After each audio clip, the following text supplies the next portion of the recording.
ぷよぷよ、いざ参ります。ミュージックスタート。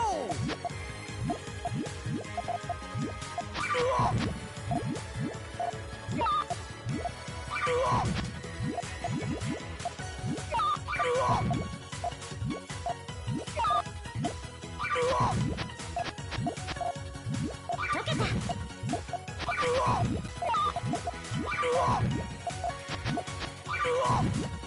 ス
テッピング。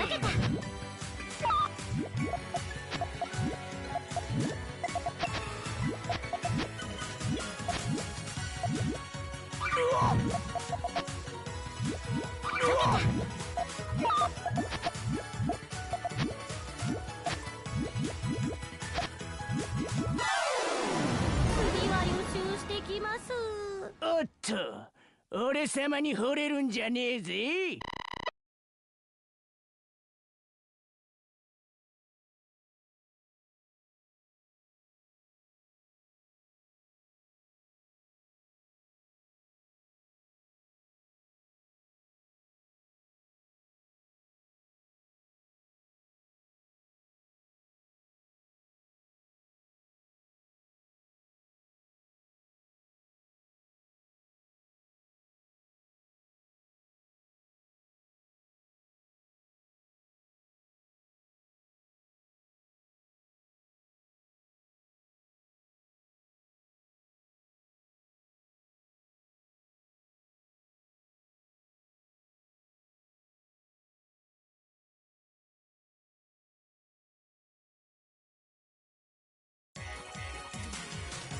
ぷよぷよ、いざ参ります。いきます。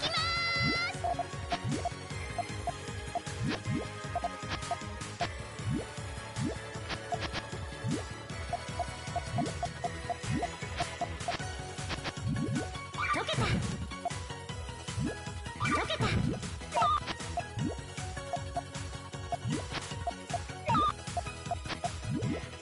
溶けた。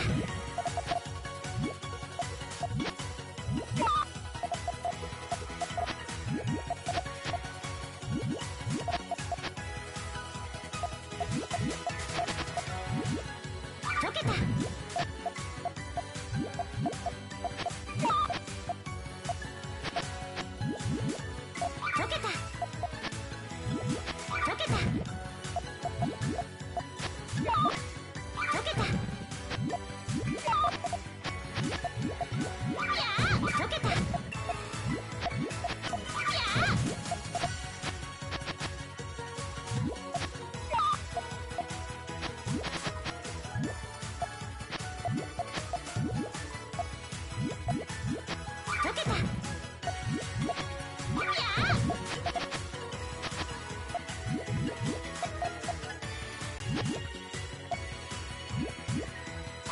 溶けた。溶けた。いくよ。たた。いくよ。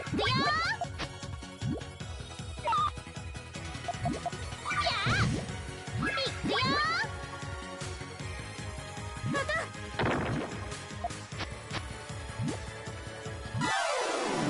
次は予習してきます。イエーイ。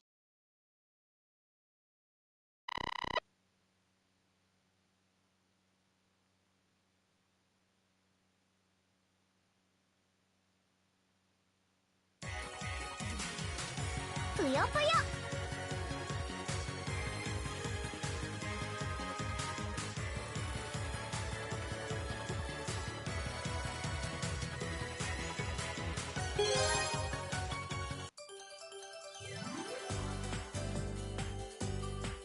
いざ参ります。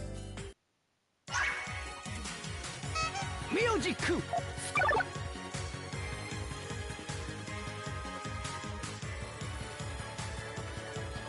ト。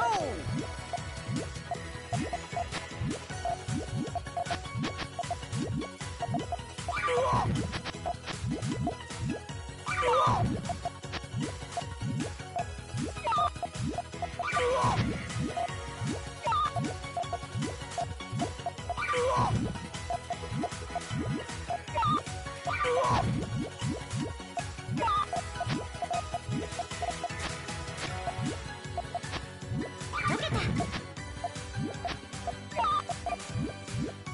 溶けた。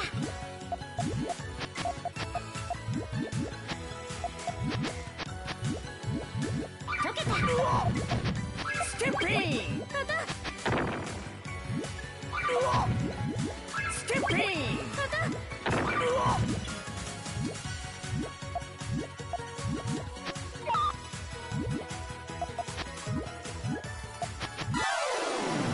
次は予習してきます。おっと、俺様に惚れるんじゃねえぜ。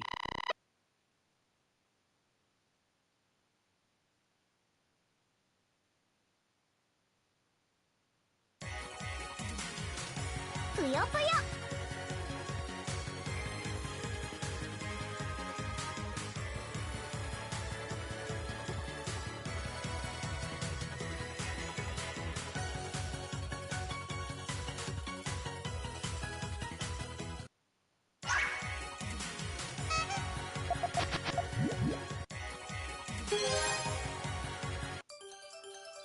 いざ参ります。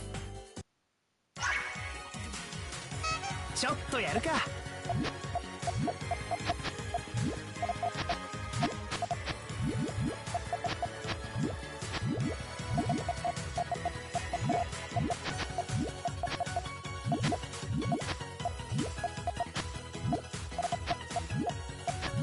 溶けた。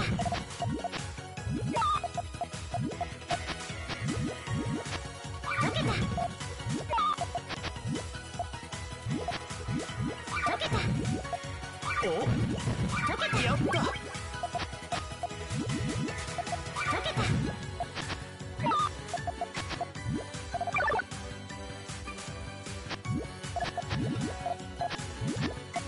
お、たた。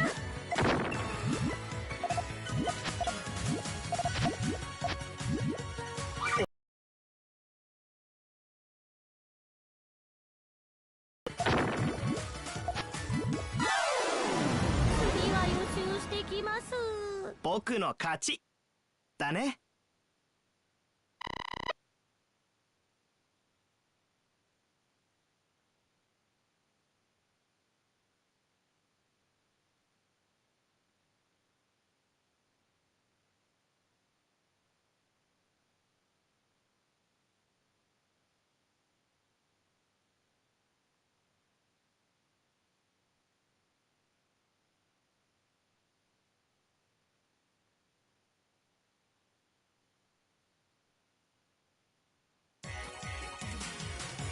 ぷよぷよ。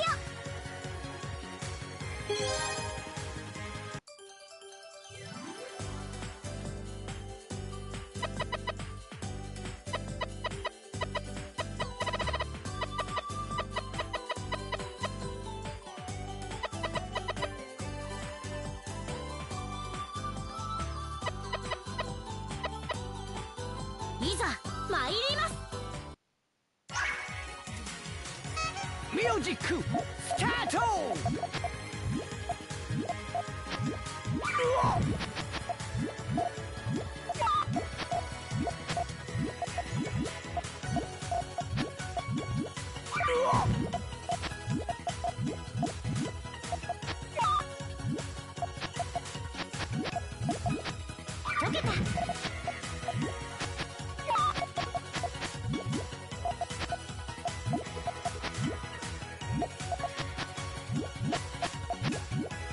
溶けた。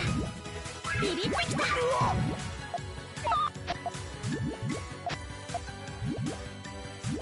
溶けた。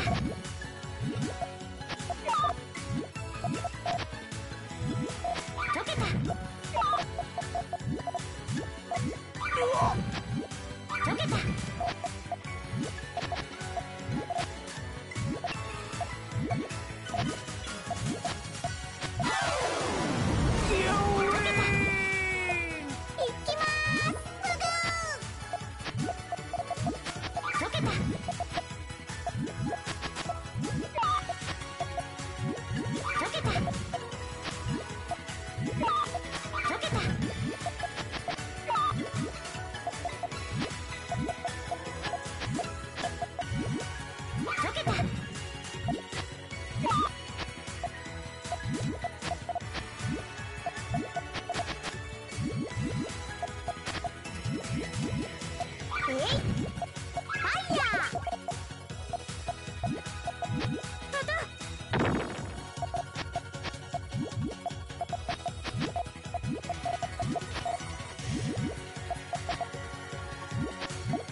ビビってきた。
ぷよぷよ。ミュージックスタート。ちょっとやるか。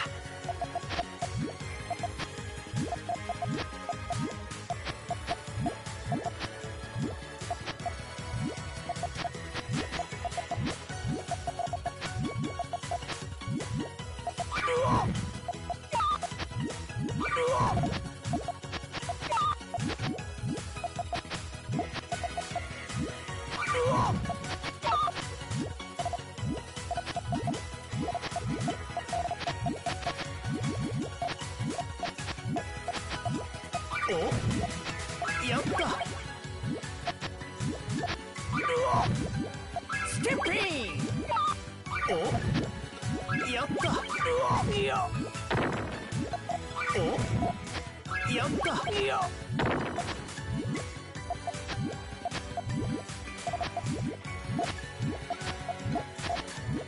お、やった。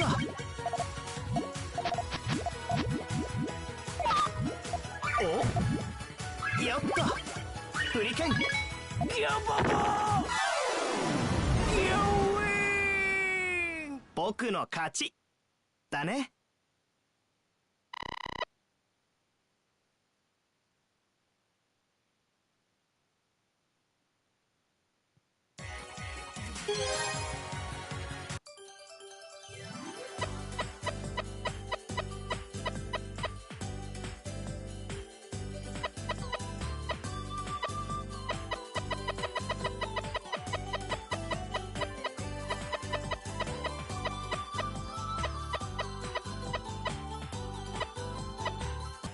いざ参ります。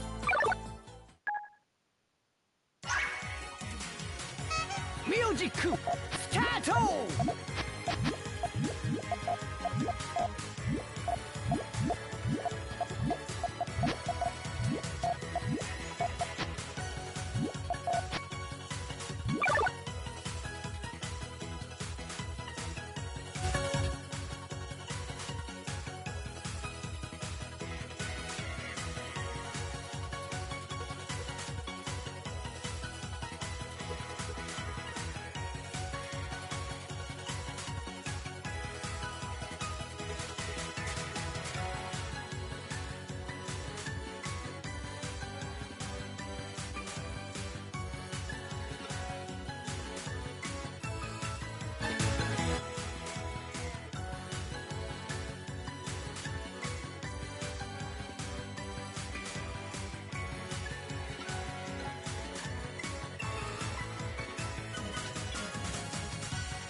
Did I do it?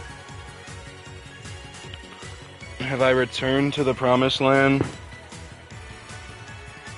Well, since I found out I've been talking to myself this entire time rather than the people I have joined in the audience, I'm broken, as you've probably observed by now. We are blessed with the voice again. I'm telling you, I hate this fish. I want this fish dead.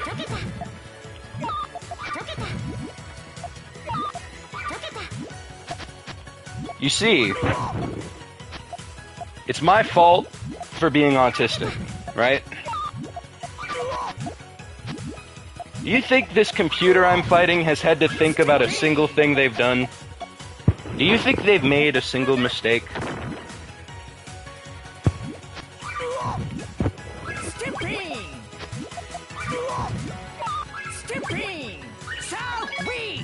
Well, I'm just gonna let this happen.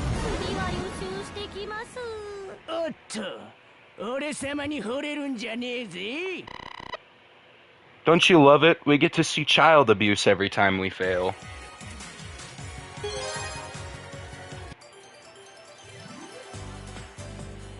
Oh, the gray ones are spawned because my opponent can just. I want you all to watch my opponent. I want you all to watch my opponent's board, just so you can see how fast they go. If I manage to win this one, Liberty save us all, because it will mean absolutely nothing. It's dawning on me that the fucking fish is built differently. Yes, I said that. Would you believe me if I told you I was playing a serious crime drama? There's a grown-ass man who has been shot multiple times that is supposedly sitting in an arcade cabinet right now playing this piece of shit. I'll have you know that was the luckiest thing we have ever seen. Everybody shout out Faustus, because that was definitely his motivation right there. Somehow she will still find her way out of it. This means nothing.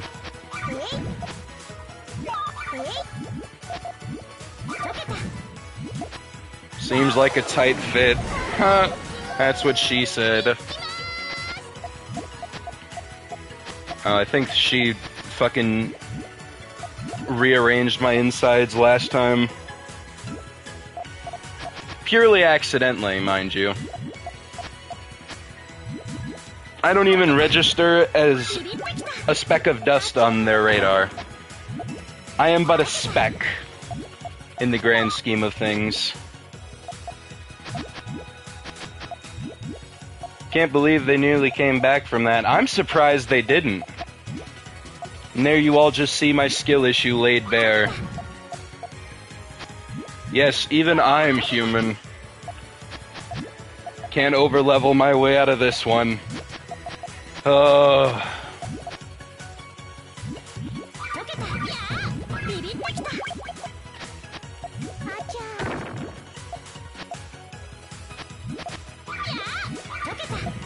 This music is fucking mind-rotting hell.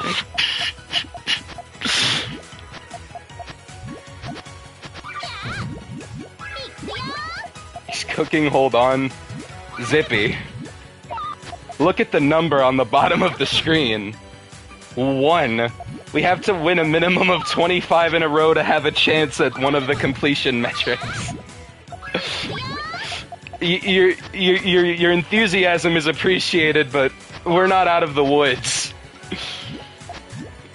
We've essentially made it out of...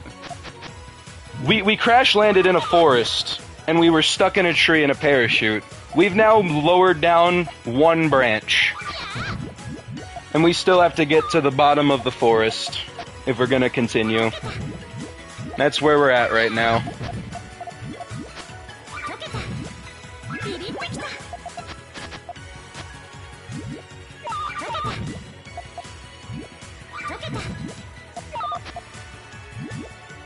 You know, the parachute is also around your neck, apparently.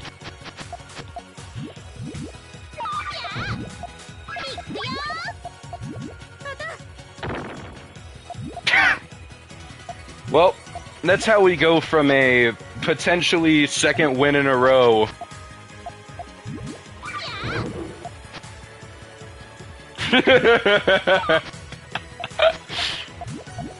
You get 25 wins, I'll let you hit. I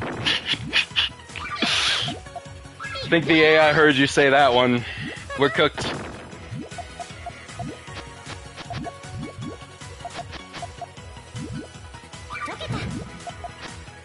How tragic.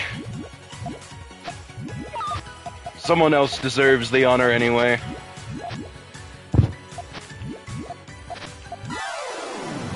I could have went a little farther. But you know what? Fuck it. Depression.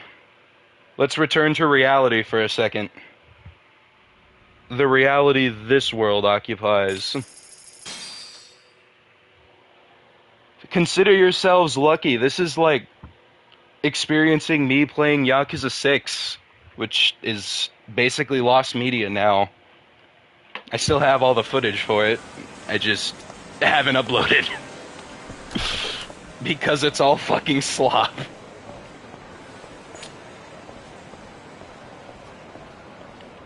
How much money do I have? Shit.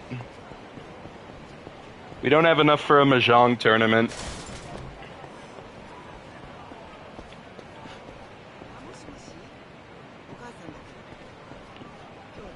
Yes, Kiryu is drunk right now.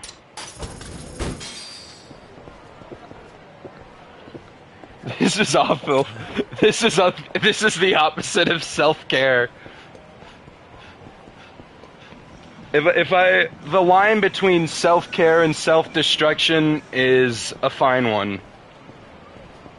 And it's a line you can use as dental floss, really.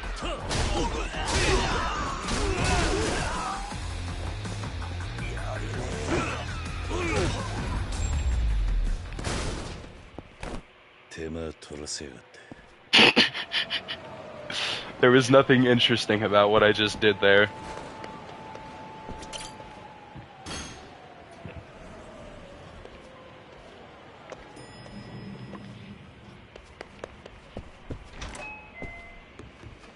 Don't worry, I'm your shield. You'll be fine. There's nothing so traumatizing. We can all experience it together. We face the danger. We're going full game. Because fuck it. I need a break from Puyo-puyo.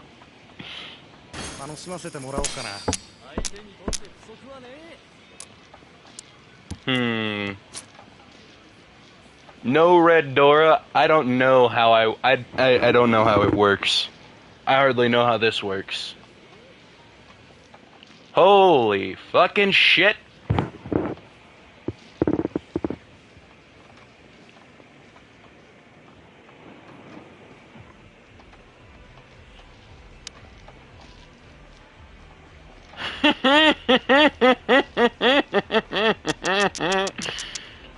Well, let's not get our hopes up. I've seen how these play out. This is only the first round, and since it's a full match, this is...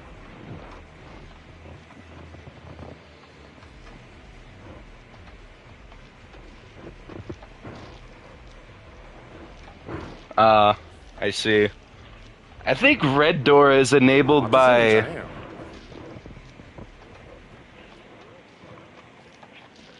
I could go for a straight, but I was more banking on 7 pairs. Because we already got a good lineup here. They're all unique.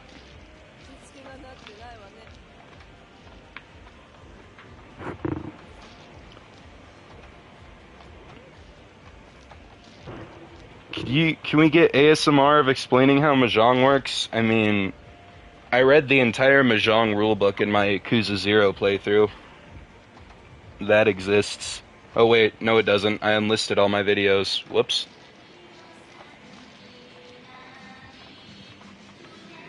You know what? I'll leave it up to my backseat gaming squad here.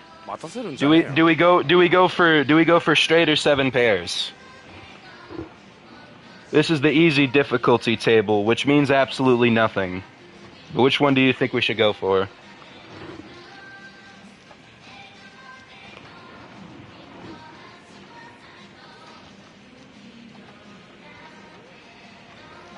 Seven pairs because Faustus ain't straight. 7 pairs because you are straight.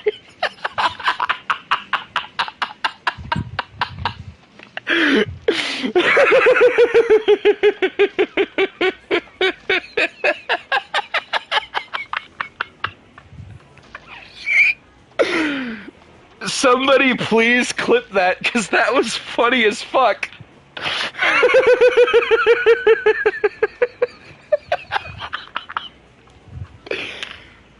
It doesn't matter where we go, there is still only one brain cell between all of us. It doesn't matter if it's YouTube or Discord, there is still only one brain cell between all of us. 待たせるんじゃねえよ。 Ahem, I'm waiting.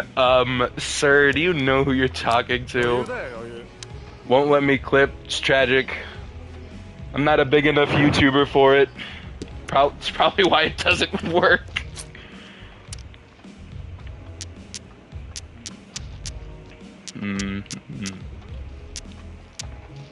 My luck earlier is telling me I should hold on south, despite there being one discarded already. I feel like my luck is just gonna get flipped on its head now that I have an audience. Make me look like I'm fucking crazy. Men. You see, the funny thing about it is that regardless of if I hold on these tiles or not, I'll still end up regretting it.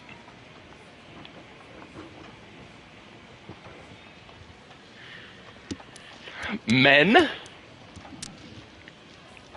Oh, jeez. There's a lot of them. 負けるわけにはいかない。 Well, good enough.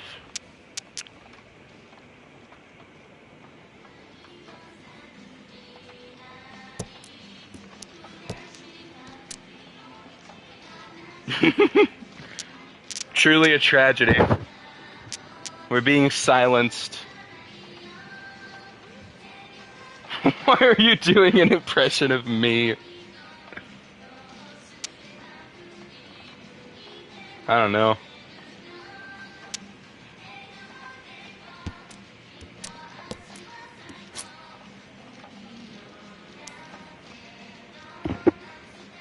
When do I get roaned? That usually happens around this time. The fuck? It's too late for me to bother with triplets. There's only 22 draws left. Piss.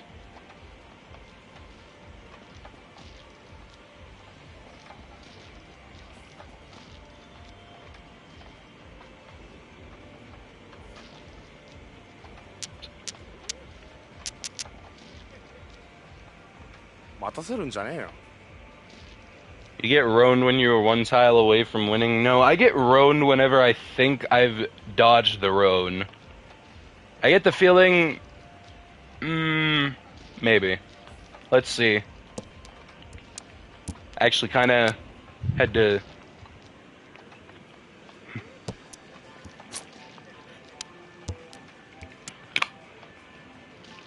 Told ya. Oh wait, never mind, we already have a pair of 4s. We got bamboo 4s. There's the caveat of 9 pairs. They all have to be unique.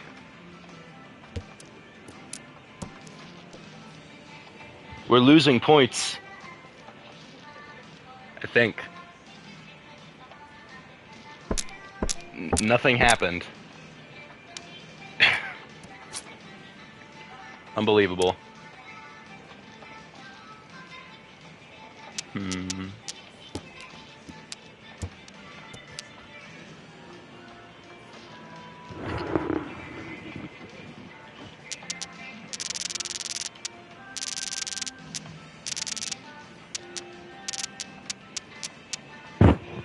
A draw is a win because it isn't a loss. Can all these... Idle Keiko is gonna teach me some manners. Madam, save it for someone else, 'cause I'm not the one.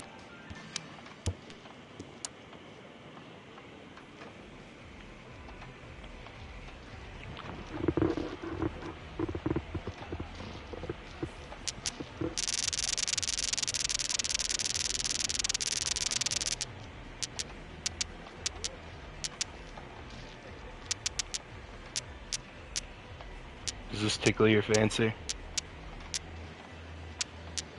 Does this make you feel some type of way?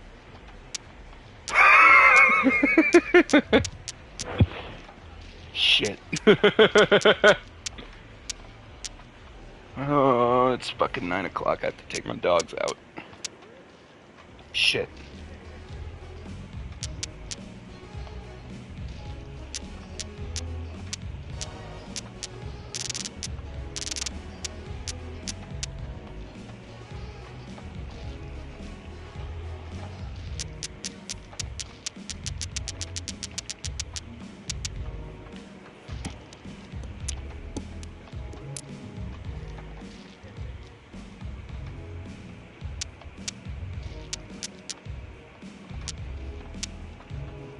Yes, the mahjong tiles sound nice.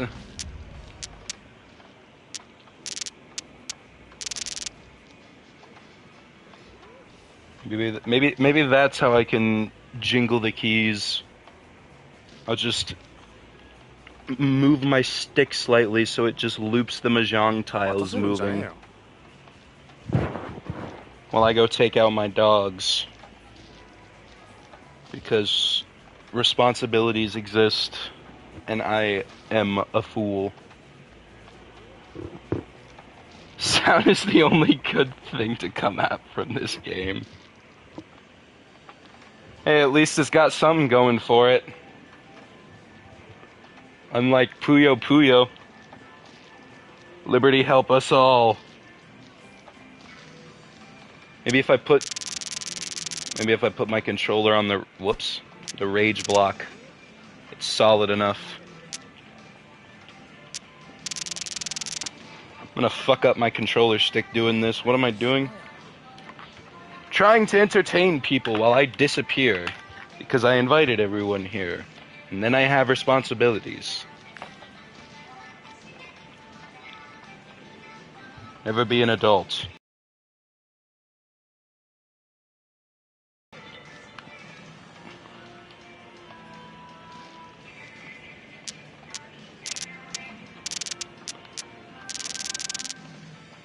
Whoa. Come on. Just stop aging. Hey, I figured it out. Now my controller can charge and the keys can continue jingling. Enjoy your fucking mahjong tile loop. I'll be back when I have successfully relocated the mutts.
待たせるんじゃねえよ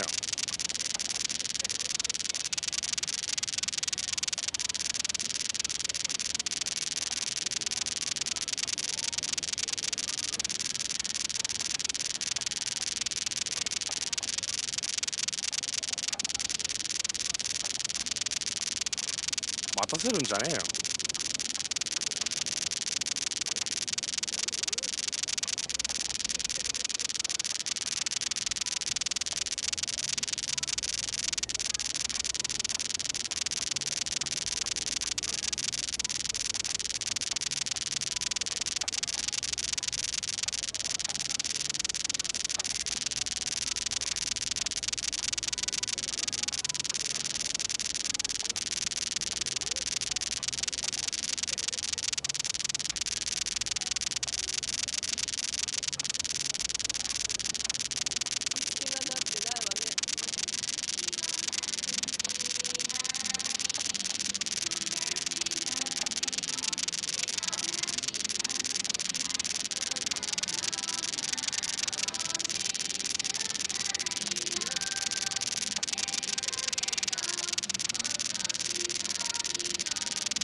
たせるんじゃねえよ。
待たせるんじゃねえよ。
待たせるんじゃねえよ。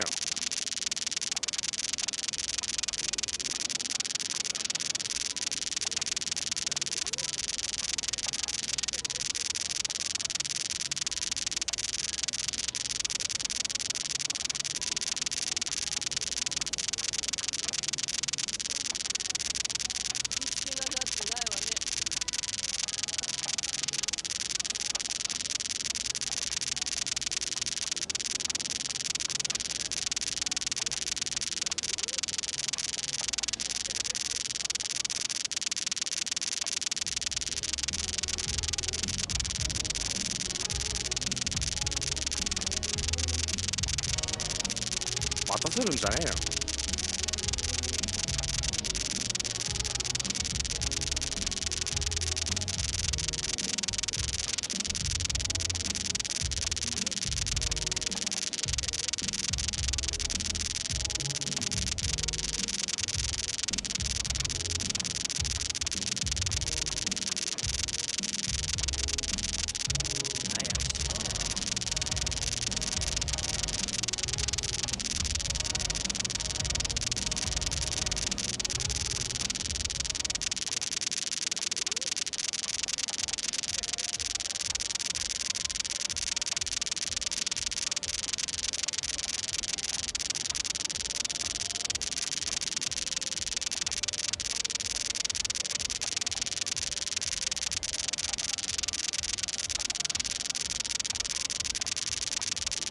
待たせるんじゃねえよ。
待たせるんじゃねえよ。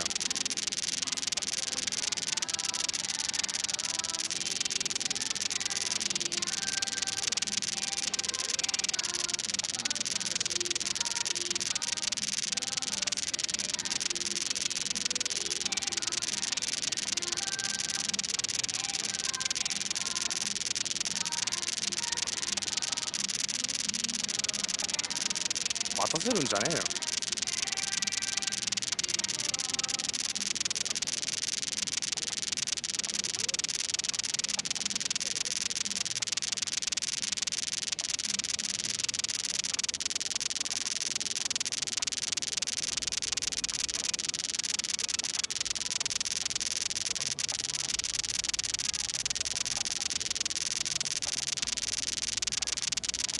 待たせるんじゃねえよ。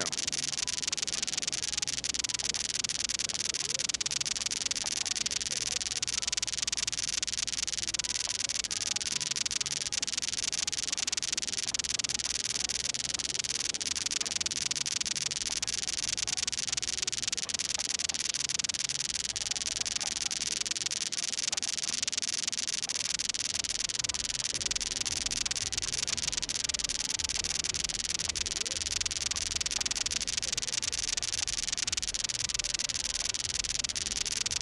せるんじゃねえ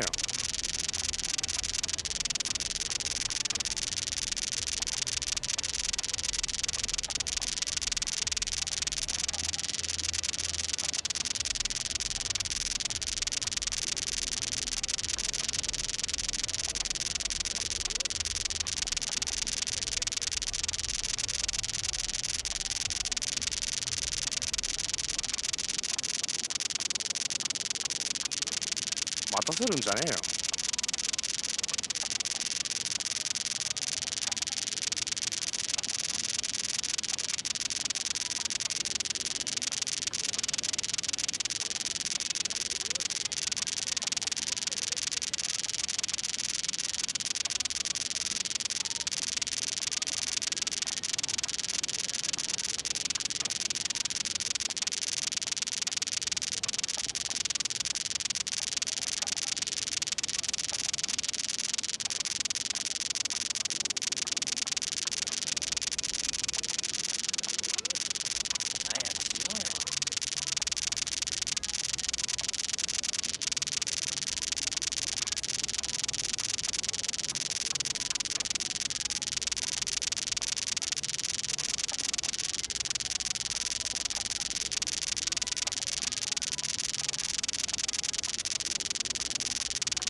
待たせるんじゃねえよ。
everybody's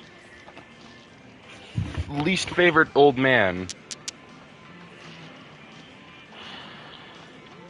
Old as mud.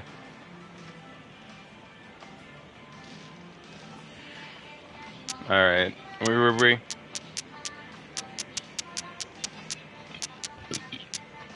Hello, Faustus.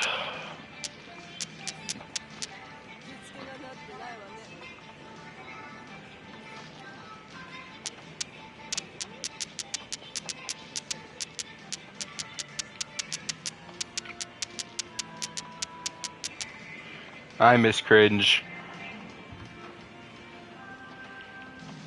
I feel like I've asked you this question before, but who are you divorced from?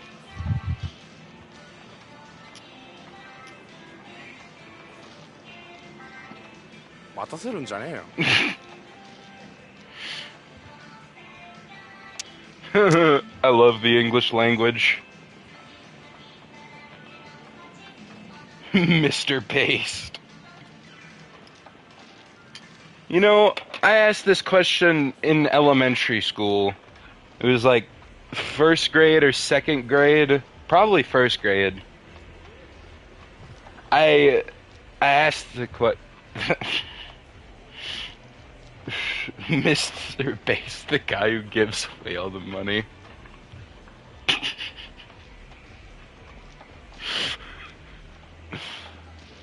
Yes.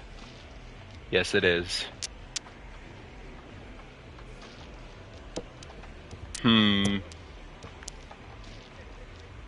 Wow, a triplet.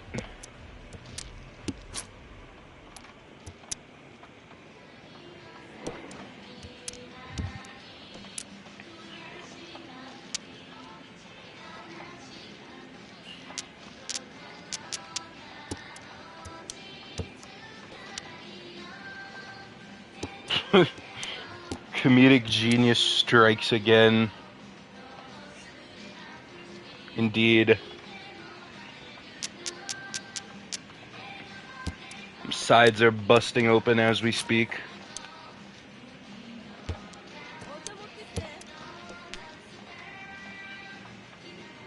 Of course, I should have held on. I should have held on the balls 5.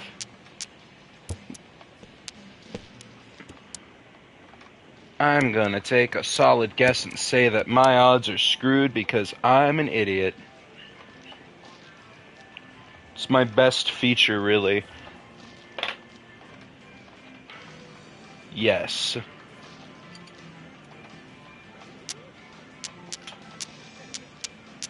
But how can you choose just one? Who's the judge here?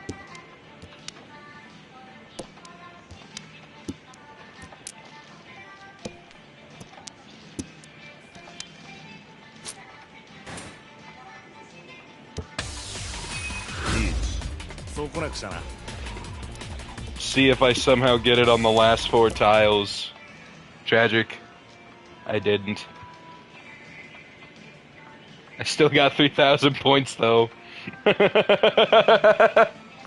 Somehow.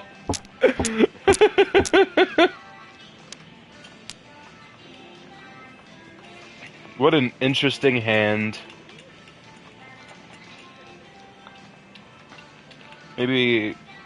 Maybe identical sequences.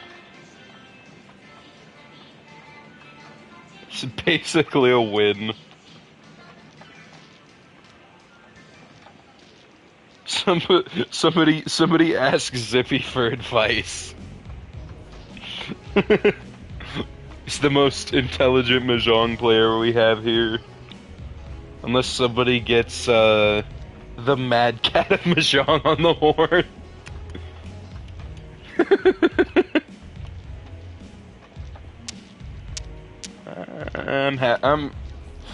Fuck it. I'm gonna go for identical sequences. Just because I feel like making a mistake. Mark! I made a steak. A steak! I don't give a shit about Vilcher.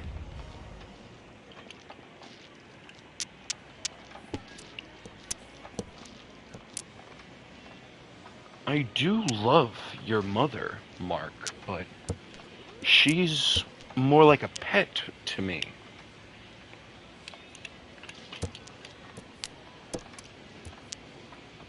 Steaks are more fun usually, so go for it. Way of living right there. A steak! With a pet. Let me nah. For your sake, I won't do the copy pasta, because it's kind of nasty. Unless it's okay with you. Although I don't know if I can get the whole thing. Mark, we can finally be bees. And by bees, I mean we will be making our way.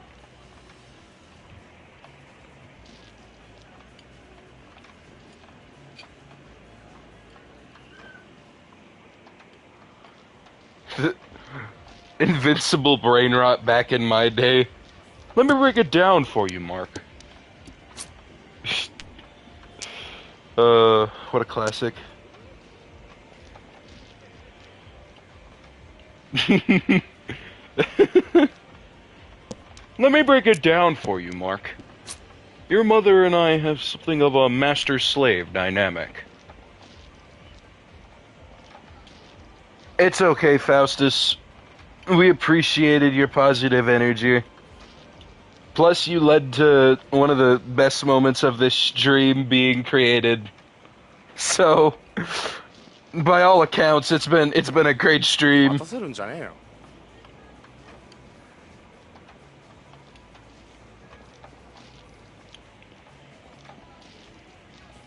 When I said she was more like a pet to me, I meant that in the most literal way possible.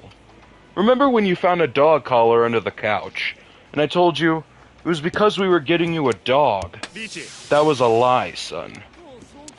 Truthfully, your mother likes it when I put her on a leash and walk her around the backyard. She's usually naked, of course. I can't explain why, but the whole thing is her idea. She'll piss on trees, chew up furniture. I'm missing something there, I know I am. She once took a full-sized adult woman shit in my dockers. Your mother is one fucked up slut, Mark, and I love her, but I'm not bringing that energy back to Viltrum with me. Besides, she scares me sometimes. I don't know who molested her or how they did it, but there is some bad juju in that woman's head, and I just don't know if I have the strength to fuck it all out of her. Joined at the perfect time, Zippy.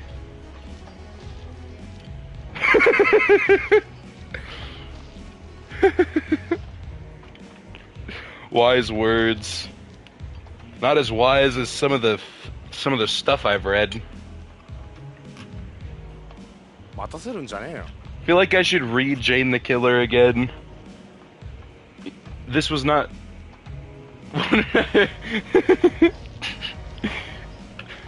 You joined on me not knowing what the fuck I'm doing in mahjong as usual.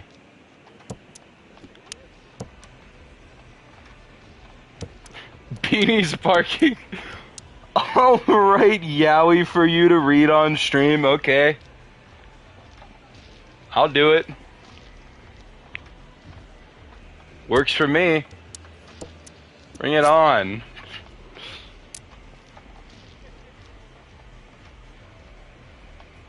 Zippy, what do I do?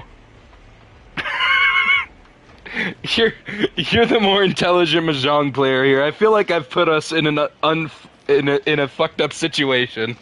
Did I fuck us, Zippy? Have I sunk the Titanic? Shit.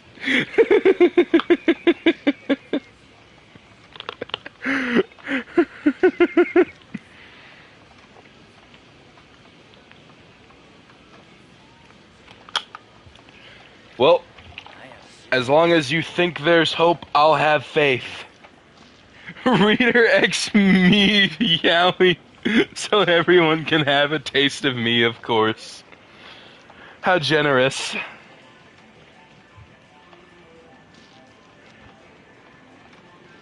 Discard that 9 kanji tile. That's this one, right?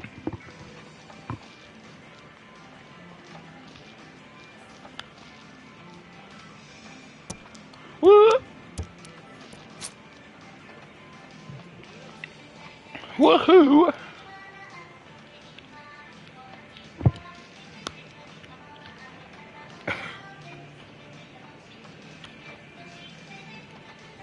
Is there any real reason to open our hand up? No, chi. Woohoo! And we have a 1.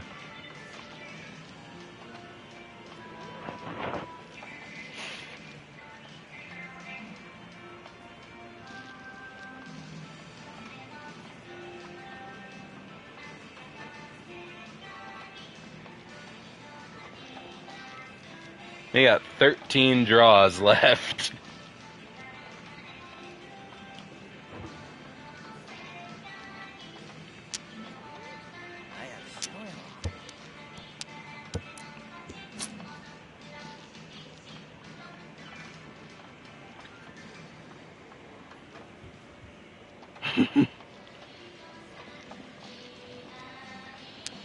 No chi. We don't have a 7 for this 8. You totally know what I'm doing. Look, if we all fuck up here, we're all having fun. Like I turned this stream on for me to suffer, but I'm having a good time and I don't plan on stopping. I'm gonna ride this fun train for as long as I can. What's with all the no chi? What's wrong with chi? Chi? Yagami? Do I switch the stream to Judgment?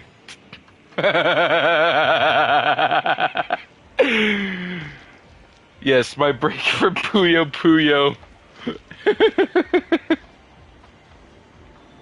Right away, mahjong boy. Where's my... Chi is like putting your dogs out for everyone to see. This is the wrong analogy to use for me. Judgment does have 3 mahjong parlors, so...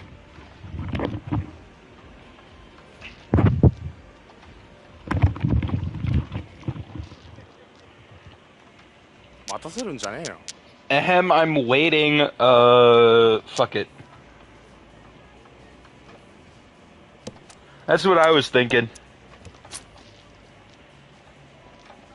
It would be so cozy if you had your dogs out on stream.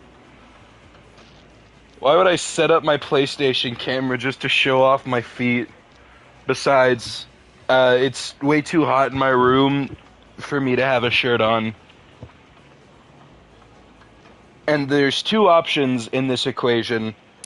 I either have a shirt on with the fan on, or that just fucks up the mic.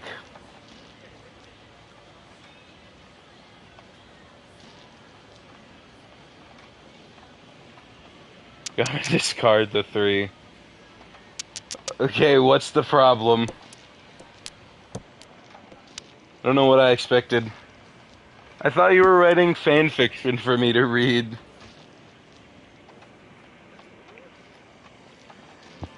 Do you want me to start reading? Because I could do that. Pull up a chair around my campfire and sit on Papa's lap. Or don't.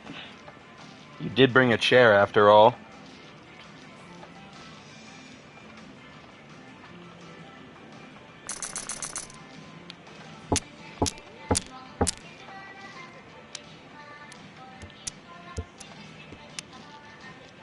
It's a new day. Yes, it is.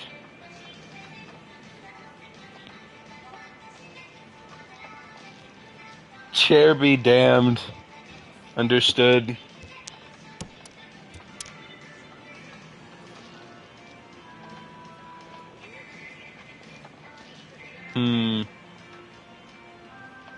Maybe I should just join Discord VC and read. Might be better. Might be better than what I'm doing right now. We can all suffer together. And I could do what I... It could be the VC event with me in it. The stupid shit I used to do in VC. 待たせるんじゃねえよ。 Guys, bargaining Yasui is waiting.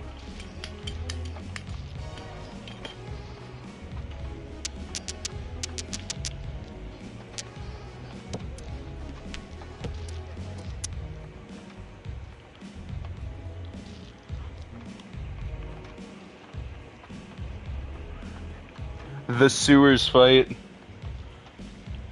Bum bum bum. Bum bum bum. Bum bum bum.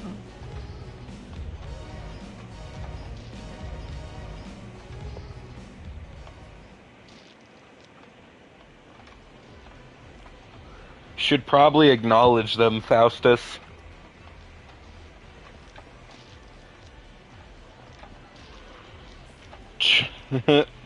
We'll miss you the appropriate amount. Farewell, friend.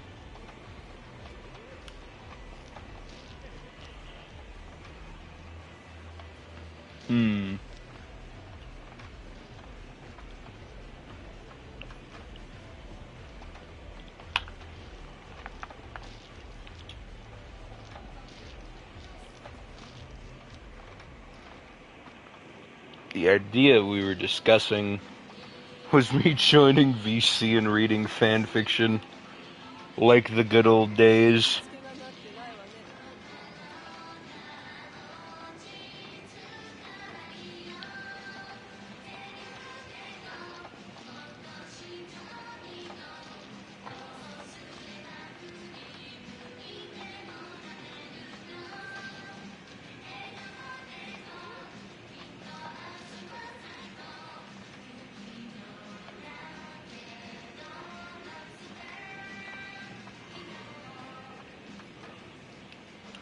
And I can't, the funny thing is, I can't stream in VC. It won't let me.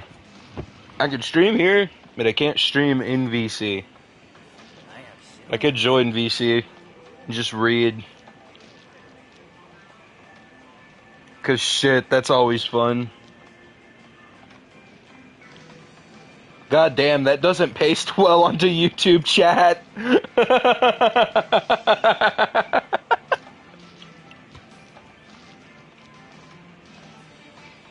Tragic. Well, might as well do some reading anyway, because I could see the chat on the screen. It's fine. Do we read a creepypasta, or do we find something depraved?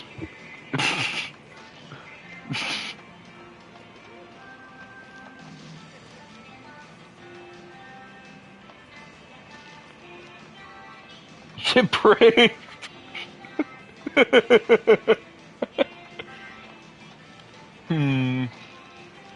I wonder which fandom I should dig up.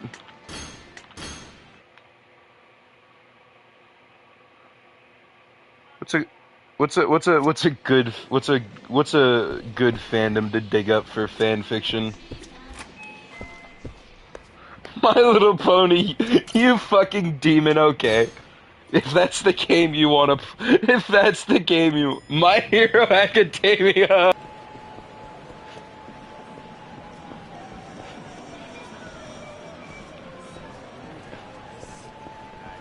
I love stamina mechanics.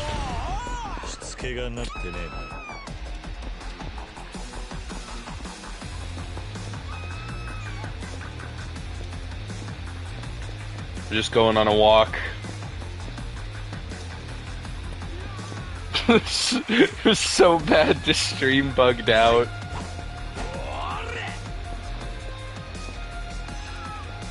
They're right behind me, aren't they?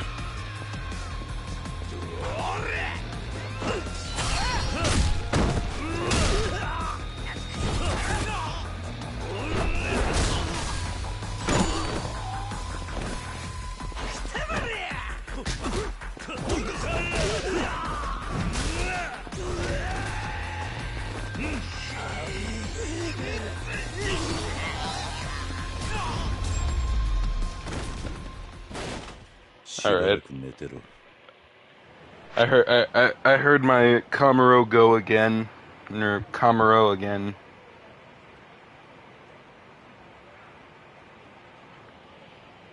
Holy shit. Alright. Jesus Christ. Oh, I haven't gone onto the internet's unwashed ear in forever. Holy shit.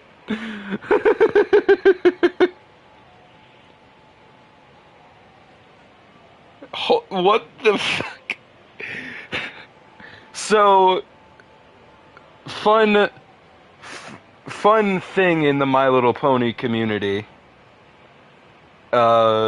is making up terms to describe literally everything. And this fanfiction's tagline is harem/marum, because ponies have mares.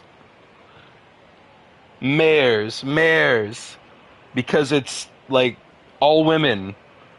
It's all female ponies, and it's a marum. It's a stupid fucking pun, is what it is.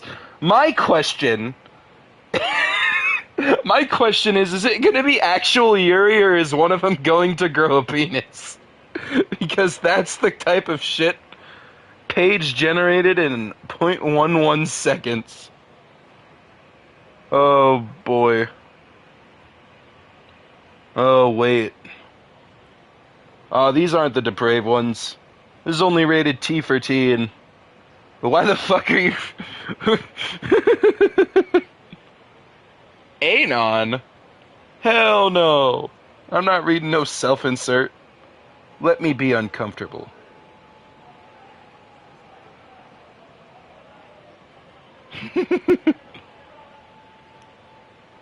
It's E-Man from the hit show E-Man's World.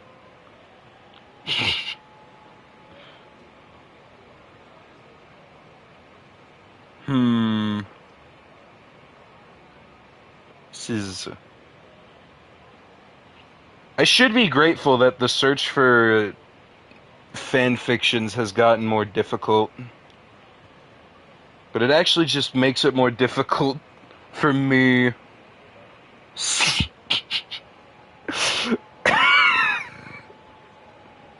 Sex! What sex? Ah! Sex? What sex? Ah! Hold on, is it? Oh, I've read this one before. I think. Yes, I have. Oh, this one's a classic.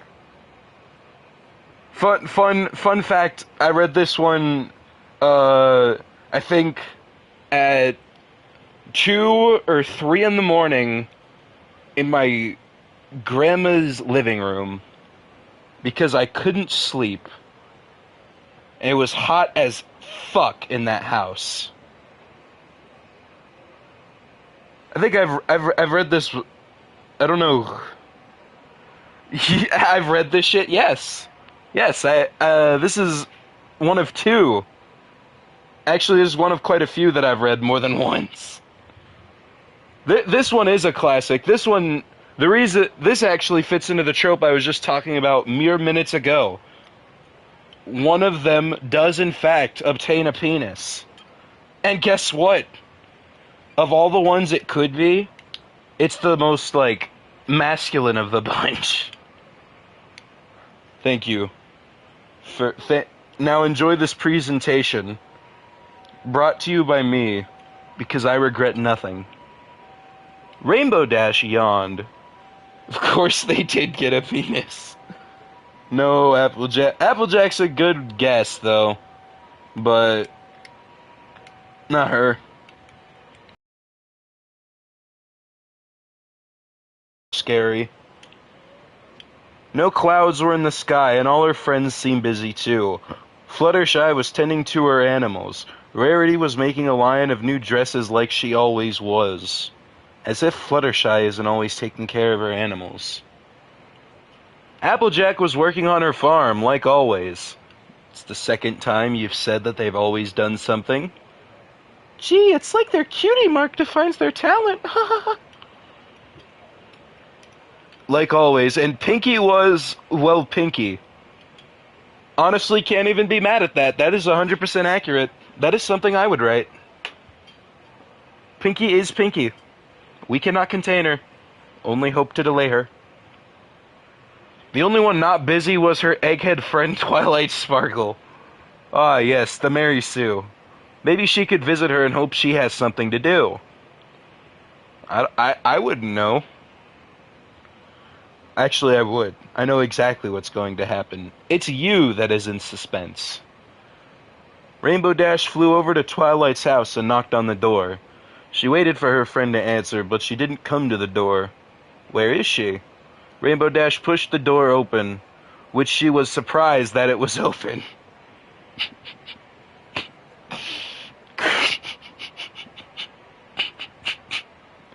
We're off to a great start. Hey Twilight, you in here? Twilight was sitting at her library reading a book. She was busy taking notes as she read to notice her. I feel like I'm losing my fucking mind already. What the hell? Maybe the sleep deprivation made words blend together, I don't know. Although this is accurate. There's an entire episode about this kind of premise, but instead of Twilight reading, like, literal porn, she's just being a bookworm. And it's not about her giving anyone sex organs. It's about Spike, my goat. Anyway. Hey Twilight, Rainbow Dash yelled, making the purple mare jump. Whoa!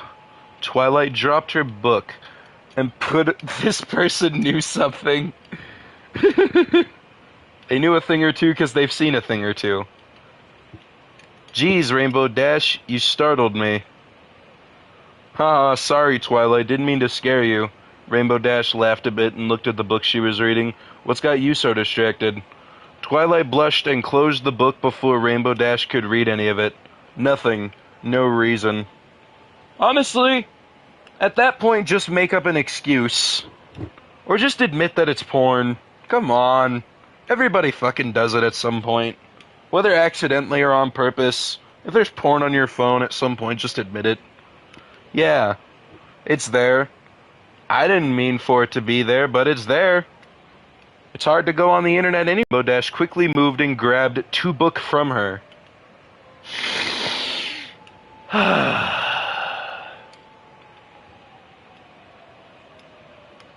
Hey, no, please don't. Twilight tried to take it back, but Rainbow Dash opened it and saw the title. Midnight Heart's Lingerie Sleepover. Rainbow Dash read out loud. Twilight, this is mare porn.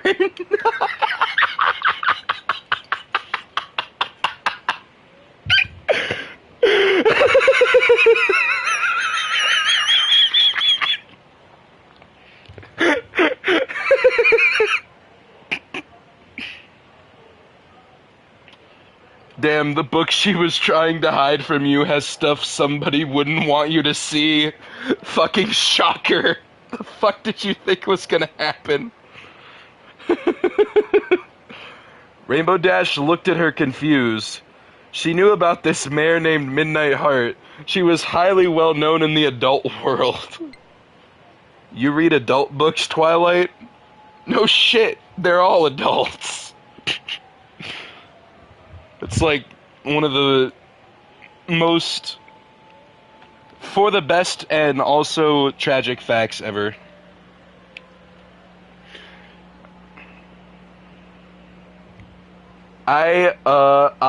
Twilight's face turned red. I know it's wrong, but I like it. Okay. Wow. I never took you for that kind of thing, Rainbow Dash said, honestly surprised. And into mares, too? It's not just mares, Twilight kicked her hoof a bit. So you're into Rainbow Dash gassed. You're a bi-pony?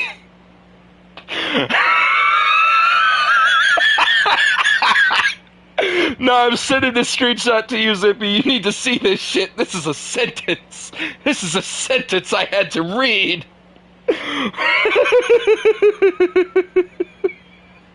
What a fucking statement.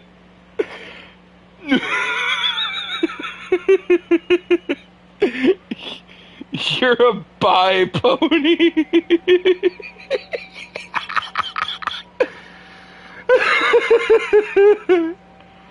Oh my god. Oh, it's been way too long since I reread this one. 10 out of 10 would read again.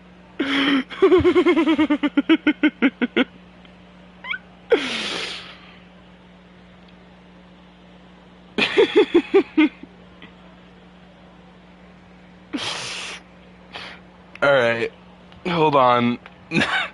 Now that we've come down from this, Twilight was really embarrassed now. She never thought any pony would find out.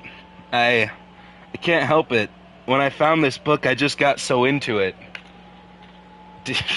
Damn, really? Hey, it's cool, Twilight. No reason to be ashamed of it. Rainbow Dash put a hoof on Hershey's shoulder. Ah! Fucking grammar, please! I'm not asking for a professionally written masterpiece. Just do some basic spell check. Hershey. I'm being reminded of that shit-ass anti-woke chocolate garbage that they tried to do that one time. God, this is fucking stupid. Hershey's shoulder. Every pony has something they're attracted to.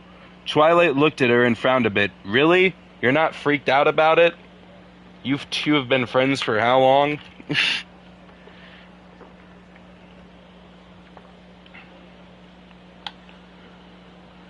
Why would I be freaked out, silly? Rainbow Dash said and smiled at her. You're not strange for liking both genders, Twilight. Oh, now I just feel bad. I feel like this was somebody's comfort fic. This is starting to seem like somebody's affirmation fic. Now I just kind of feel bad. We'll see how long it takes for this to devolve into something that isn't affirmation fic territory. Manage background apps. How about you manage democracy? Thanks, Rainbow Dash. Twilight smiled now herself and hugged her. You're a true friend. Hey now, no need for hugs. Rainbow Dash blushed a bit. So when did you start getting into sex?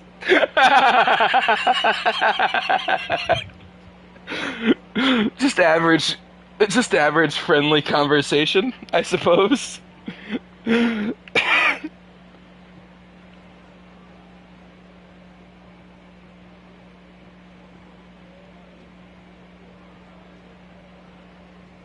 that's fair. I don't know what the intent was, though. I know something that is basically just a comfort fic for somebody, though. I think we'll do that after the first chapter of this. That's interesting. I just remembered what it was called. A few months ago, actually. It's only a couple of weeks ago that I started looking at mares. However, Twilight said and got a look in her eye, there's something else I like even more. Oh yeah? What? Rainbow Dash asked, not realizing her strange look. Do you really want to know? Twilight asked, her horns started to glow. Foreshadowing is a literary device. Sure, what is it? Rainbow Dash asked. Then I'll show you. Twilight said as her horn glowed brightly and suddenly hit Rainbow Dash with a bright light. Wah! Rainbow Dash closed her eyes, getting blind for a few seconds. Twilight? I'd be concerned too. I mean, I didn't know I was consenting to being blasted with magic. That's horrifying. Twilight's horn stops glowing after a bit, and Rainbow Dash opened her eyes. How do you feel? Rainbow Dash shook her head and looked around herself. What spell was that? I don't feel any different. It's a fun new spell I learned from a Midnight Heart book, Twilight said. Let's see if it worked. Twilight lifted Rainbow Dash's back leg and peeked under. Hello! Huh? Rainbow Dash looked down and saw a big stallion cock between her legs. What did you do? Twilight jumped for joy a bit. It worked! I'm a stallion? Rainbow Dash was freaking out now. I thought you couldn't do that kind of magic. Oh, you're not a stallion, Rainbow Dash. You're a, I don't remember what they're called, but you're a mare with a stallion's member. Twilight explained.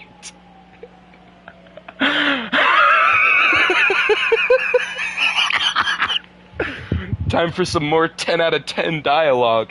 You gave me a cock? Why would you do that? I feel like I got put on a list just for hearing this.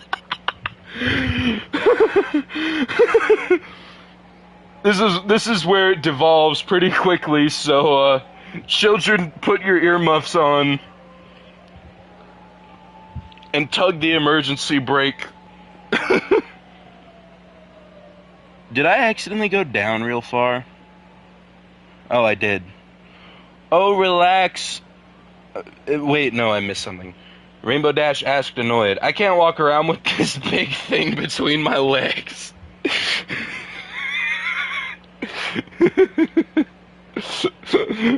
I can't relate to this problem in any way, shape, or form. 0 out of 10 can't relate to the characters. Garbage media. We went off the deep end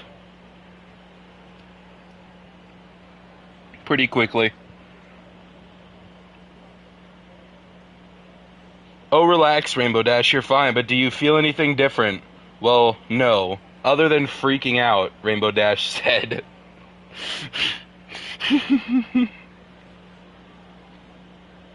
Strange. Twilight turned around and looked at her book again. You should feel an attraction to mares and have a sexual need to mate. So not only did you unconsensually attach a penis to your friend, it was also supposed to have a mind control aphrodisiac effect? Damn. This is why you don't get freaky with the nerd girl at her place. Make sure she's at your house first or she's gonna tear you apart. Oh, fucking kill me. I did not, Rainbow Dash then noticed that Twilight's plot was raised in the air. Fucking hate reading this shit. Oh, such wording.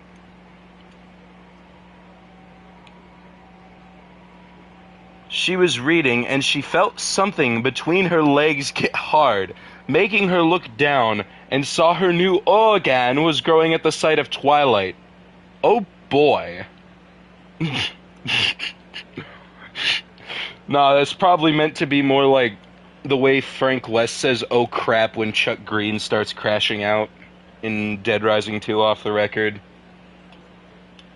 I don't know why I speak in such specific references.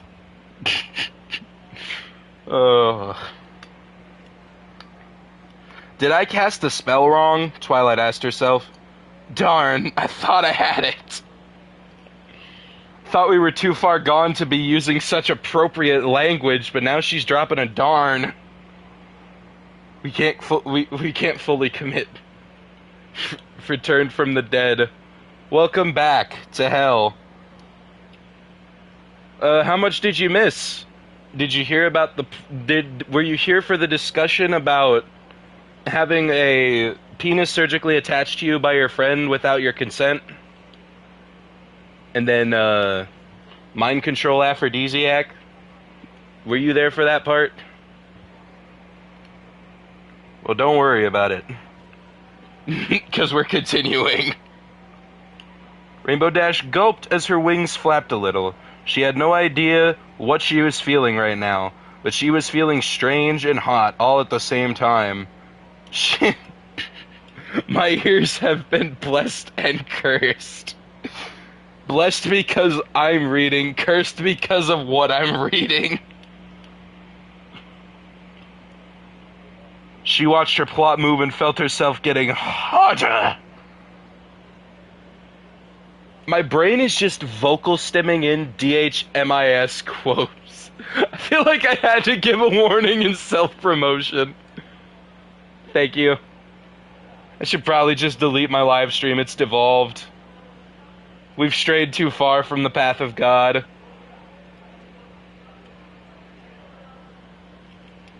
Zippy, crush my skull. Re-erase my erased name. Shoot a couple of my dogs, like the ATF.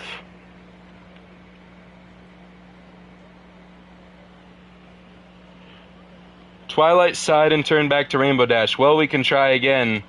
Rainbow Dash looked over her body. She never realized how attractive Twilight was before.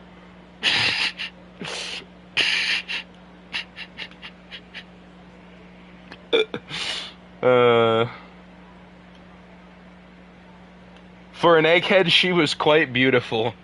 Double erased names is gonna be a tough one, but you can count on the Enigma Doji.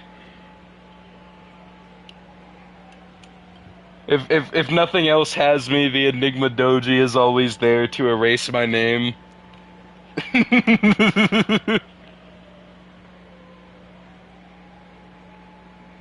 Are you ready? Twilight readied her horn again. Rainbow Dash suddenly kissed Twilight without warning. Well, last chance to look away. Or take off your headphones, depending on who you are. For the sake of your sanity, allow me to read this unsanely.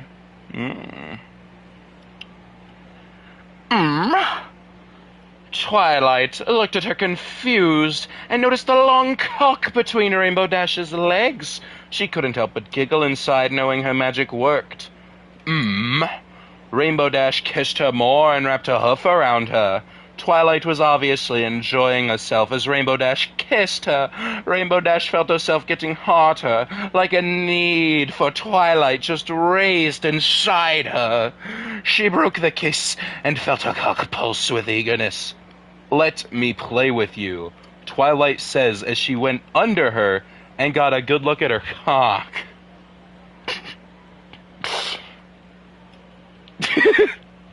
Give me a moment to emotionally recover. I'm sure you all need one as well.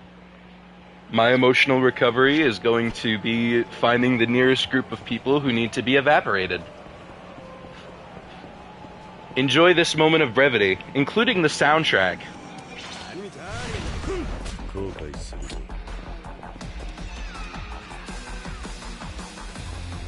I'm walking away.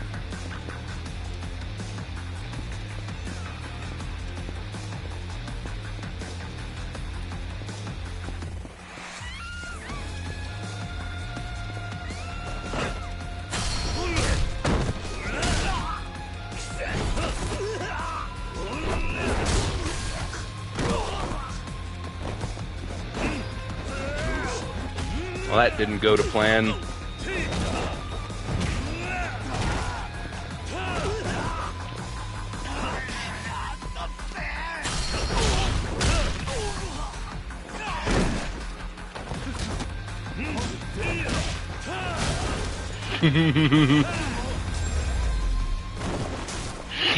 No, we can't re-promote this stream. I went too far off the deep end, admittedly. But honestly, I'm having fun, so it's really what matters. It's not like I'm doing anything that's exceeding on anybody's boundaries. I'm not forcing anyone to be here. Alright, I've had my mental break.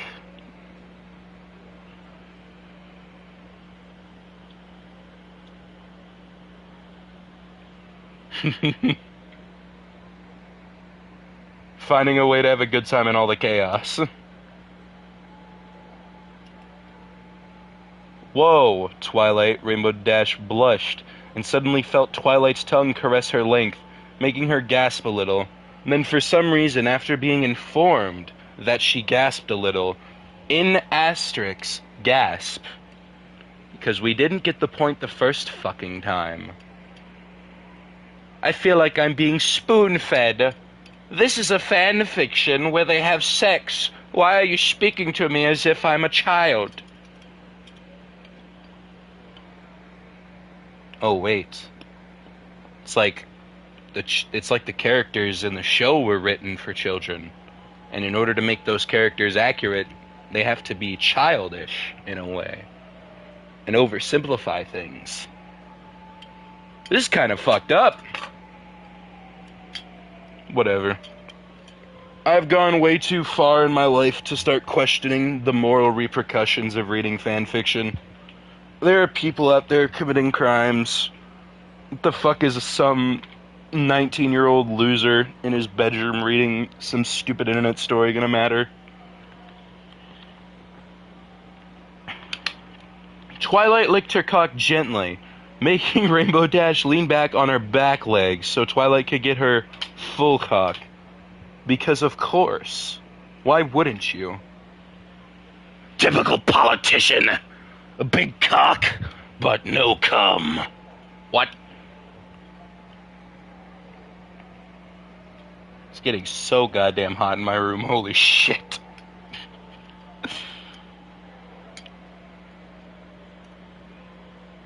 Twilight grinned as she opened her mouth and went down on her. Didn't we already discuss? What is happening? There's no.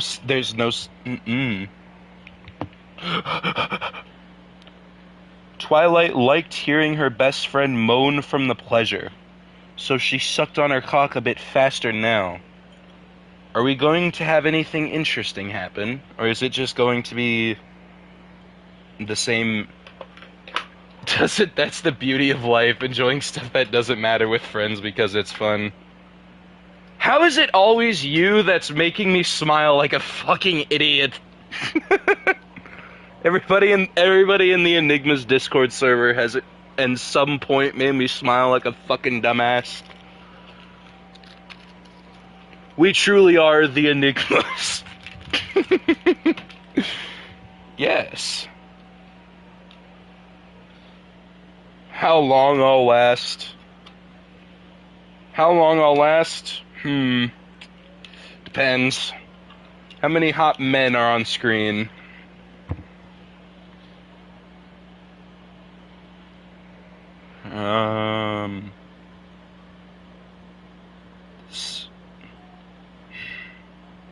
It's all just the same thing. Okay, fine.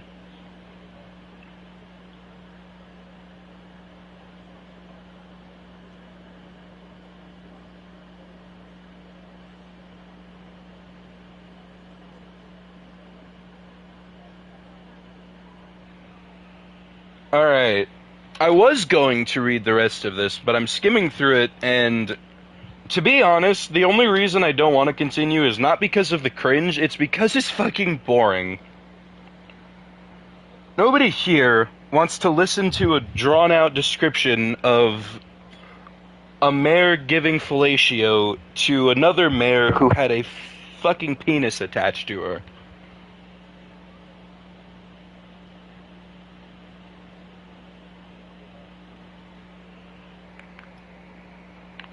So now we're gonna go read some we're gonna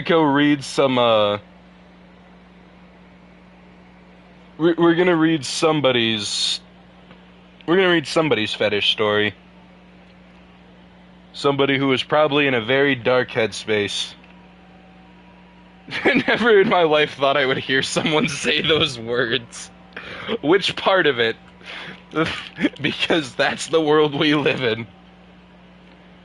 It was a clear night in a small community near San Francisco, California, when a mysterious blue light was seen by several residents as it fell from the sky.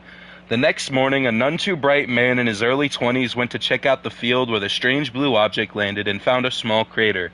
A shiny blue stone about the size and shape of a football lay in the center of the shallow crater, and the curious local, a high school dropout who still lived with a single mother, who had never married or been in a committed relationship for more than a week, thought the stone might be worth some money. To his surprise, the space rock suddenly split open. To his surprise, the space rock suddenly split open and released a slimy, shiny black goo. Rather than leaving immediately, Antonio Mansa, who was like far too many San Francisco residents, barely literate, unskilled, and yet another typical product of the San Francisco public school system, got closer. So, this is kind of a bomb under the table situation for me, because I don't know if anyone else here has had this read to them before, but I have. I know what's about to happen. I know the type of insanity that's about to unfold. And if you don't, it's very entertaining for me to be the tour guide.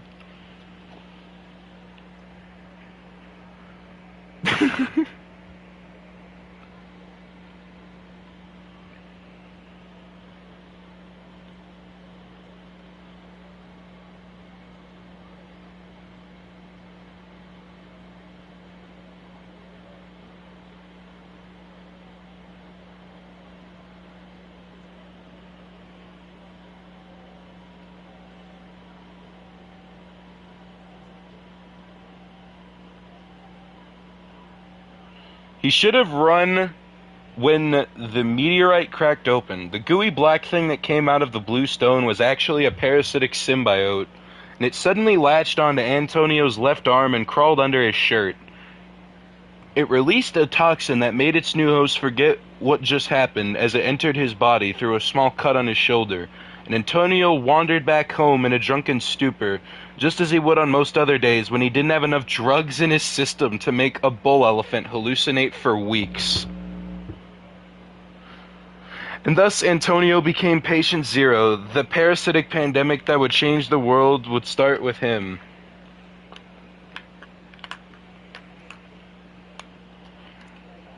Now, yes, to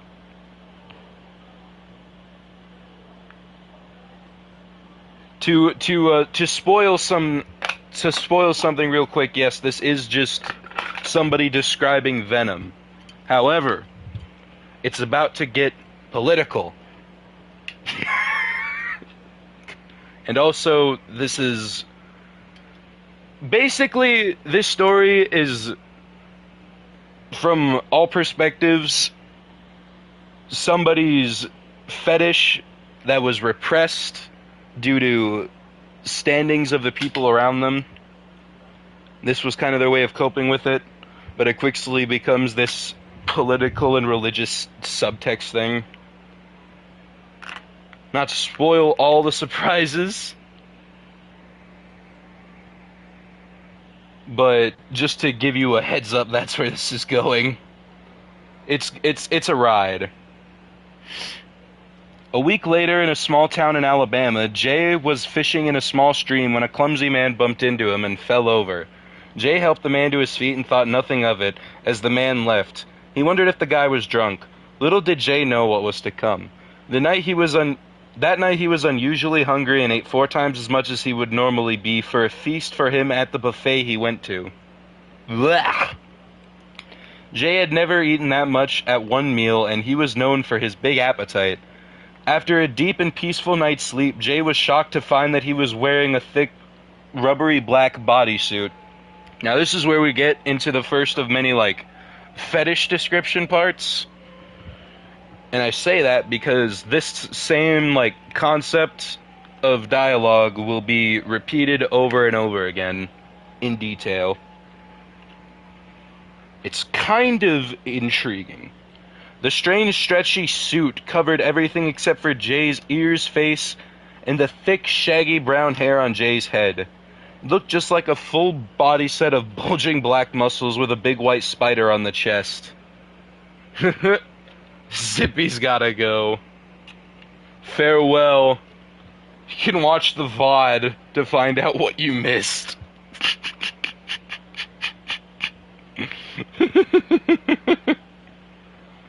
Now the de-evolution continues. It weighed at least 100 pounds.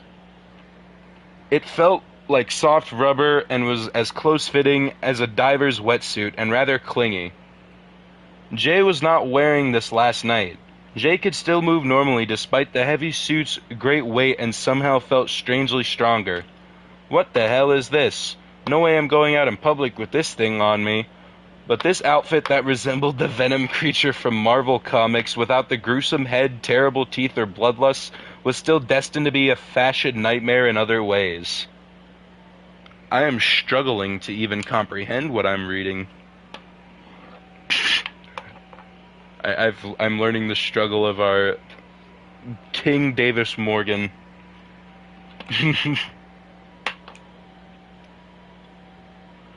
Jay felt around for some kind of opening or seam on the suit's back since there wasn't one on the front, but there was none. Whatever it was made of was super stretchy. However, so maybe he could get out of it through the neck opening, which was the only opening. When Jay pulled on the body-hugging suit's neck area, he got a disturbing surprise when it actively pulled back and resisted him. The suit suddenly felt like a super sticky glue trap as it deliberately clung to every inch of Jay's body with an impossibly strong, gooey grip. Yeah, it's gonna get grating, but this is where we're at. It has begun.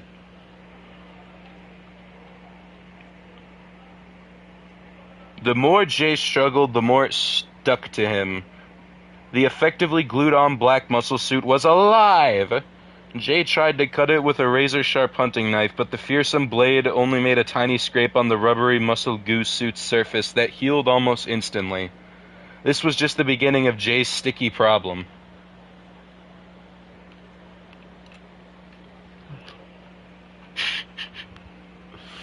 Disconcerting. Yeah, we're reaching the... We're getting closer to the bottom of the tip of the iceberg. There's still like 3/4 of this webpage left.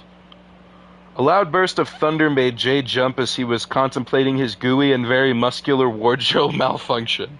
When Jay saw that he was clinging to the ceiling like a big insect, he realized he had spider powers. 2 large, veiny, and gross-looking lumps had formed on Jay's wrists. These proved to be organic web shooters. Genius! Wonder where you came up with this idea.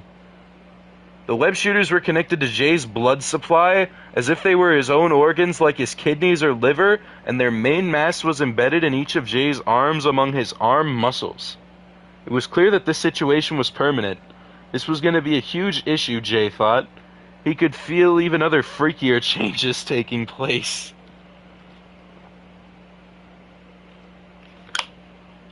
Yes, we're gonna change, and we're gonna change for the freakier.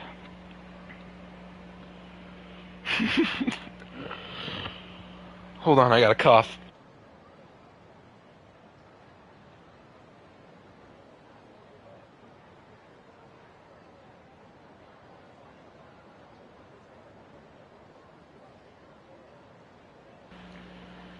That was disgusting. Jay's stomach rumbled. He was strangely hungry again. He jumped down from the ceiling and began to prepare his breakfast in spite of what was happening to him. Jay had 50 pounds of fish in his freezer from multiple successful fishing trips. He's just the fucking Giga Chad. Clearly not the result of the San Francisco education system. Like Antonio. Or whatever the fuck his name was, because he hasn't been mentioned since those first few paragraphs. Only after eating all of it, did he realize he ate all of it.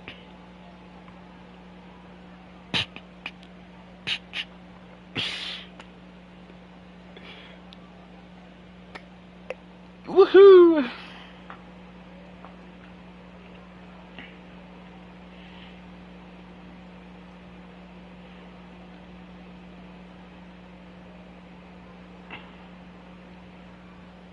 The floor is made of floor. He also drank many gallons of water. Why is this happening?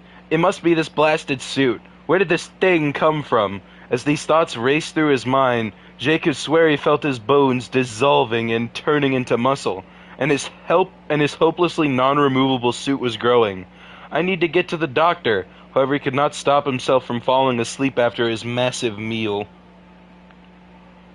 Jay slept through a rainy and stormy day and woke up 12 hours later.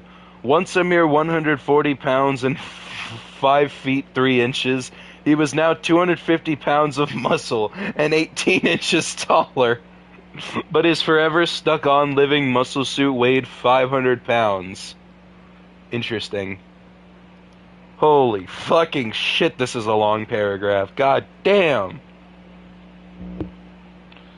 Jay effectively weighed 750 pounds with the unsettling way in which the accursed thing was now bonded to him. 18 inches taller. Yes, he turned from a Reddit mod into a fucking Giga Chad. He got his gender-affirming blue rock. Clearly the person in this story is having trouble with feeling unaccepted. I wonder who he could relate to. Maybe there's a couple groups of people that who would sympathize with him. Maybe give him somebody to talk to. What would I know?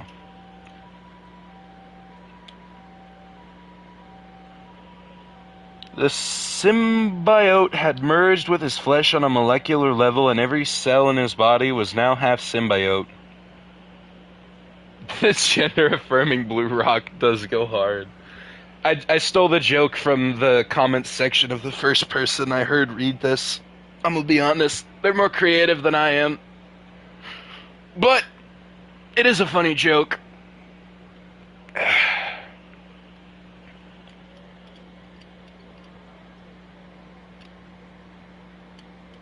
was impossible to tell where Jay ended and the symbiote he was literally stuck with began. Somehow Jay knew this instinctively. To top it all off, his bones were gone, replaced by muscle. I mean, the whole point of bones is to hold up muscle, right? Or am I stupid? I am a brain in a bone mech with meat armor. I am a brain in a bone mech with meat armor. Which was abundantly clear when he reached for a light switch 20 feet away and saw that he now had super stretch powers.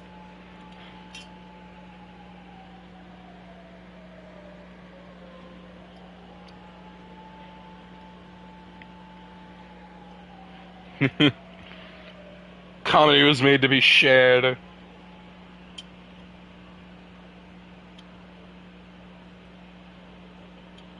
Super stretch powers, in addition to the spider powers and organic web shooters and super webs.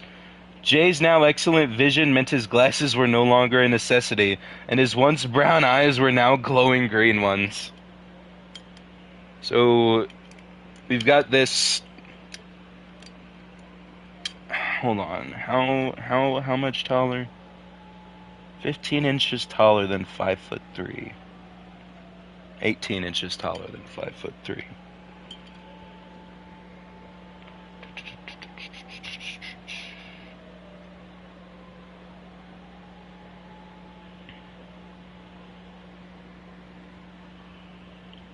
Six 9. Jesus Christ. So, he's now 6'9", 750 pounds of apparently this pure black bodysuit muscle with green eyes.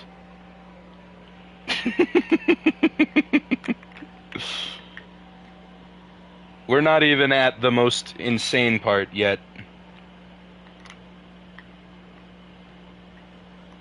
He would never need a flashlight or lantern again because he could see everything in the dark without one.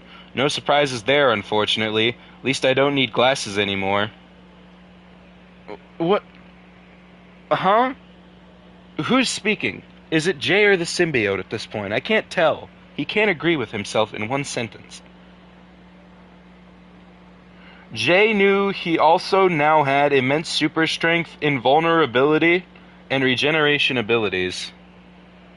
Teched by the SCP Foundation. Nah, they couldn't contain this Giga Chad alpha male. You're gonna find out soon that he lit her. Okay, that's one twist I'm not gonna spoil. Let me not spoil that one. That's the funniest one. He could lift a 1,000-ton boulder with little effort and was incredibly super stretchy, practically indestructible, and had super spider powers and super webs and regeneration abilities. But he was now the parasite, completely dependent on the symbiote to support his body, now that he didn't even have bones. We're getting into the repetition already. Can you feel your mind melting? Jay could harden, soften, and expand at will. So can I. Get in line, buddy. And withstand fire, ice, and extreme heat and cold as well. I can do the cold part, so I'm like halfway there to this Giga Chad level. So this blue rock ain't shit, if you ask me. The only thing good about it is its gender affirming qualities. This is my pet rock. He affirms my gender. Say hi. Hello. You look beautiful in your body today. Completely dependent on the symbiote to support his body, now that he didn't have bones.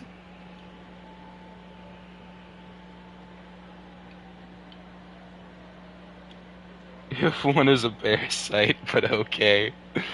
You can't bring science into here. There's no science allowed. I'm a superpowered freak of nature, and to add insult to injury, I look like one, and I know it. This is a nightmare. Damn. Buddy is now 6'9", 750 pounds of muscle. He's like the ideal man for the good girls who only want bad asshole douchebags who will treat them like garbage. The nightmare had one last freaky permanent surprise for him. Jay suddenly felt a weird squirming sensation in his armpits. Within seconds, the symbiote suit formed a second pair of arms under Jay's own black-clad and now mega-muscular arms. Ah, we're getting into multi-limb territory now. Just how many cliches of the monster fetish aspect do you want in your story? All of them. My parents made me go to church every Sunday. I want all of them.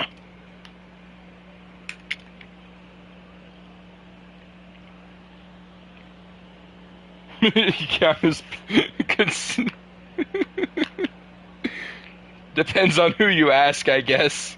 Some people might consent to being eaten. Wasn't there that really fucked up case in, I think it was a country in Europe? There was this guy who got in legal trouble because he ate somebody, but the person he ate, like, consented to being murdered and ate by him, I believe, is what it was. I could be wrong. The times I listen to true crime stuff are when I'm working really long, boring night shifts.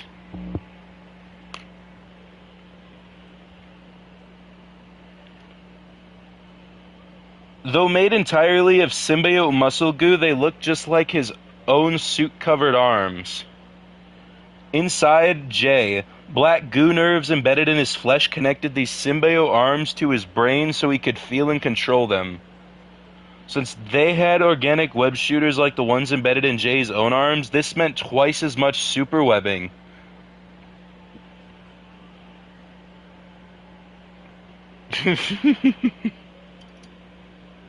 It's a very convenient story. Yeah. The guy I murdered, he told me I could do it. No. Trust me.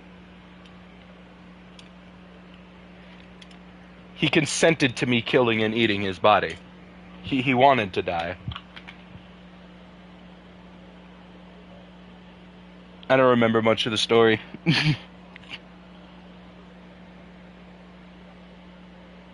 In shock and not sure what to do, Jay turned on his TV, which he hadn't watched in several days. Gee, I wonder what you've been so occupied with. Is it perchance a bodysuit?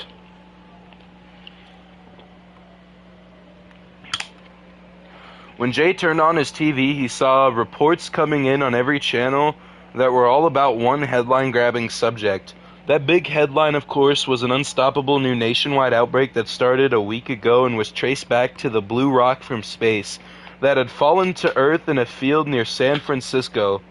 Thousands of people across America were infected with black symbiotes, just like the one poor Jay was now trapped in for life.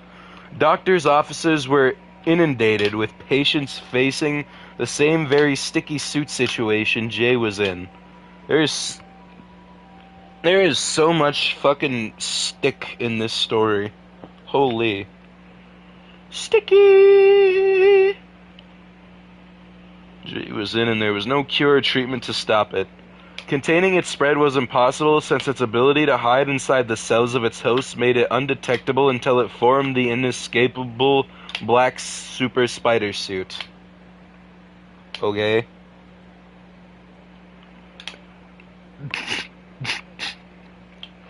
At this rate, everyone would soon have one of these slimy, stretchy, and indestructible body-hugging permanent glue traps. Jesus Christ, we get it. Fuck. This is so exhausting to actually read. Sticky by Tyler, the Creator.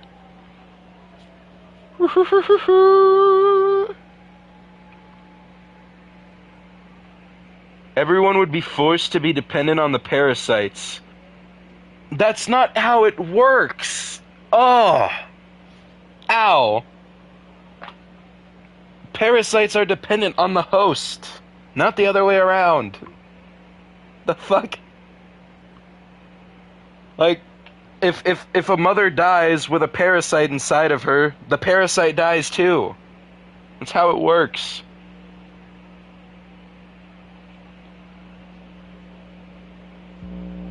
Everyone would be forced to be dependent on the parasites to walk and perform basic mundane tasks once their bones turned into muscle, and at the same time would gain the same superpowers Jay now had whether they wanted them or not. You used your one brain cell and said, ouch. I'm in pain. At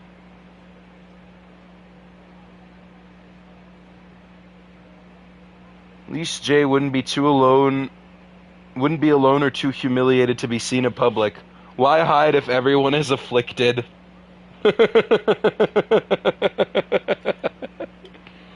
Why hide in the shadows if everyone has the same poison in their veins?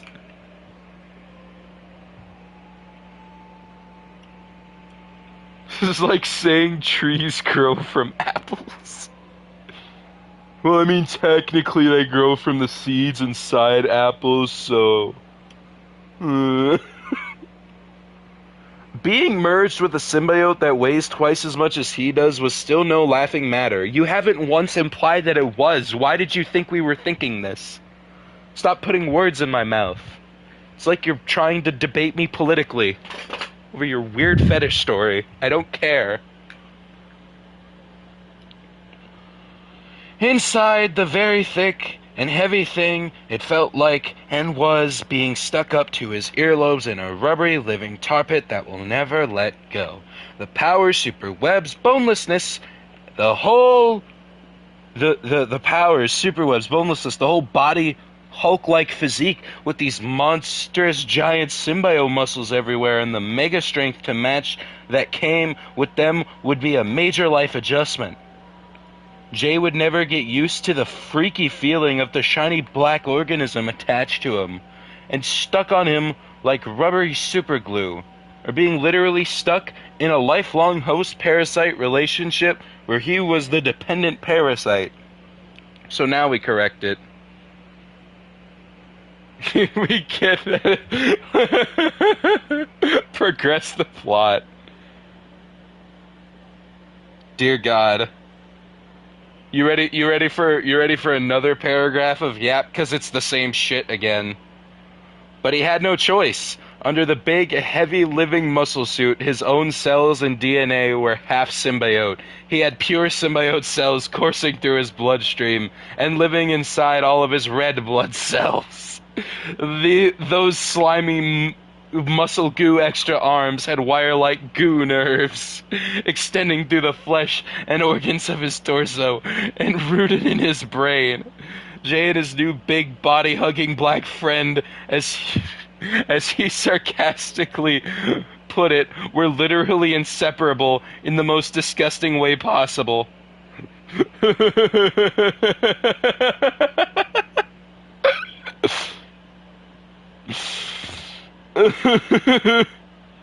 Oh, I got lost in this fucking sea of garbage. Hold on.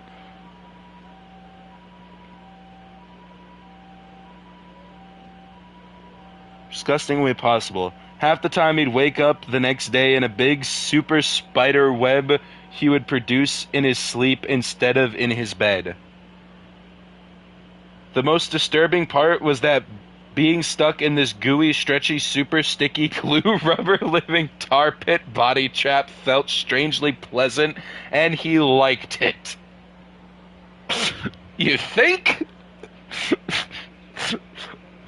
Are we sure it's Jay that likes it? Are we sure it's not the person with the pen in one hand and the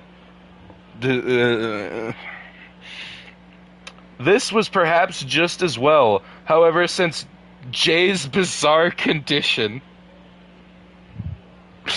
the fact that it's just Jay, I can just put whatever fucking, we'll just replace J abbreviation with JoJo. I feel like I'm going insane. Where's the plot? Oh, this makes me want to one day climb the mountain of Happy Happy. That would be fucking iconic. Since JoJo's bizarre condition was a life sentence, liking it did not mean he'd ever get used to the weird sticky glue rubber feeling or anything else about this. Oh, the monotony. Let it cook. You got more faith than I do, man.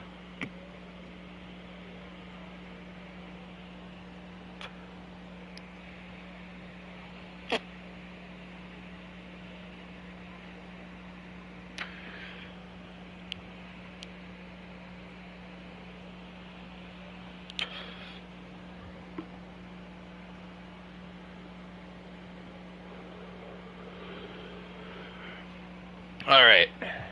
Cecil Stedman, head of the GDA. No one knew how they spread so quickly. Do we finally have plot? In 10 days, half of the American population was affected and trapped for life in mega muscular black symbiotes that completely covered them up to their chins and earlobes like JoJo.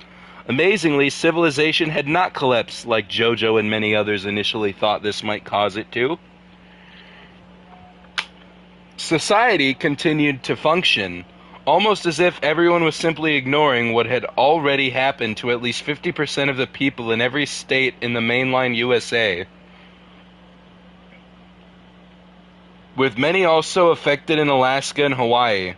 JoJo was dumbfounded, but at the same time glad America hadn't gone down the tubes.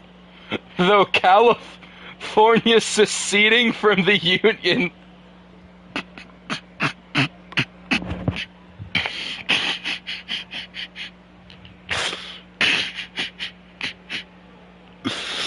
Oh, Christ almighty, we're getting into the politics. Oh, California seceded from the United States. I don't know. What timeline is this, bro? This can't believe Hawaii got sniped by the gender-affirming rock. The gender-affirming rock did not ruin America. I'm starting to question what side of the political spectrum this guy's family was. It's so hard to tell. It's so hard to tell. It's fascinating, truly.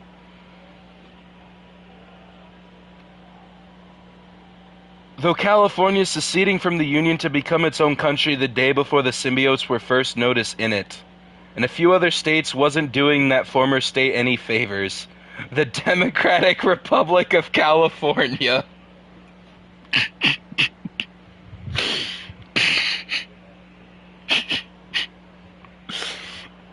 Where DRC was facing several severe crises that had nothing to do with the symbiote outbreak, and many of its wiser residents were now former residents living in neighboring states to avoid giving up their status as U.S. citizens.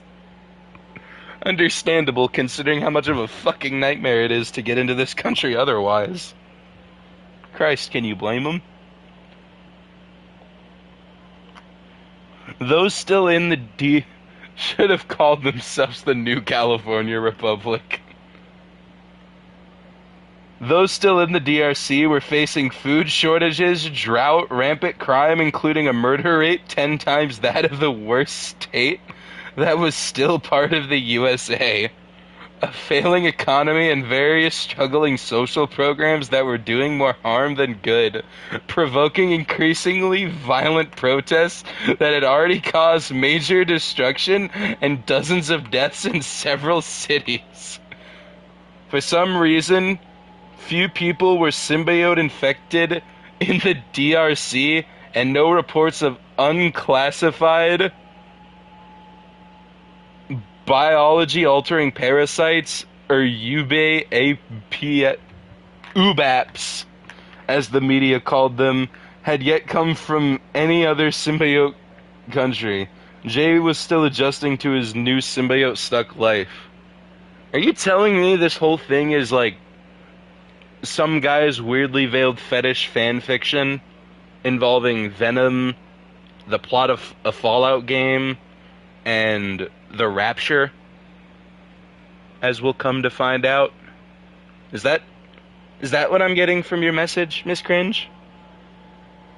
Is that what I'm reading? Tell me that's not the reality we're in. Tell me that isn't the reality I woke up in this morning. I can't handle it. I cannot believe that. This is fascinating.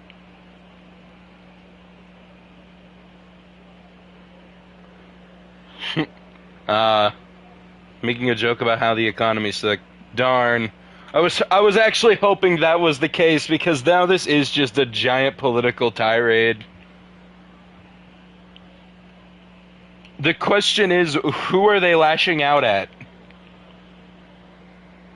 They're probably swinging at the blue, because, you know, California's a shithole apparently, but I couldn't even tell you.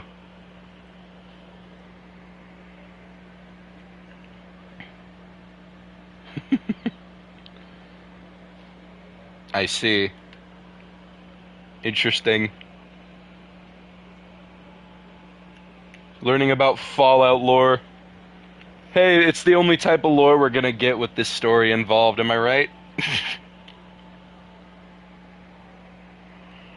The next 3 days saw the rest of the US population get forced into rediscovering life as arachnosuiters. Arachnosuiters is a crazy fucking term that sounds like that just sounds like a subsection of the furry community for spider enjoyers. Baby girl, I like the look of your thorax. Can it web?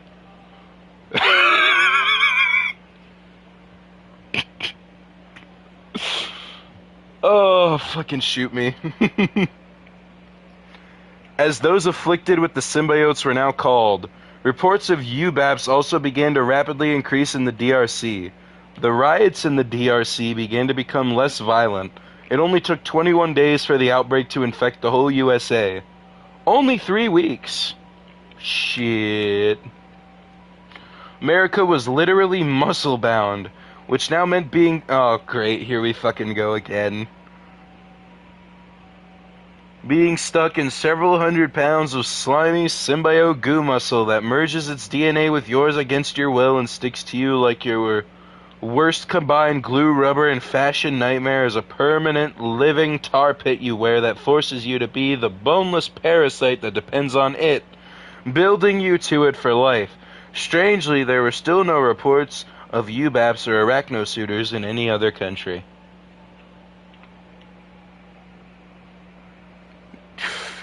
There's more. There's more. 6 feet and 630 muscular pounds was now average adult size. So at 6 feet and 9 inches and 790 pounds with his extra muscular symbiote, Jay was now considered... I think they're stuck at 500 pounds of glue that dissolves your bones and forces you to be dependent on it.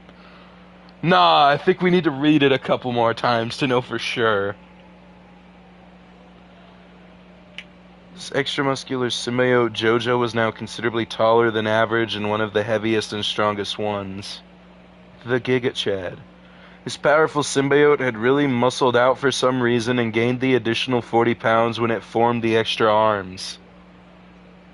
Gee, it's almost like adding limbs increases the weight.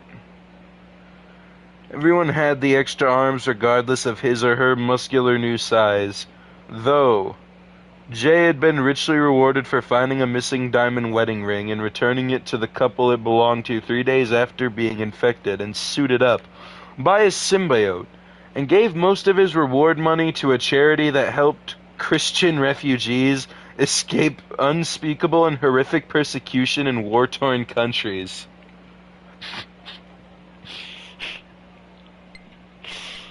Need I say more?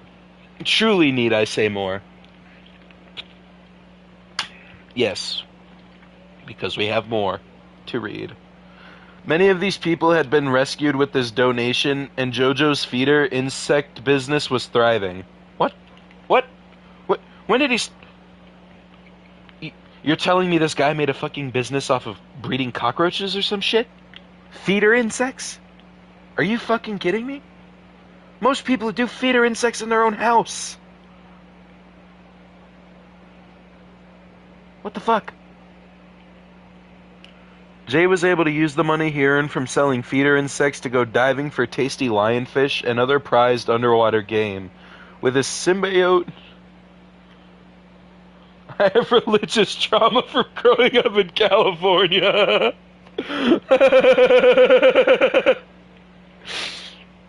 Question is, did they grow up in California or do they just hate California because it's a blue state?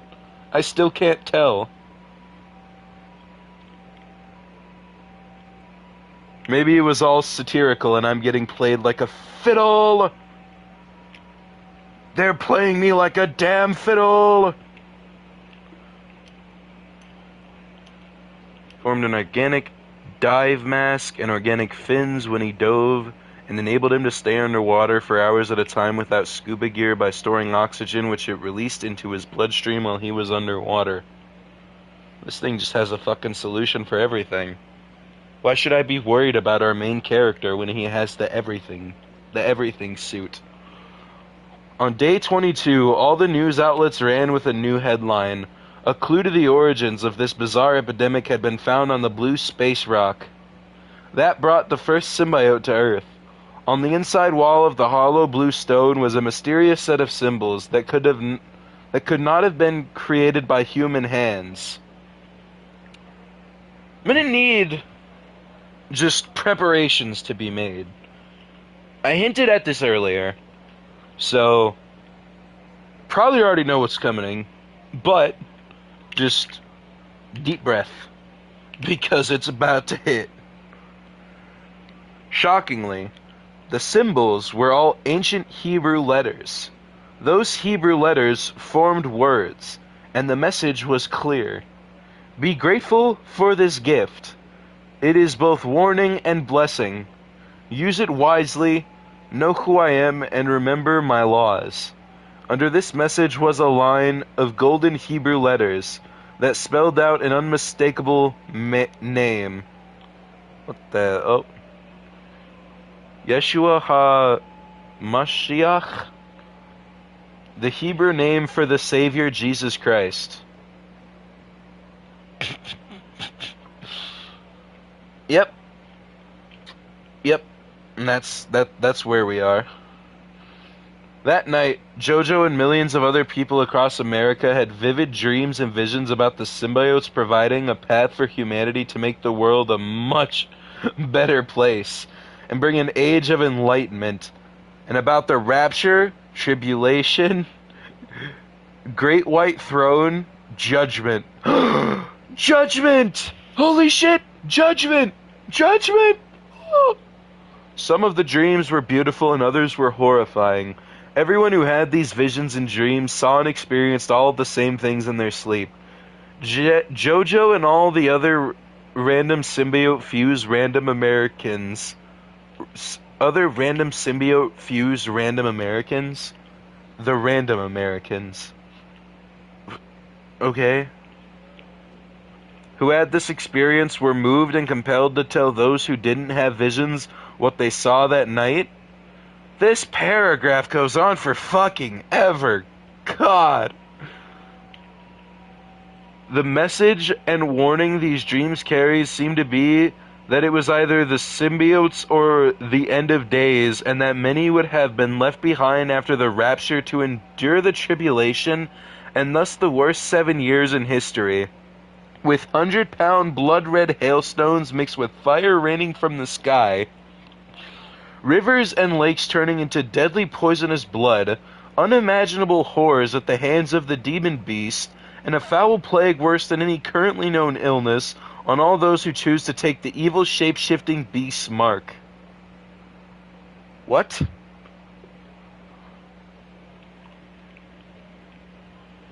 Despite the fact that I've listened to this story before, reading it, it feels different, like a unique experience. Oh, hey Faustus, we're going insane and reading somebody's interesting story they wrote.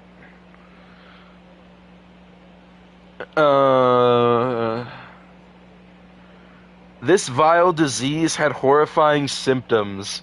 Fevered madness, gut-wrenching, stabbing stomach pain, bloody vomiting and diarrhea, black and green necrotic lesions, unbearably painful, festering boils and sores filled with oozing, reeking, disease-spreading green and yellow pus that attracted flies and fat-wriggling, flesh-burrowing maggots with horrific hook-like mandibles.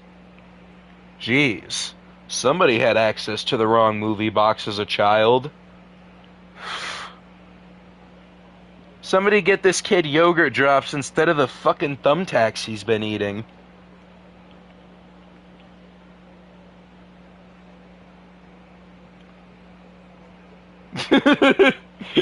Miss Cringe has put it perfectly.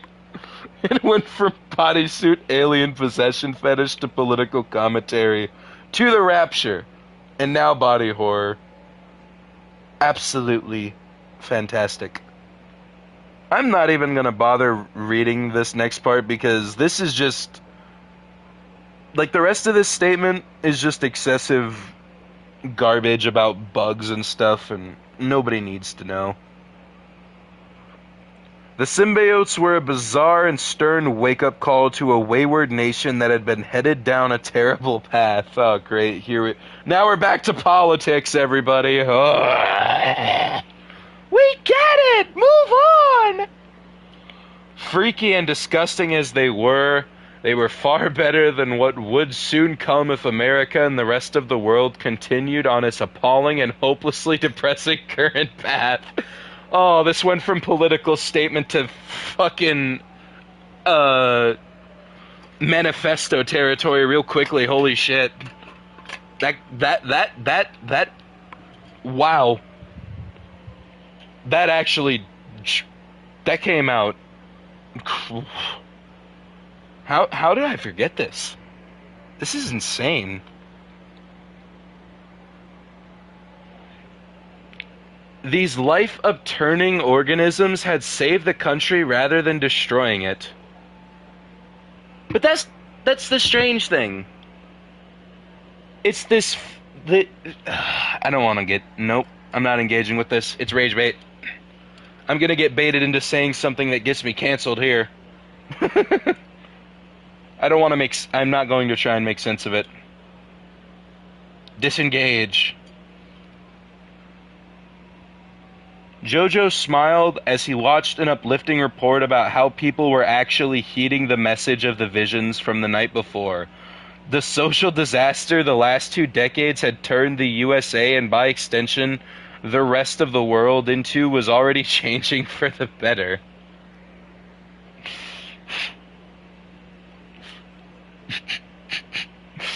Thank you, gender affirming rock from Jesus, apparently.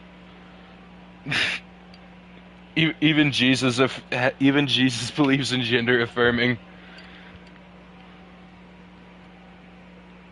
Not the My Little Pony Futanari smut.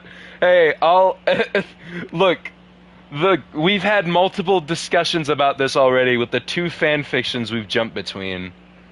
It's been an interesting night, and I'm having a great time. Finally, Jojo shouted. At long last, it's about frickin' time people started caring. I was afraid I'd have to endure the agony of spending the rest of my life helplessly watching the world slowly die in front of me. I'm only in my mid-30s, but until 2 weeks ago, the state of affairs on this planet made me feel like I was in my mid-90s. Thank God himself. That nightmare's over. This thing I'm stuck in and fused with is no picnic, but being symbiote stuck for life is still better than living out the rest of my life on a planet that's completely intolerable. Would have been if this never happened and the end times didn't come. Jojo's neighbor agreed. He was speaking to somebody? What are you doing? And what happened to Antonio? We just ignored him. He's just a stupid San Francisco resident. No new big stories broke on any of the news stations for the rest of day 23, but after sunset, multiple football-sized and shaped glowing blue meteors identical to the first symbiote-containing stone were seen and reported by witnesses falling from the sky around the world. Yeah, if they're that size, kiss the fucking planet goodbye, dipshit. Something that fast coming from deep space. Better hope that shit's small. Size does matter in terms of asteroids, and if it's too fucking big, it's gonna split us in half. Just like America, each and every country on Earth received one glowing blue meteorite, and thus Super Earth was formed. That is definitely the most likely theory. Yes, the truth of Super Earth, everybody was rooted in aliens. And now nobody knows about the aliens. And we fight aliens. A way of life, galaxy-wide, paved with the skulls of those who've died. A secret line of super pride, a torrent that can't be satisfied. I went to the comments and somebody posted a gif of Alex Jones crashing out. Fucking beautiful.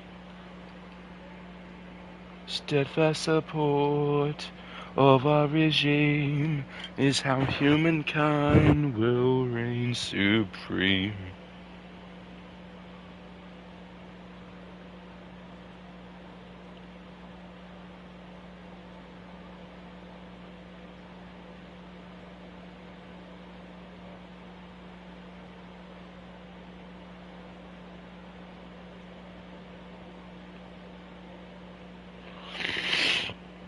Ugh.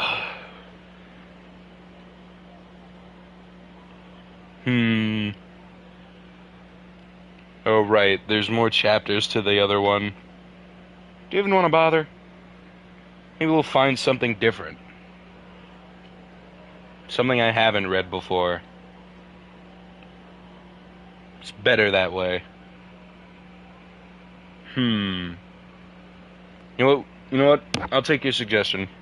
Let's find something from my hero.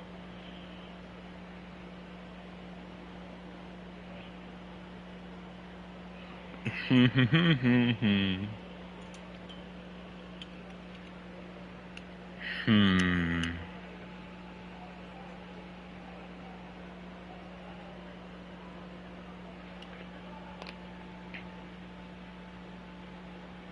Steadfast support of our regime is how humankind will reign supreme.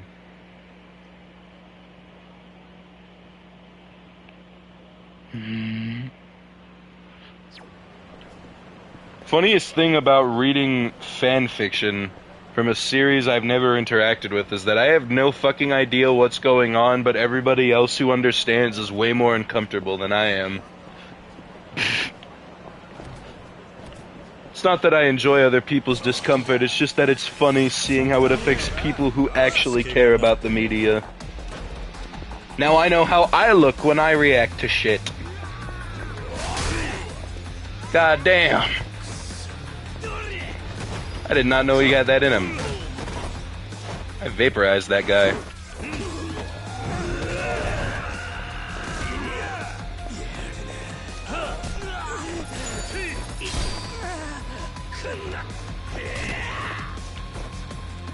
Oh, I missed.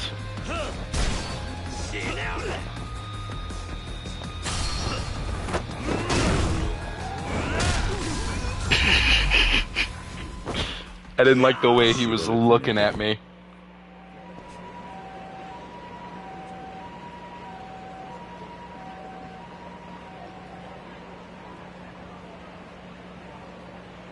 Oh, sweet liberty.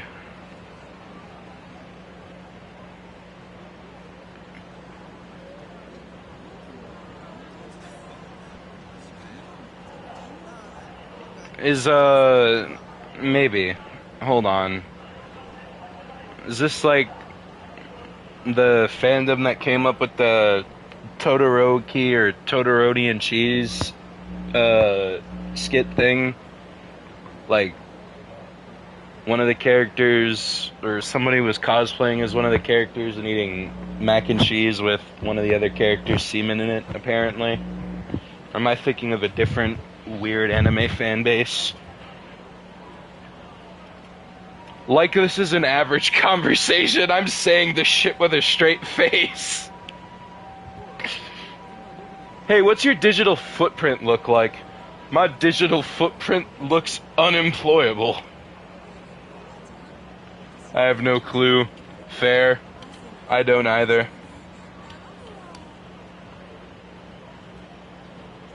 Oh. Okay. You know what? I'm not gonna... Nope. I'm making the executive decision to not, because one of the things I saw in the first paragraphs was 13-year-old. Nope! Not in this house. I did that once. Not again. We'll leave that where it belongs. In the trash. Let's find something better.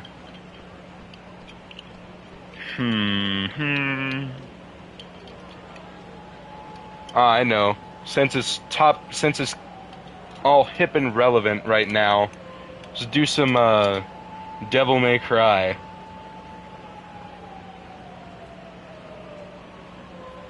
Not in this Christian household. Yeah, did you not hear? God's gonna send down the gender-affirming blue rocks.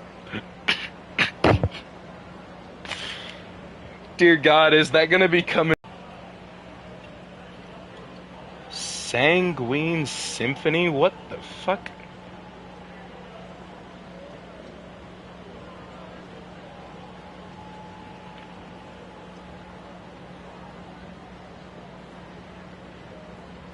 This was...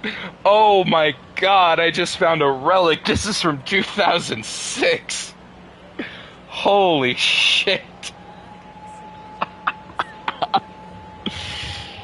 I just found a fucking ancient treasure. This is vintage fanfiction. This came out the year I was born. Time to find out if this shit like a wine or something else. Is this a wine or a milk? Apparently it's a Dante X Nevin fanfiction, which... do with that information what you will. Dante had to admit, she is the best goddamn guitar he ever owned.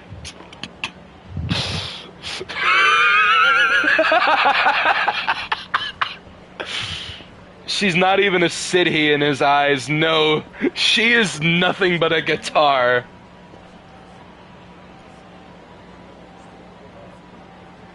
Oh, this person made the same mistake I did when I titled my DMC3 video where I face Nevin. He also called her a succubus. She's not a succubus. I don't know how to say the word correctly. But somebody corrected me in my own comments section. Shout out to that guy. He allowed me to correct the title. Although the original title was kind of fire, because that was a killer pun. It doesn't work as well. When she walked into her room, she had to have drama. The lights, the setup, all the elaborate displays. These were things that came with the territory. She had waltzed right on in, adorned with translucent white skin, puckered plum red lips, looking like it's been injected by state-of-the-art collagen.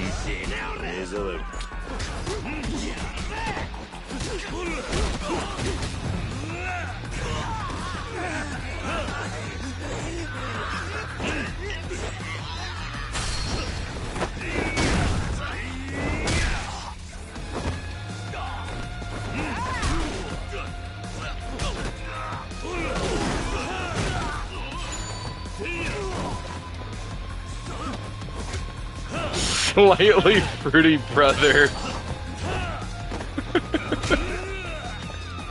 That is probably the greatest thing I've heard about DMC in recent times. Because everything else has just been people talking about how doo-doo ass the show is. This show fucking sucks! What the fuck was Addie Shankner thinking? Just looking at her lips gave the impression that they were alarmingly alive, filling all the hot, fiery skin with pulsating veracity. You can tell this is vintage because this person clearly went to school when the education system had standards. Holy fuck! There's words, there's structure. Spell check wasn't even that good back then. These people knew what they were doing. Oh my god, we found it. We found it! Even if the subject matter is disturbing, I can appreciate the grammar. I'm at such a low point in my career. I can appreciate the bare minimum. I'm going insane.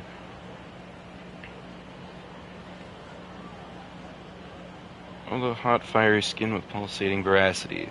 The succubus, not a succubus, but it's okay. I made the same mistake, so I get it. Had fangs, surprisingly white, ivory sharp. The observer would take pause just to see the intense contrast. Her tongue whipped out, slick and wet, pink and swollen flesh glazing along white sharp fangs, her demon saliva wetting a line of fire. She was a proud, bearing-born demon. Lust and coveting were her shining glory. Jesus Christ.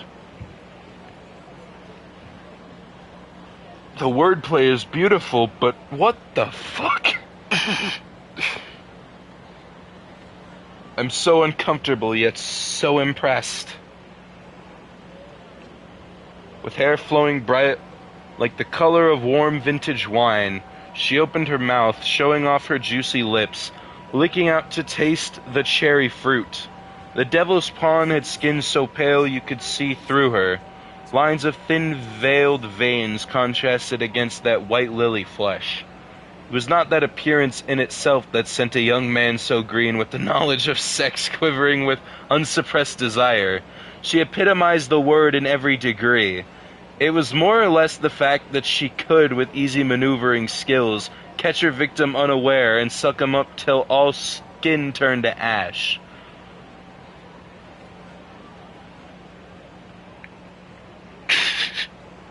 I have heard people talk about their own siblings with less detail. My God! I can't even be mad. This is just beautiful. I've never been so appreciative of effort. It's so missing nowadays. AI can't recreate this. This is gold.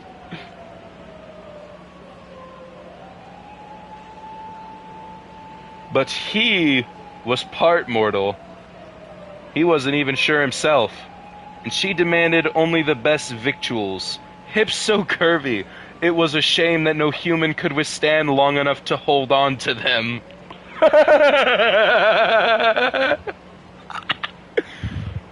Oh, wow.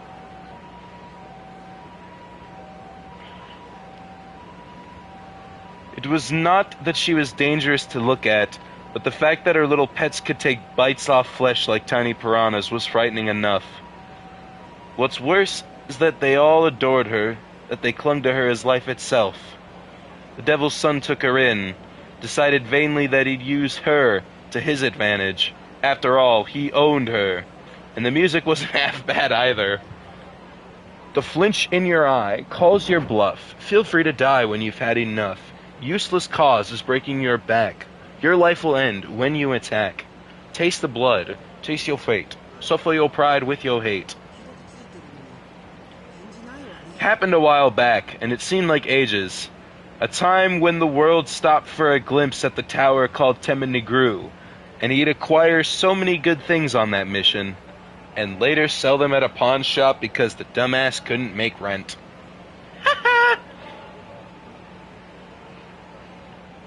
He'd acquired so many good things on that mission. She was the sexiest thing he'd come across. A bit too old for him, but hey, he found that life with older and wiser women were the best in the best possible way. Best way possible. Forget the age of the woman who raped Dante, so this may be accurate and it may not be.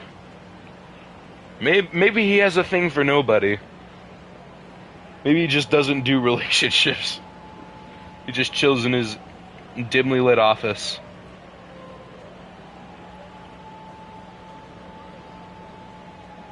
Dante had played on her strings after defeating her in a fair play. He never forget that evening. Excuse me, what? I don't remember this part of DMC3. Maybe this is what the fixed camera was hiding from us all along. The candles flared, and the unmistakable smell of sex hung in the air. He confidently stood in the middle of her lair, finding himself quite enamored at her exaggerated parlor. Not that he had fair warning. Devils like him, half or full, knew the stakes, and when he had retrieved that nasty ambrosia, he had to make his way past creepy crawling 6-foot-tall spiders. It was a good thing he had no fear for such creatures. Unrelated note, fuck that spider enemy from DMC3. That guy's a dick.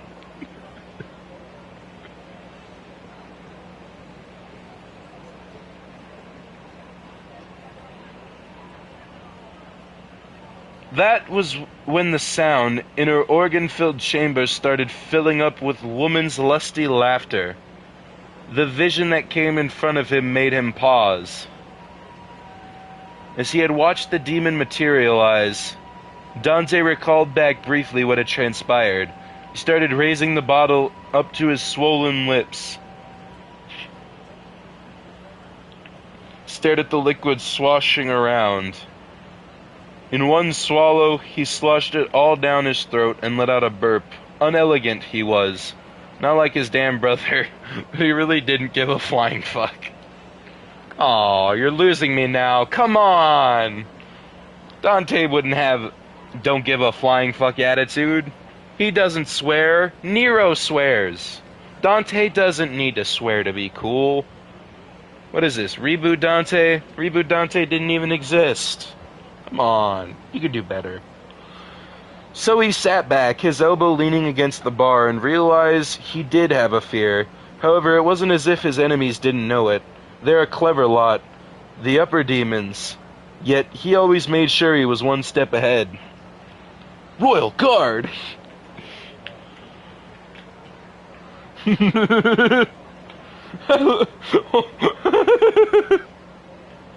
Like to imagine Kiryu was reading this all out on the sidewalk, and that's why so few people walked past him. I was standing here in the hopes that I could maybe get some occasional street fights to break up the reading without having it be constant, but I haven't gotten lucky so far. Good theory, though. Would make sense.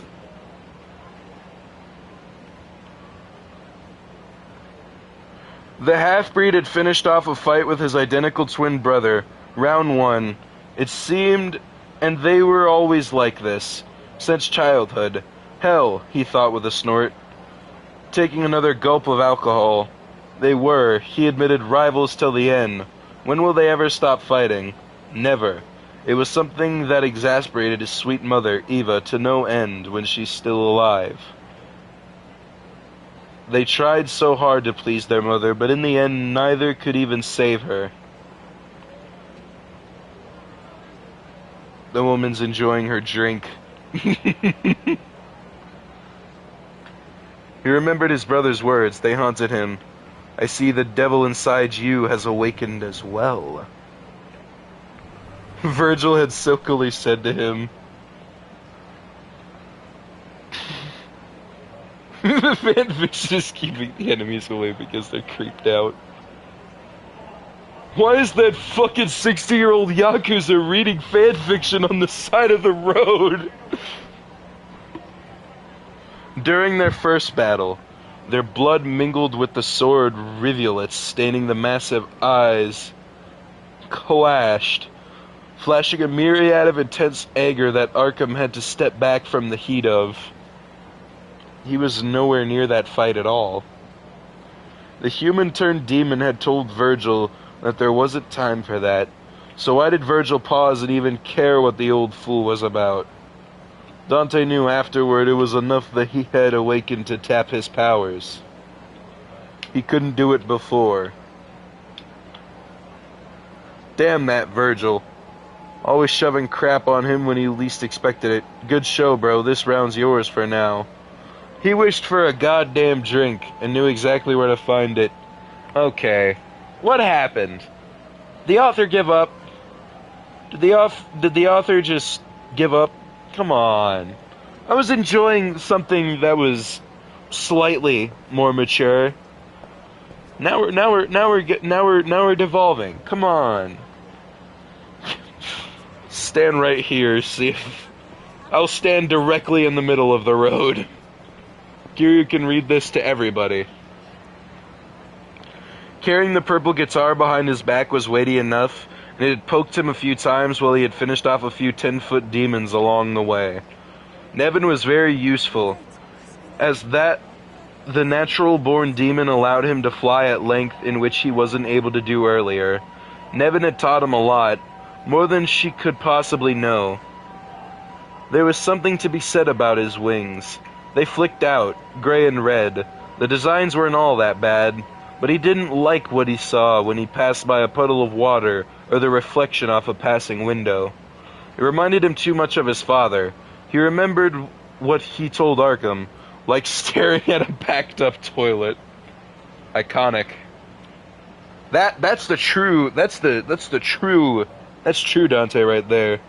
They spent all the creativity on the intro. Felt. Fuck me, I spent all my writing energy on this introduction and now I can't write anything at all.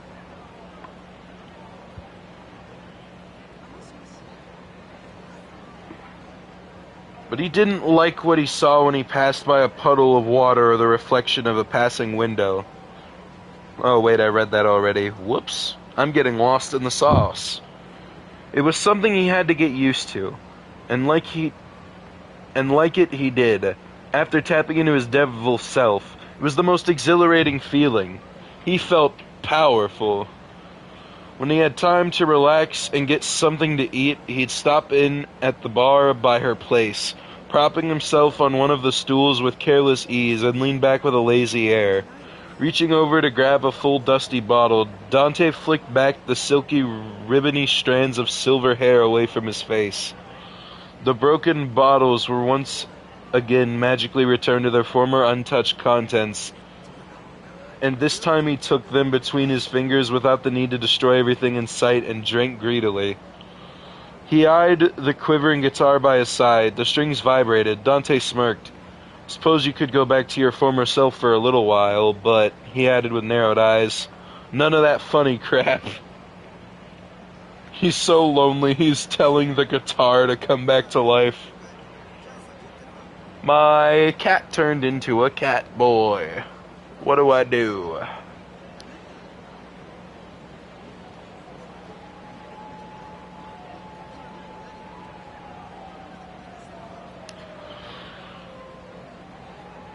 That was when he allowed her to materialize before him in all her alarming splendor, allowing her flaming hair to flip up, generously shoving at him an eyeful of her bountiful breasts. So it's only when describing the figure that we lock in. Come on. That's not where the budget needs to go. Sea salt! Sea salt! Fix the defense budget, sea salt! Show off, he snorted, but couldn't tear his eyes away. Still, he had to be careful. Her bats flew out and covered her most private parts, but not without seeing the red curls between the apex of her sex. Yep, I was right. So, apparently this author just types better with one hand.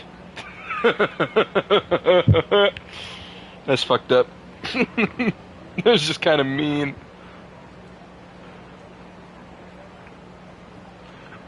Although the sentence between the apex of her sex was not something I expected to read online.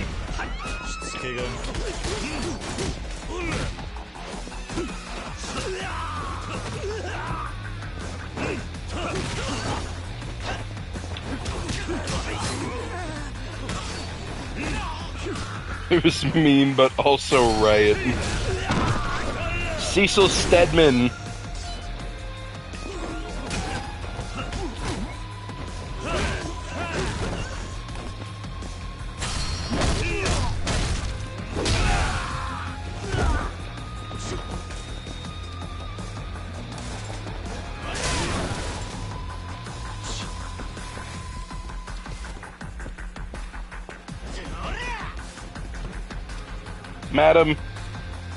Madam, could you please tell him to leave? Holy shit, there's an ant on my TV screen.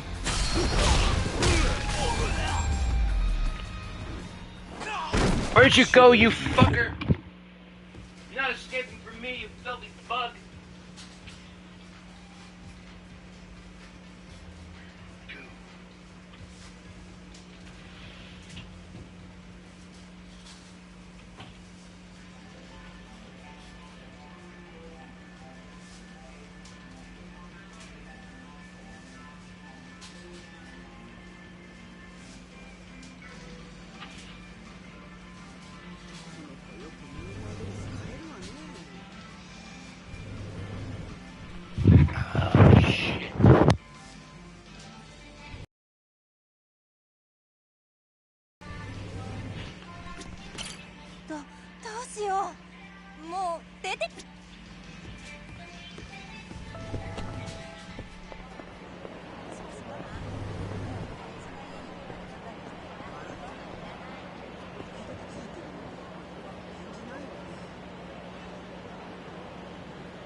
Yeah, unfortunately we're no longer allowed to shop at this Smile Burger. We caused a bit of a disturbance.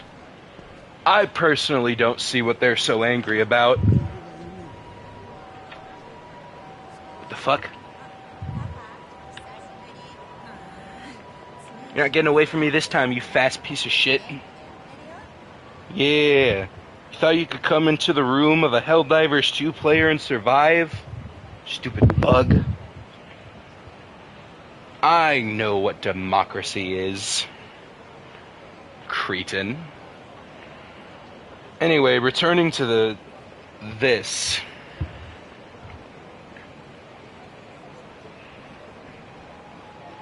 Logic could fly out the door right now, and he had to bite a curse to focus on what she was made for. When she spoke, it was melodious, soothing and sultry, like a hot summer night, between sateen sheets and humidity so thick a mortal could barely breathe. You're just describing an absolute nightmare for me. You're not making me feel immersed. You're making me fucking hate this idea. I fucking hate being hot. This is the most miserable shit in the world for me. Lonely. She waltzed around him, oblivious of her nudity. How is she oblivious of it? I thought that was the whole point. Wouldn't you have knowledge of your own nudity? No, I was not aware that I was naked. What? So what? You're telling me I can't have my wiener out in public anymore? What kind of country is this? This woman was mean to me, so I'm breaking everything in her store. Could have just sold me a burger after I defended your store, but no, you had to get mad that a door was broken. I break all your windows. I'm gonna break your tables and chairs too.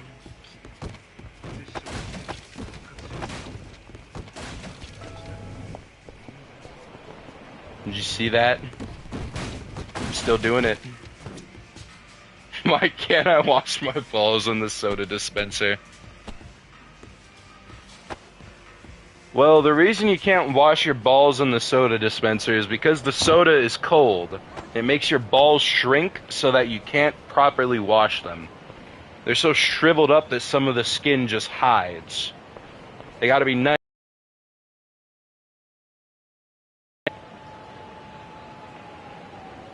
And oh so acute of his eyes straying at her private areas, noting the way her curves begged to be touched and held. He watched her warily, but confident to know what he could overtake her any time. Besides, she is under his wing, so to speak. Demons normally didn't have honor, but in the code of his strength and power, they had to willingly surrender their souls. You're starting to lose me here. I get that this is like official, kind of what happens in DMC3. You defeat them, you get their weapons, grant their soul to you, ha ha ha, you may pass. Nevin summons the writing budget. Stand ready for my arrival, worm. Stand ready for my... darling. This is just karma for what I just did. Holy shit, Yakuza. I might actually make money from this fight.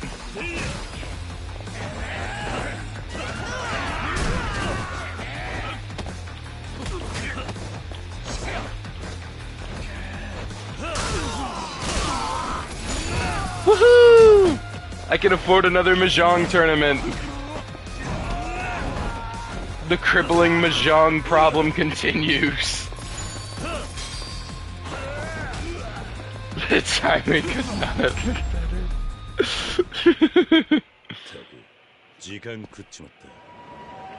better. That's another thing I should clip. Clip that. Beanies uses the fucking mommy voice and gets attacked on the street for his insolence. A worthy challenger, as once Cerberus said to him, lifting up the bottle to his lips. He lowered his lids as she approached him. The scent of her hair smacked of heady wine, sex, and sweet sweat when she allowed her legs to touch his. The electricity crackled loudly, jolting him from his reverie. Know you're up to no good, Nevin. Or wait, should I try to do my shitty Dante impression? Just for the fuck of it. I haven't fucking done this voice in forever. I know you're up to go good, Devin. Yeah, I can't. It's been way too long. Must you be so inconsiderate, my friend?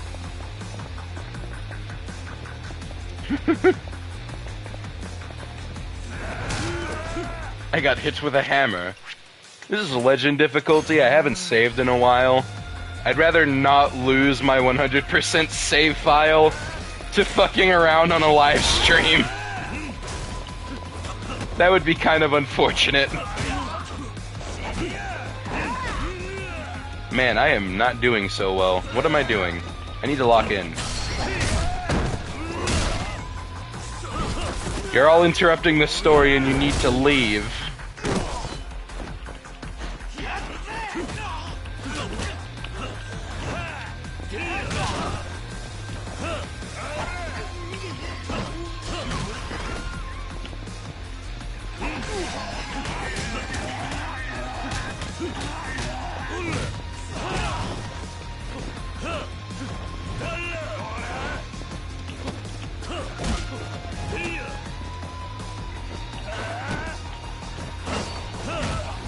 Woohoo!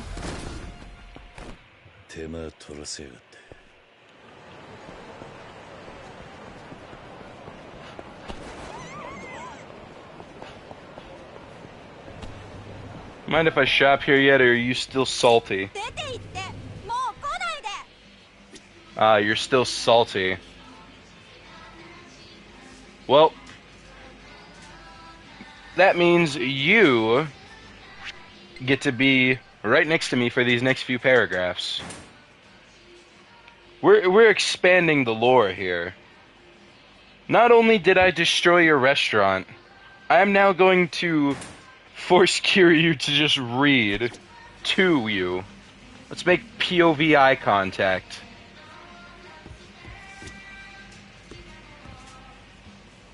Please do not harass fast food workers IRL. This is my way of taking my frustration out on the Yakuza universe. This is probably who I'm fighting in Puyo-puyo. There's no way of proving she's not.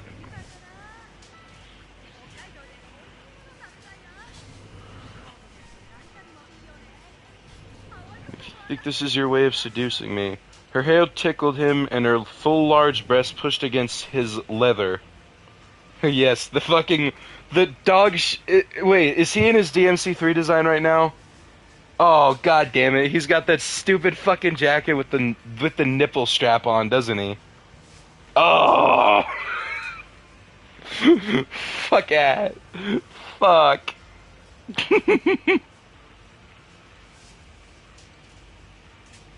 Her nipples springing up from the cold metal of his belt loops. Huh? Damn, she got low. The sultry tones made his skin prickle and his inside shiver. Damn. It was no wonder his breathing narrowed.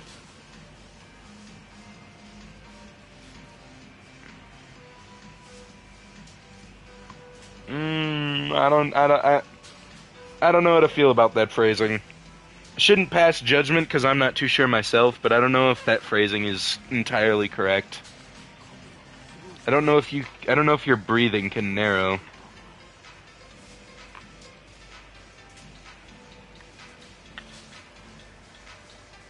I've heard of narrow airways, but I've not heard of narrow breathing.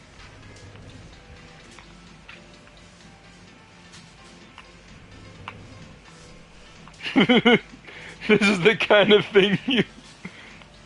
For someone reading smut to retail workers, Yokoyama, use this idea. Free of charge. Just please never remake another Yakuza game. Ever again. You know what's really funny, though? She probably can't understand a goddamn word that's being said because I'm speaking English and this is Japan. So from her perspective, it's even more confusing. There's just somebody staring at their phone, speaking a foreign language to them.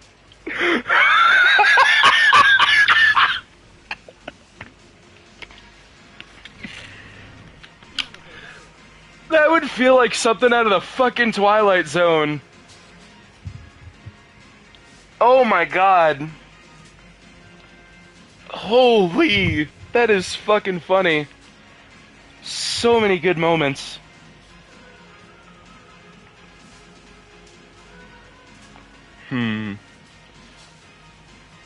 that his pulse had quickened. The throbbing in his ears pounded, and he had to keep himself in check from the way she straddled him on that bar stool. Interesting.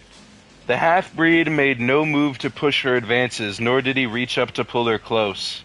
He chuckled, Adam's apple bobbing up and down from the swallow. Coming on a bit strong, aren't you? I mean, in theory, you technically did,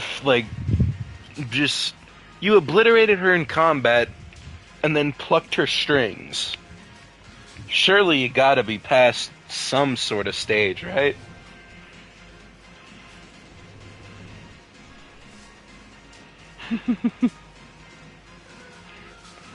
Feel like I'm torturing you with my stream schedule. Just appreciate the fun. Maybe I'll get some time off some better day, I don't know. Who the fuck knows? I'm having a great time right now.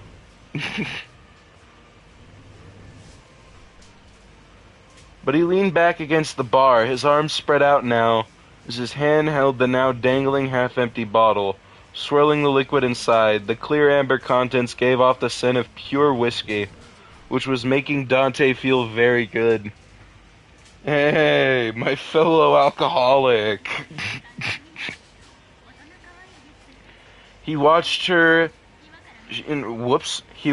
her lily-white hands with those damask-colored fingernails delicately gliding along his bare skin. Wow. She inched her way towards his lips, her breath of burnt electricity, sweetened wine,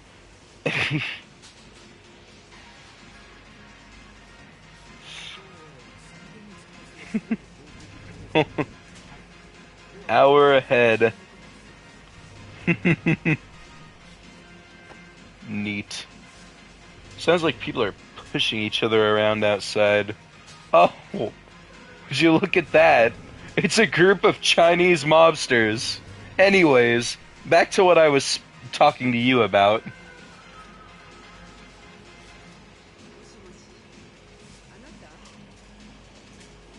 They knocked him out. He tensed considerably as she continued her ministrations, the pale, long, feminine hands sliding inside his red jacket. Finally whispering in a deep, husky voice, my, you're indeed just as handsome as your father was.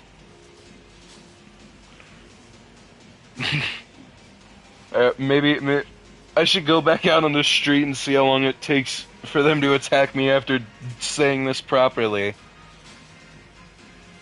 Let's do it! Let's see how long before I'm punished for my insolence. Probably not long, all things considered.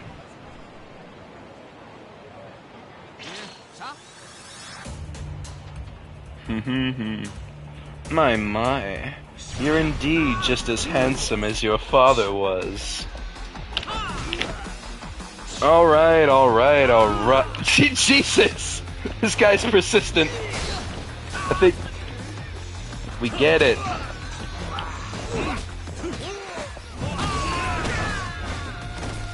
Huh? Oh, I didn't know I could come in here.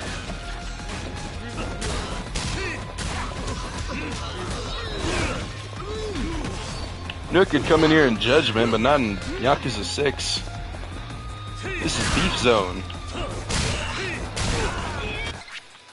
Chill out! God damn! Oh. This street enemy type is aggravating.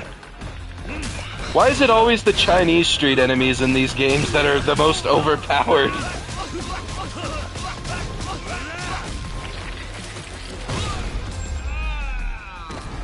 Even in Yakuza 7, you go to Chinatown early game, you will get beat in.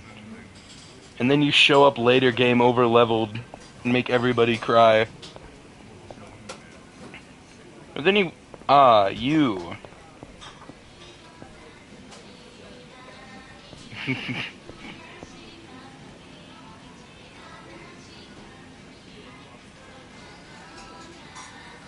She breathed in deeply, holding to cup up the wonderful masculine scent her prey owned, then boldly leaned in to capture a kiss from him.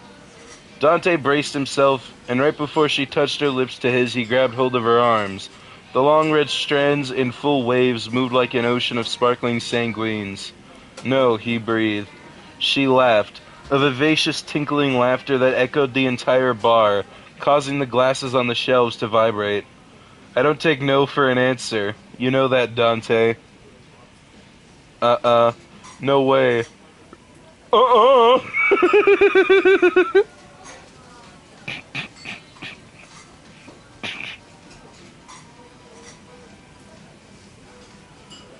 Remember the last time you tried this? You nearly killed me. We were in battle, remember? That's all past now. I want something from you, and you know exactly what it is. A bold look. The inflamed, shapely lips pulled back to reveal her fangs. She hissed, and light violet smoke came out from her mouth. He wasn't afraid of what she'd do, but rather afraid of what he would do. And instead he continued to raise the bottle to his lips and gulped the remaining contents. The appropriate response when a succubus is, actively trying to get your essence. Or whatever they do. I don't know.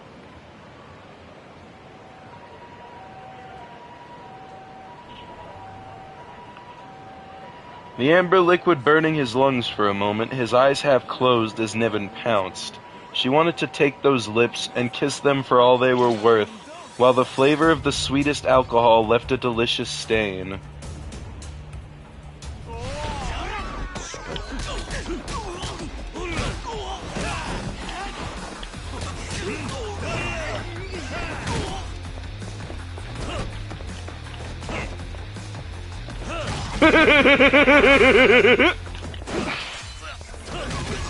We've turned Kiryu into the most interesting degenerate on this stream.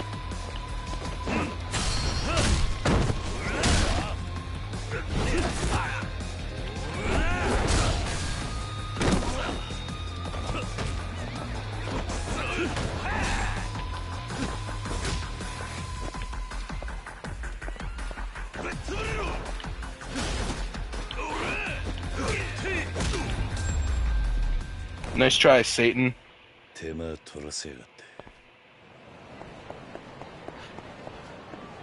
Sweetest alcohol left a delicious stain. Dante gave in, willingly. He had to. All those memories of his lost brother, his mother long ago, and the human girl who was too pure to touch. Lady. He missed her. He missed his family. Ah, hell. He had to drive away all the pain and the sea of sorrow by giving in just this once to a born demon from hell. You know, all this trauma I'm going through can be solved by having sex with a demon. Don't look away from me, Kiryu. Look at me. Look at me. Look at me when I'm talking to you.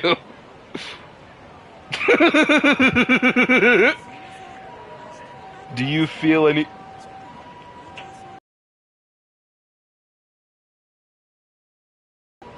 Bucka me by? Oh, why does his idle animation make him look so nervous? Maybe it's not nerves. Bro is so lonely he summoned a succubus. You know, I think I found the perfect camera angle. Can I turn off the minimap? That'd be awesome. Haha. Perfect. Now we can just experience.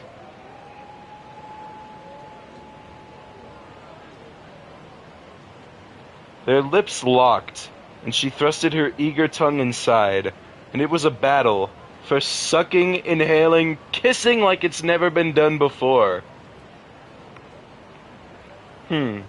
She pushed her naked breasts against his bare chest, allowing her nipples to scrape along the small fine hairs he had.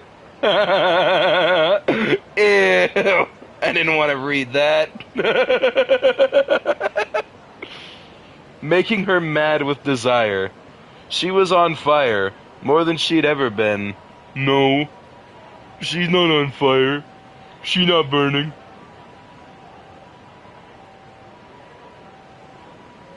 This was what she wanted from the first time she had set eyes upon his father. His father, Sparta, was the devil that got away. His son would be easier prey. God damn. Bars.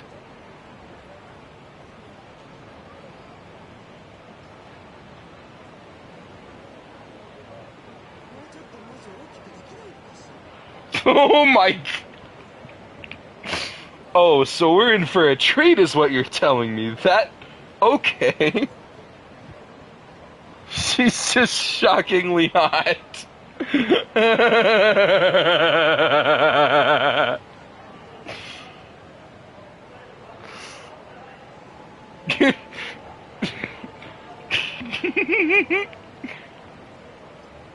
Don't look at me like that, Kiryu. I didn't do this to you.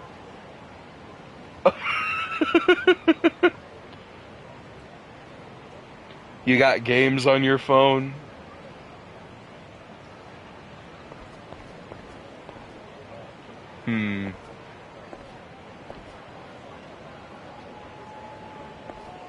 No ray tracing, uninstalling.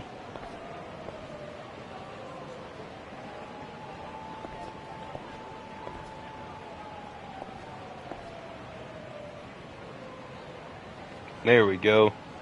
Now we're just a little bit more centered. Best we can get. This is the closest I can get to holding the phone too close. Because the phone has the phone overlay. Sometimes he disappears, though. It's kind of sad. She was on fire for him. Silky, long, brilliant colored hair spreads out against lovely alabaster skin. It's alabaster?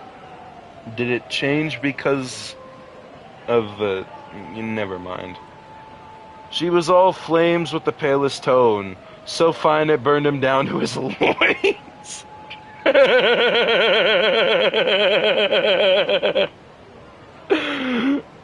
He groaned inwardly, feeling horny and hard against this very naughty succubus.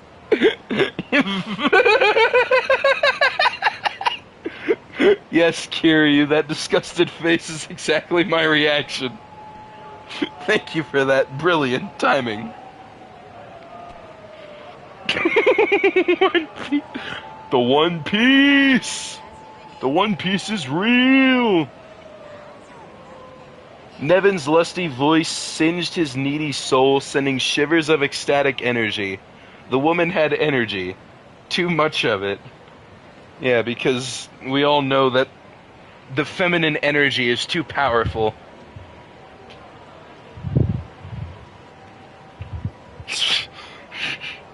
The feminine energy is too powerful. Oh no, I'm gonna offend all the people who say people get offended too easily. Oh no, I pushed the reset camera button. You got games on your phone?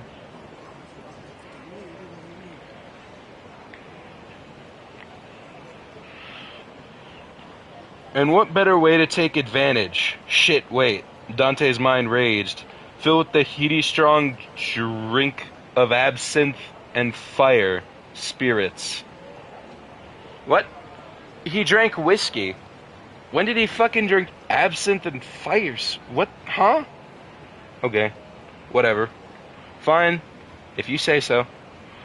Long, steady heartbeats drummed against his rib cage. Strength. He wanted to push her against the floor.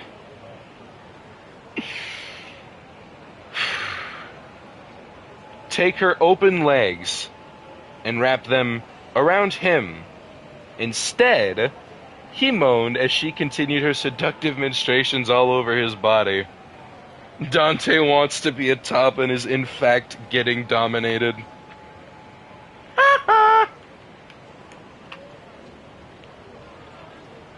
I don't know, maybe he flips this. Maybe that's the dynamic.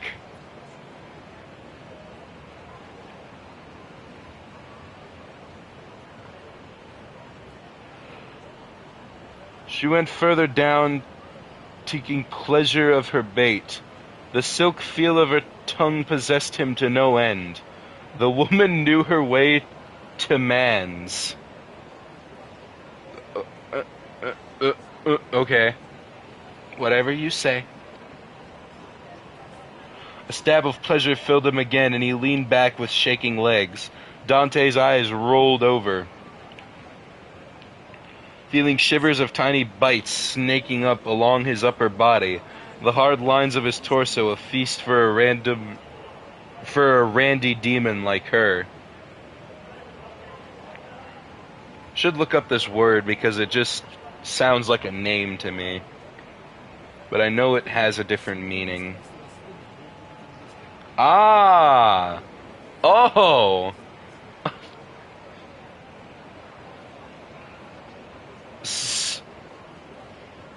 Feel like somebody just found this on an adjective website. Lustful, lecherous. Ah, okay. So, smart thinking.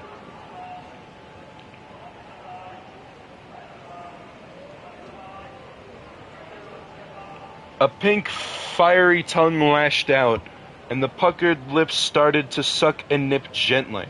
Nevin dropped alternative attention on Sparta's offspring. Why do we keep bringing up that she's fucking the son of some... of... Why do we keep bringing up that she knows the father of the son she's fucking? Why do we keep bringing it up? I don't get it.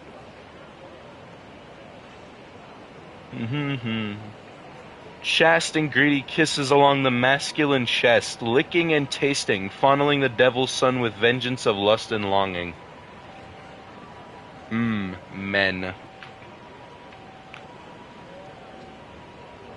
I'm not reading this in the funny voice, because, well, it says you like that. You like that?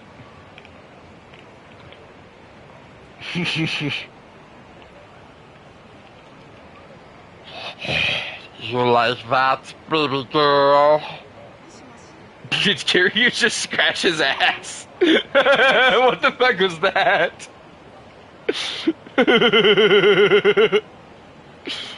Getting distracted. You like that? The purring tease urged him on. I know you do, sweet boy. You want me so bad I can feel it right here. Her finger moved towards her pink protruding nipple and traced them. Then quickly ran a line to the bevy of generous heat between her thighs. Yeah, right there. Then lazily placed her finger into her mouth with a sucking closed noise. Dante just gasped like a schoolboy for a moment. Oh.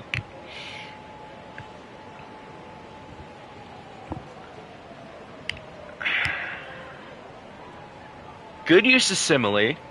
Not a appropriate use of said simile for the current situation.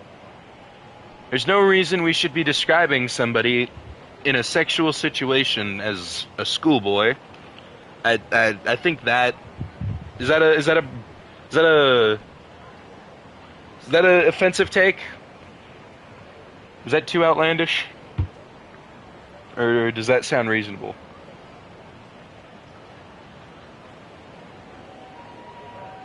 I missed one of your earlier comments about Dante being lame and desperate. Lame and desperate. Lame and desperate in the just sad way. Alright, anyway. For a moment recovered himself with a couple of swallows and grinned. She proceeded to continue her ministrations as she rubbed him with expert fingers, gliding those same fingers down the lines of his body. Skin against skin, heat upon electric force. It cracked like lightning and thunder. A combustion of purple heat seekers sent a firework of volcanic eruptions behind his eyes. If he didn't know better...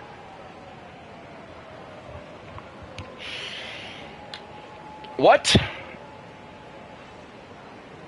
When did we get here? Okay, hold on.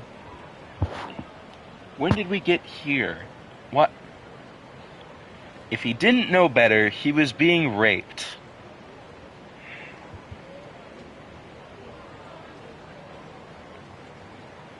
Nope, not touching it. Just gonna move on. He almost shivered with that nasty thought. Nasty because he... We're getting into interesting territory here. Nasty because he fucking wanted this. Why are we going back to this immature fucking dialogue all of a sudden? I hate this shit. I know I'm swearing like a sailor myself, but come on. Come on. At least with writing you can think about it. I just speak.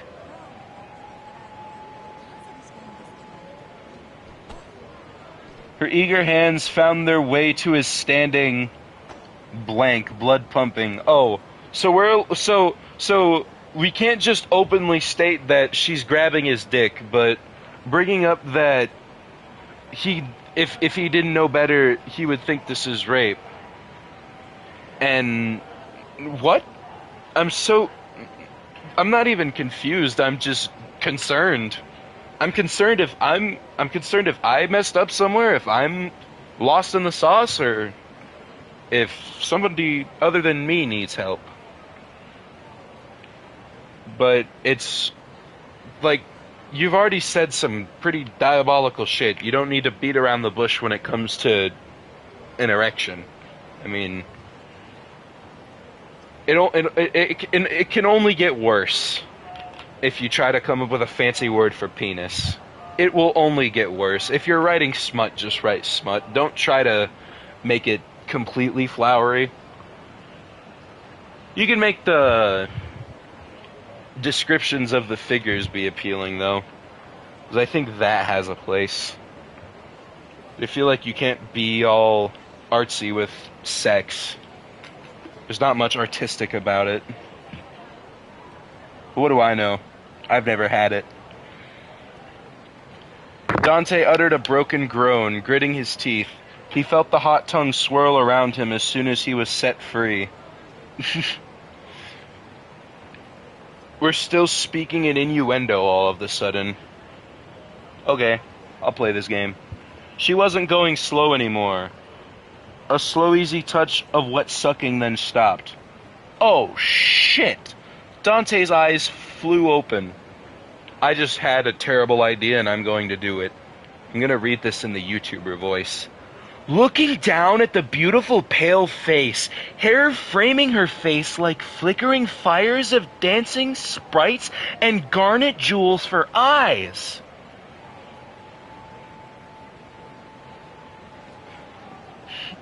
It's like calling someone a prick and drawing the line at saying screw you. I love it. Alright. He was taken aback. Did he see a pouty look there, or a seductress of the night look? Nevin was all kinds, wasn't she? Damn woman can't take her hands off me. Dante liked that a lot. Gives him a hot-looking woman when he's depressed, and it was an instant cure-all from a fucked-up day. Where am I? This paragraph makes no fucking sense! What? Hold on. Let me try reading this again. Maybe it's just the voice fucking me up. Oh shit. Dante's eyes flew open, looking down at the beautiful pale face, hair framing her face like flickering fires of dancing sprites and garnet jewels for eyes. He was taken aback.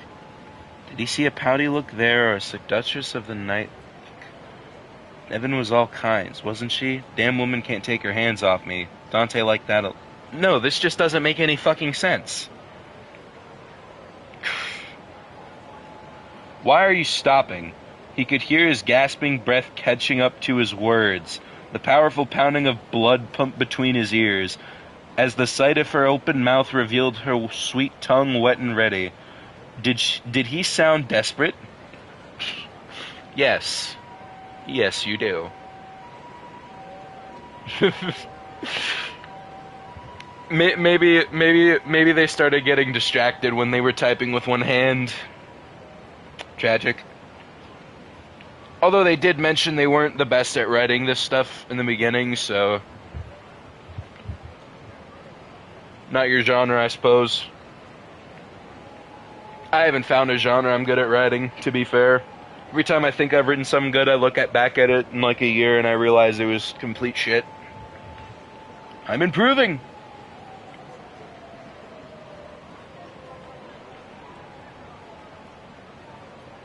Didn't care. Why was she pausing? For melons. Yes, I have heard many times about her tits. Not very interested. I would much rather hear about the intricate designs of the many Yakuza tattoos. They defied gravity, and would have made any jealous woman ache to change places with her. They don't really defy gravity. I mean, gravity still has an effect on them, and it does have an effect on the backs of the average woman, which is why they usually develop a lot of back issues before men do.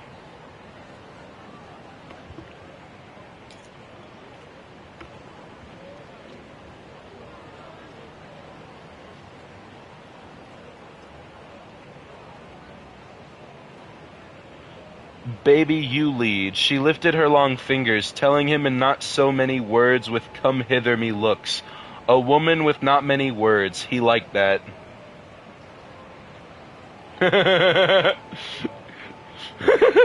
This author was so straight he was scared to mention Dante's penis.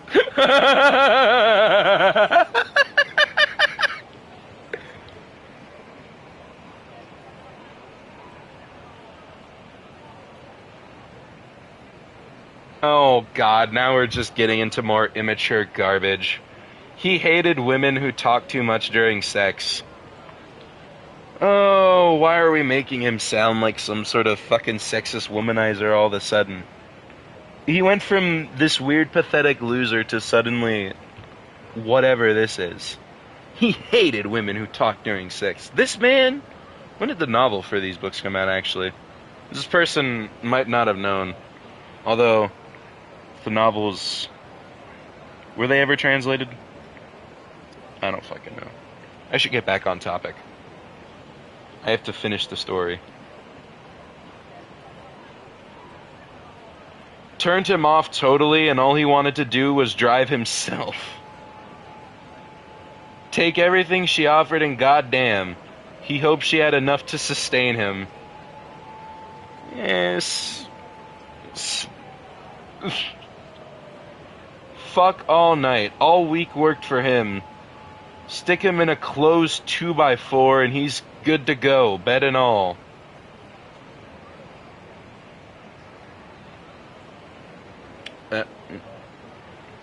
What?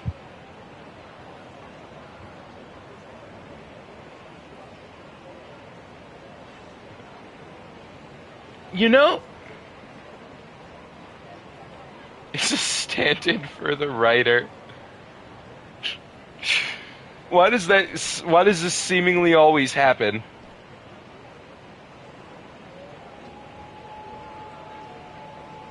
Fuck this. All this thinking drove him mad. A growl. Fine. He didn't realize he had gritted his teeth. Reaching for her, she evaded him a little, and the tinkling laughter filled his heavily drugged senses.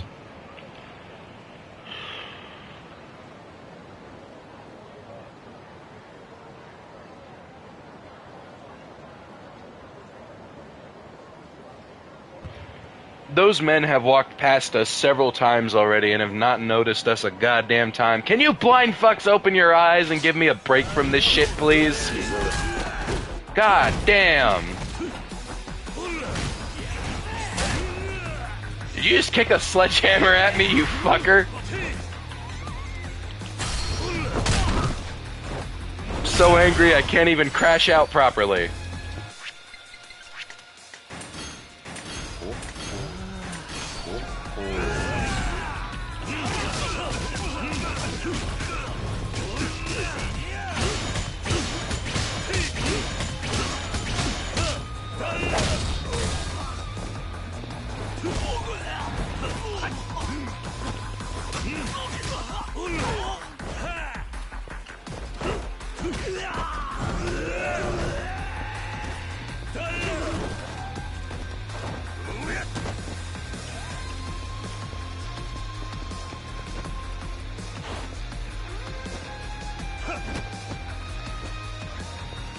Hold on. Ah, fuck it. I'm crashing out.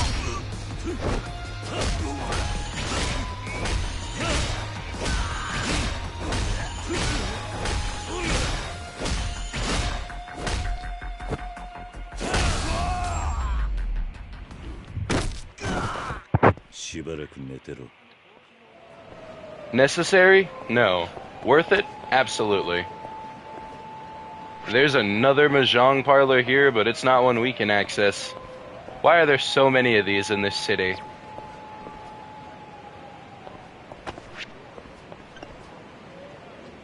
Oh, right. Ghosts. We can go chill with the ghost of 10 years in the joint, man. Before we continue this story. Well, by the way, Kiryu, you can't sprint for shit. Let's count this stamina time. 1, 2, 3, and he's dead.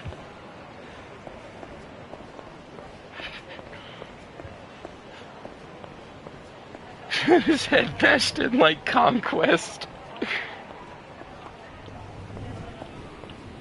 Seems to be Mark's most common method whenever he crashes out. Happened with Levy, happened with Conquest. Somebody just put this random picture of 10 years in the joint man here, and when you take a picture, you can actually be with 10 years in the joint man.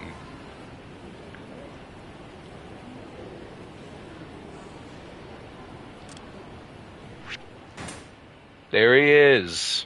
Right there. Spooky. You want to know another cool thing about this Easter egg? There's a piece of gear that you can equip that says it'll wave off spirits. And if you take these pictures with that piece of gear equipped, these ghosts won't appear. Something pretty cool. Nishiki will always be with us, even if it's as a figment of our imagination.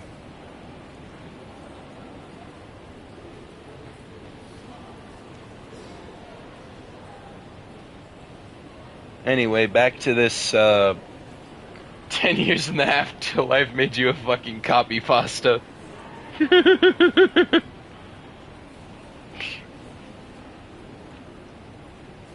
She was teasing him as her body swayed seductively, hips so curvy they needed to be held fast and tight so he could just... Again with the unnecessary profanity. So he could just fucking take her. Creepy pasta. I played Yakuza Kiwami at 3 a.m. and you will not believe what Nishiki said to me. 10 years in the joint means you a fucking pussy. Silver bangs in the way. I remember the Evil Within for the one chase scene at the start, and I remember it only because I watched a video I think Markiplier made on it. That was years ago. I haven't rewatched it Not because I'm scared, but because it kind of has this mysticism to it right now where I haven't seen it in so long that I kind of don't want to see it because my memories of it are so interesting. I don't want to ruin them. I'm more interested in my memories than I am learning what it actually is. That's what it is. I could experiment with it though. I could look at it. Blew them away with a whistled mouth, the rigid line of his lips wet with hunger, as he found he had captured her soft body, encasing her against naked, hard, smooth chest.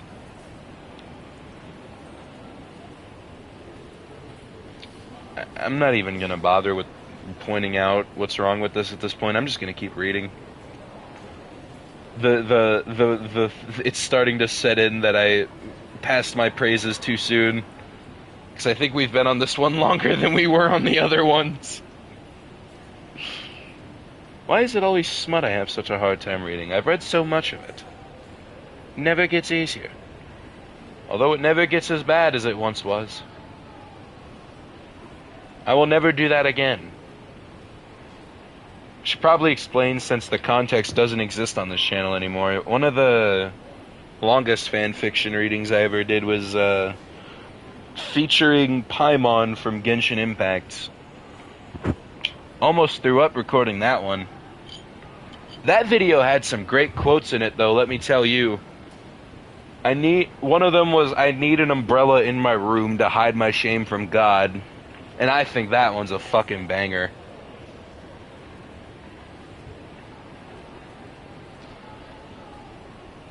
Reaching out with her steady fingers, touching the soft strand of hanging wet-looking silver over his beautiful face.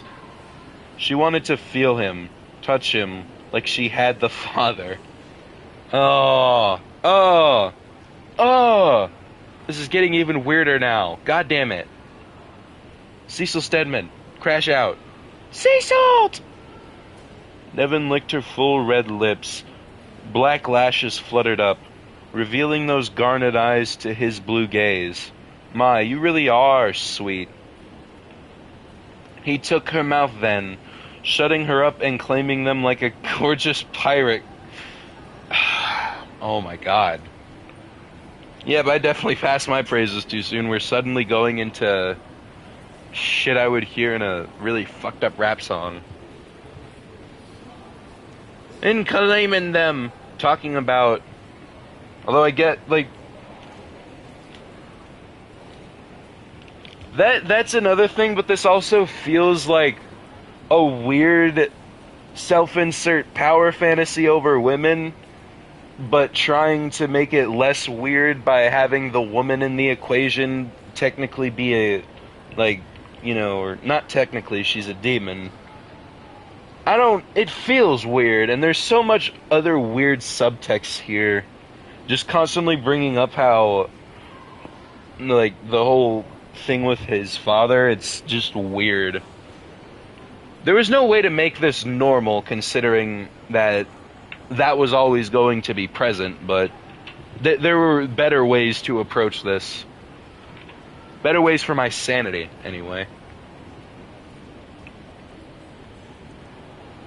Like a gorgeous pirate claims a woman for bounty in front of a thick romance book. All pages of hot sex and happy endings. I want to say that I've been lonely a lot in my life, and never once have I turned out like this.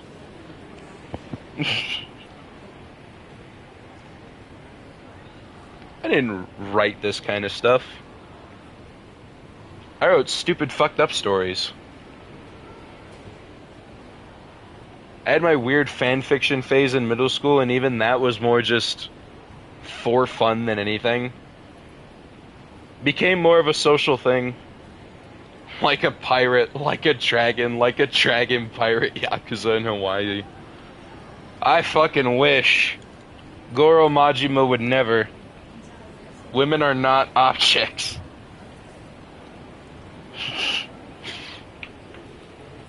But it's not a woman, it's a demon.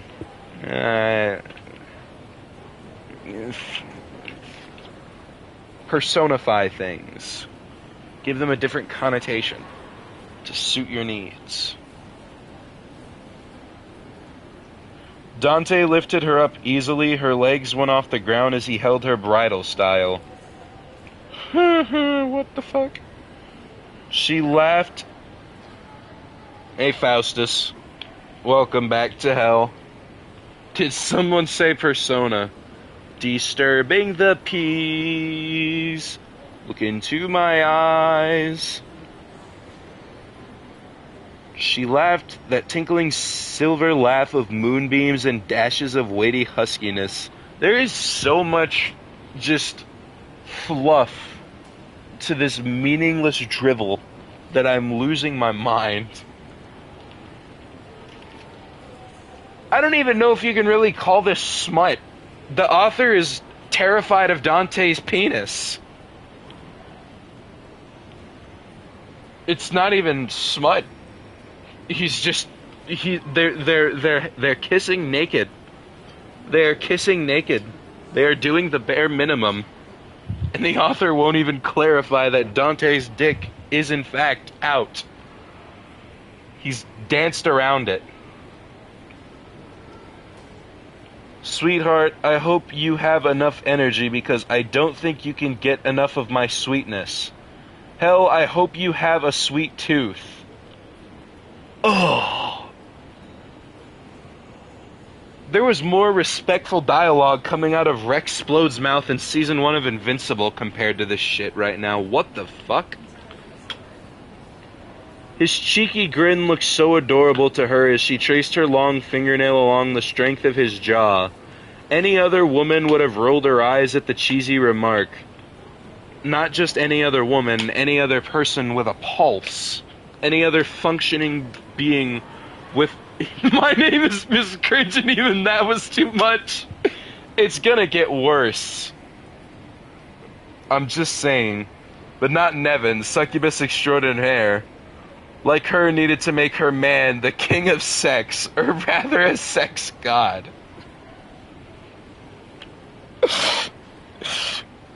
Oh. Oh. Gross. Just gross.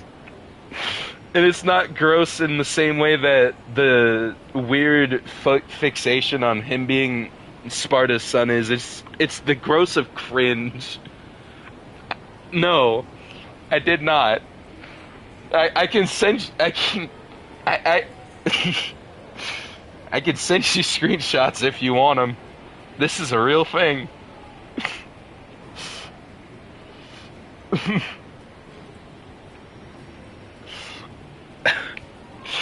Hello, you two.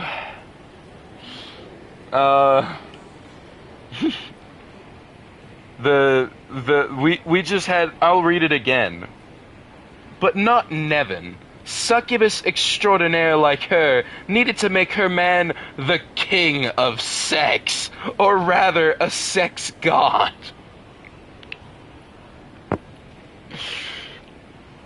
Oh. Moo. Whew. Pain. That's... Oh, God.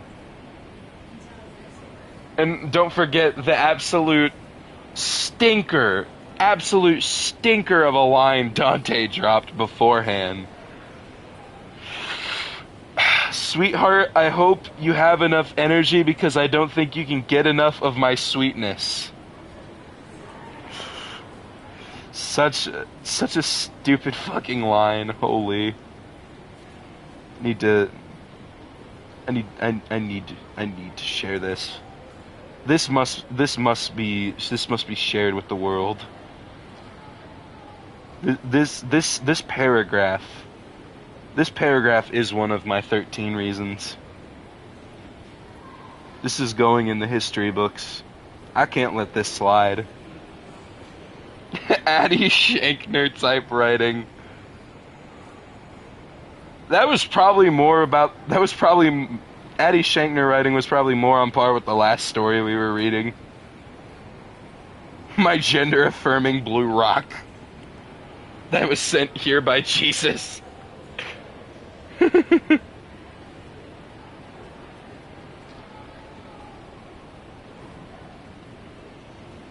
Oh my god. There's still just a little bit left of this fucking story. Nice balls. Hey, nice cock. Great balls. 10 out of 10.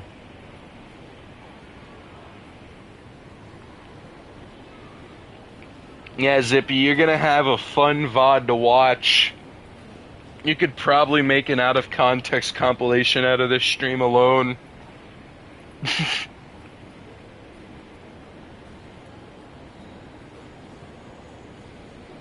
Okay. And you're so lovely with all that talk, Dante. Oh my, what would your father think the way you smooth talk your way? Again with this shit. You shut her up again, kissing her soundly with a loud smack, and proceeded to bounce her up in his strong arms. Dante clomped his boots loudly on the way up to the upstairs. You could have just said on the way upstairs. Why did you say on the way up to the upstairs? This is rage bait. I don't care if it was made in 2006. This was made purposely to upset me. This was rage bait. They baited me in. They rage baited me. They made me believe there was something here. I praised them. I gave them compliments. They were summoning the writing budget. And they failed. Me trying to fill my word count.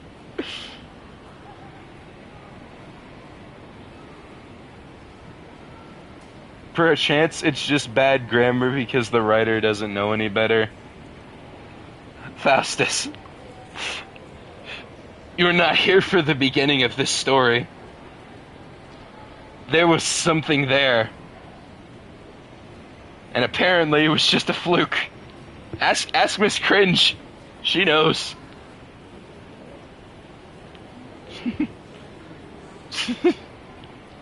We were both there.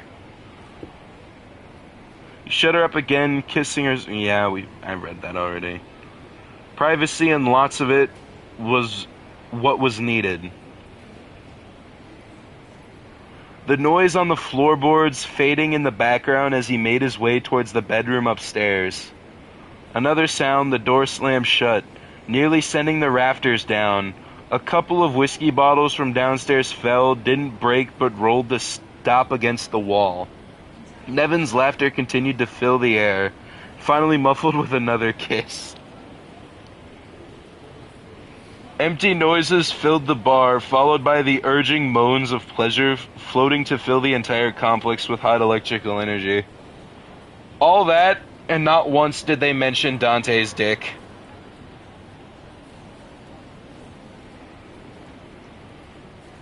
Literally, this entire quote-unquote smut fanfiction did not mention Dante's dick directly. They did not say dick, penis, cock. They didn't even say member, which is the cringiest shit you can do, by the way. Genuinely, they made him awful in every way possible. They made him a pathetic loser.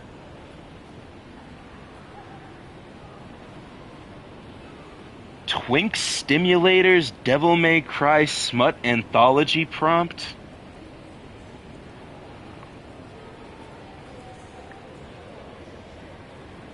No, because I think they imply that his dick is taken out, but they never directly say the word. It's like they're afraid of the word penis.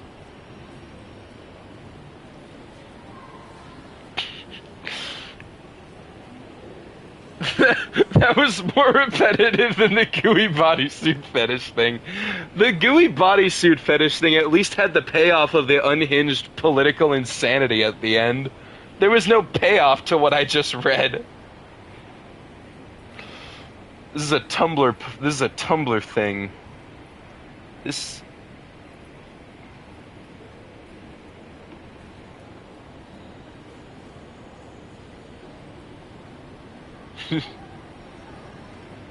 Latex transformation fetish fic. kind of, but make it like somebody's very undisguised fetish, and also have like weird political and religious stuff dropped in at the end. Suddenly Jesus.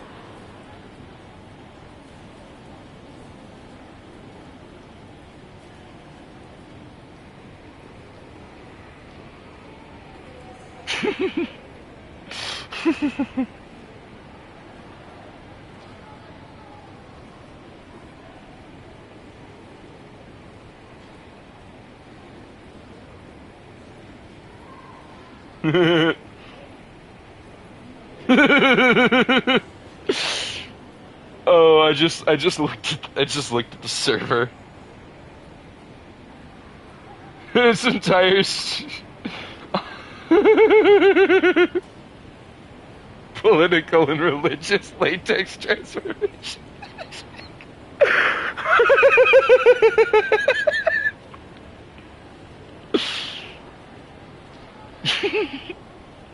The Enigmas After Hours.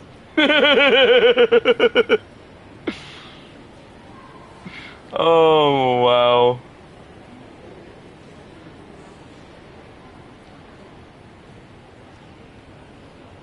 The joy and whimsy. This all started as me suffering in Puyo-puyo, then I started having fun with my friends, and I didn't stop. I don't regret it. I have made no progress in Yakuza 6 at all today, and this is the most fun I've had with Yakuza 6 in months. Most fun I've had with anything in months, actually. This is not joyful or whimsical, this is something else. You're here. It is joyful and whimsical. There are so many good moments they all miss, though. Like when I did the mommy voice and got immediately attacked. Shit. Killing my mic.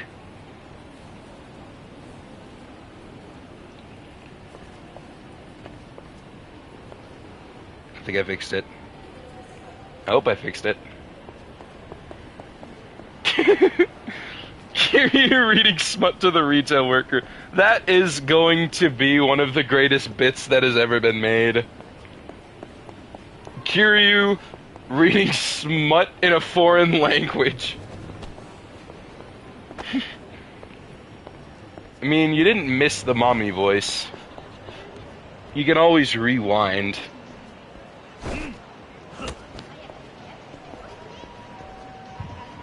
You wanna know the worst part about optimizing XP in Yakuza 6?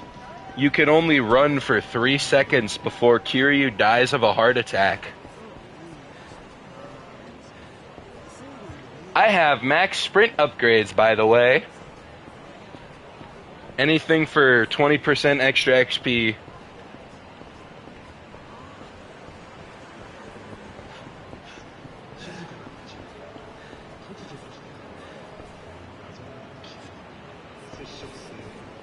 There's gonna be a massive portion of the stream where the preview should just be Kiryu's face. Just the entire thing. Just Kiryu's face.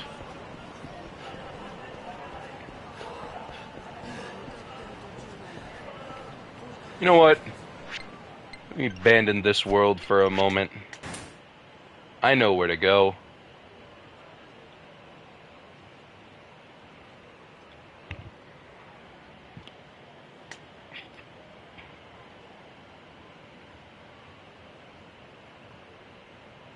Everyone needs to take lessons from the twink in the Judgment Games. His name is Sugira! God damn it.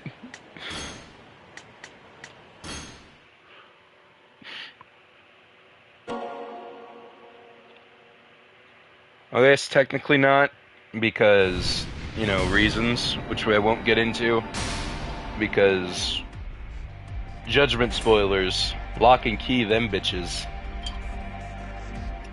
You prefer to call him the twink.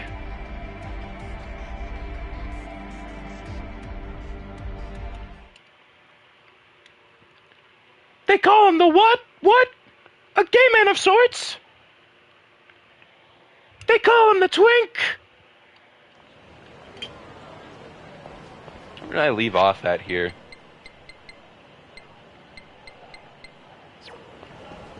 Where am I?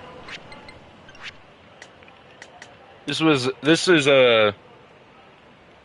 what the results of the lost footage playthrough were. Look at these completion numbers. Isn't that crazy?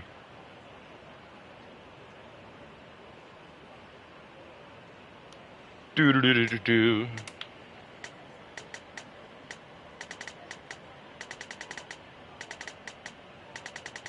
Made friends with a lot of cats.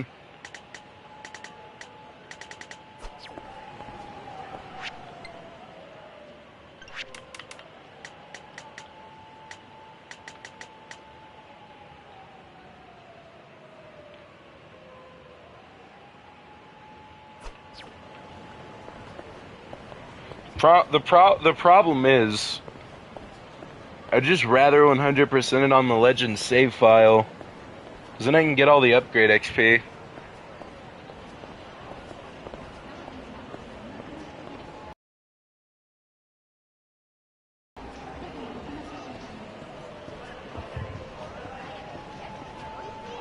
And Judgment is good.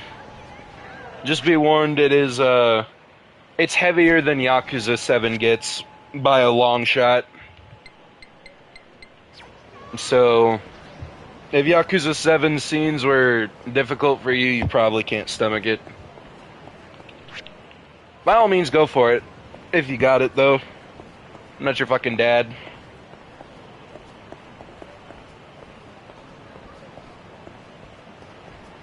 Soundtrack for Judgment. Huh?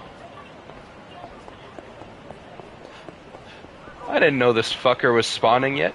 Oh, right. This is my different save file. Whoops. 構わないぜ。やったー。じゃあ遠慮なく。死ねやキュリュー。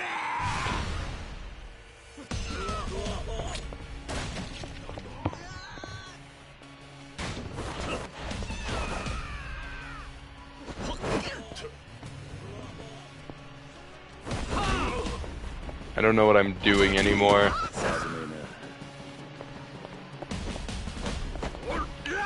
Whee!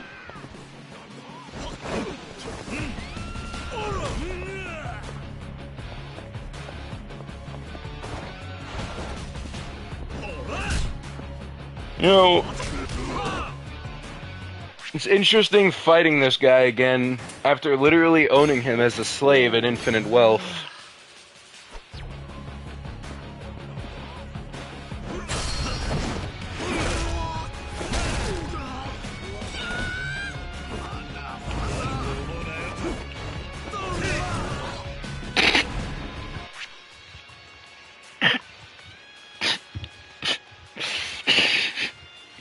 I didn't even mean to tiger drop.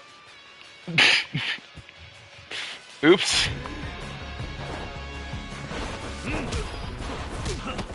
Holy shit.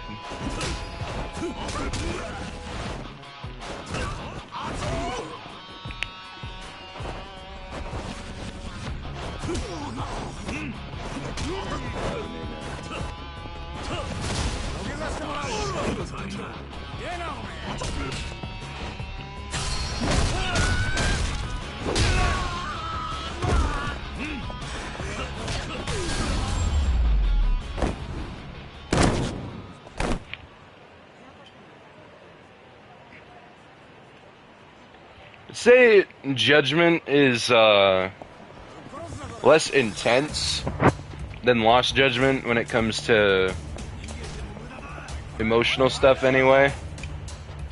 I mean, Lost Judgment also has the more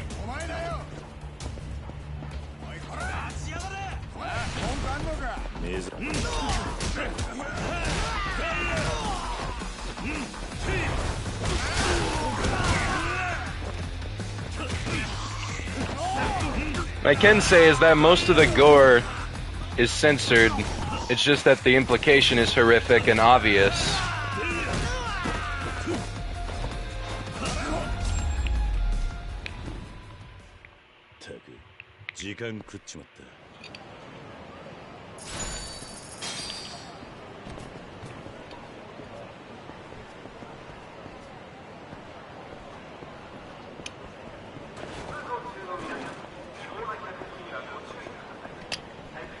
How long can I run as this Kiryu?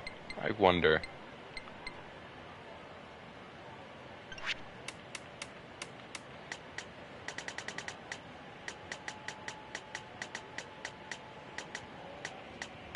Should be fine then.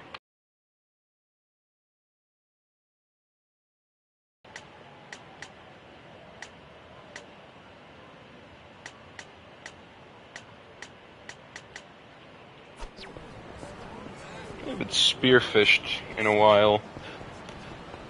Fun Yakuza minigames. Fun Yakuza minigames they should have brought back, but didn't. Spearfishing Yakuza 6. Holy shit, I can play as a Kiryu that doesn't die in 4 seconds.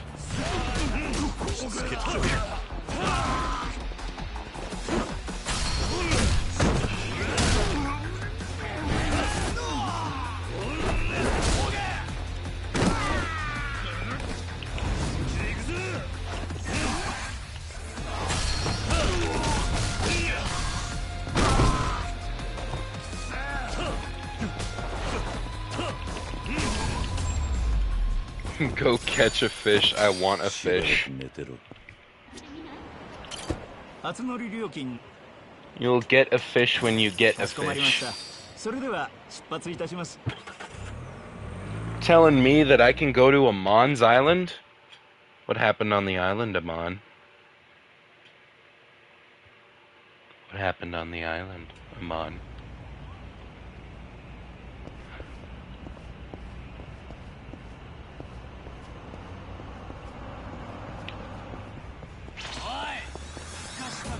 Oh, Town Bully.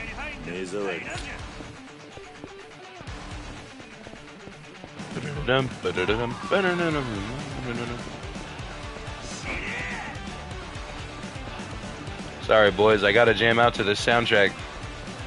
Do you mind waiting patiently in line? They're like COD zombies.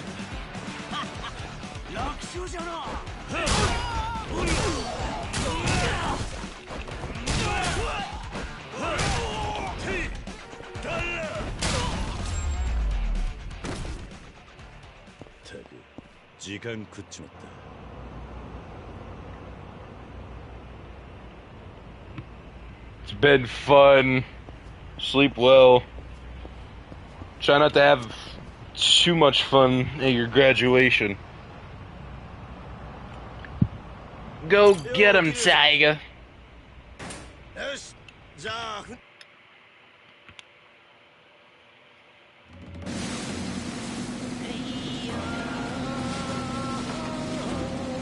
One of the few cutscenes where Kiryu is actively aura farming.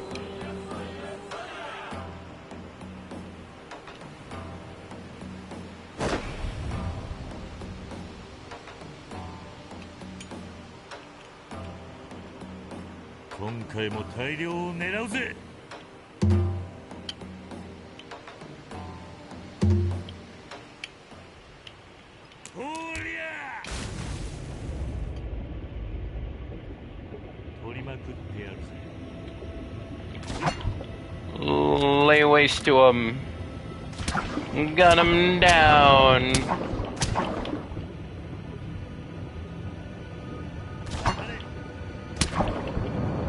Fucking democracy or some shit. I haven't played this in for fucking ever, goddamn. Ooh. Where's the... There it is. I missed.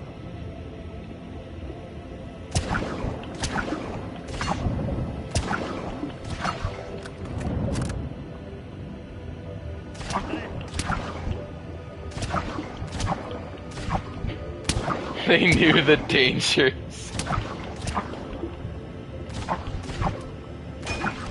mean, didn't stop him in infinite wealth. You can put the entire infinite wealth party in their swimsuits if you want to.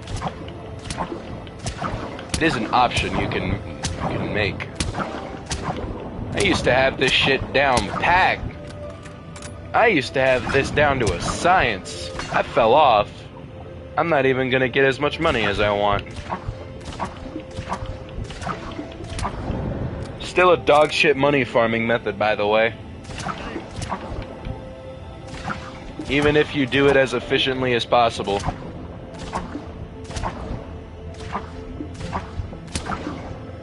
Lock in!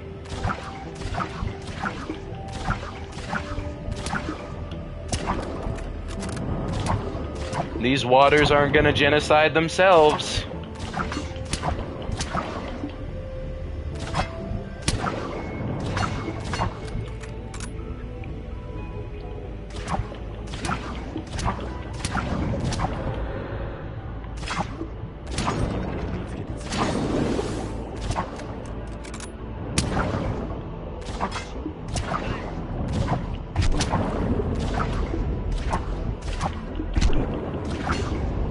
I'm just getting my fucking tits tickled by these bastards.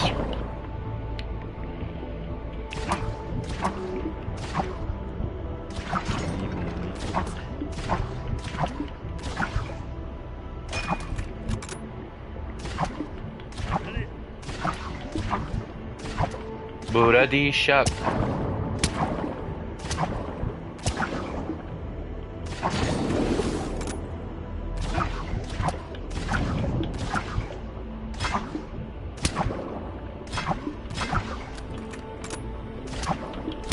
Waste the population of the sea.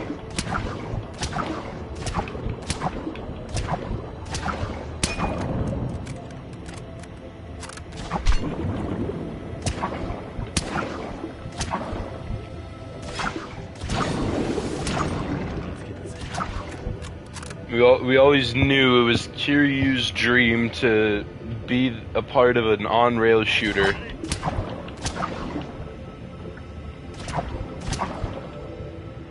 Send those fish to hell. Such language. Shark dynamic intro. Give me shark dynamic intro.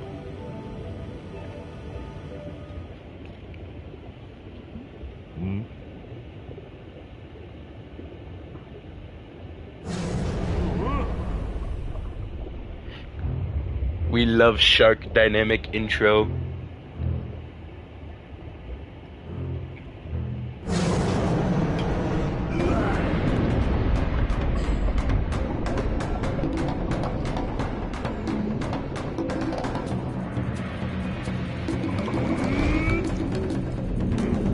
For you, it's unusual. Look how hard he punches underwater. God damn.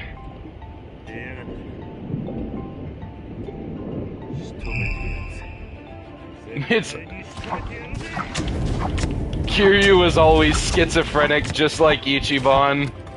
We just never noticed it before.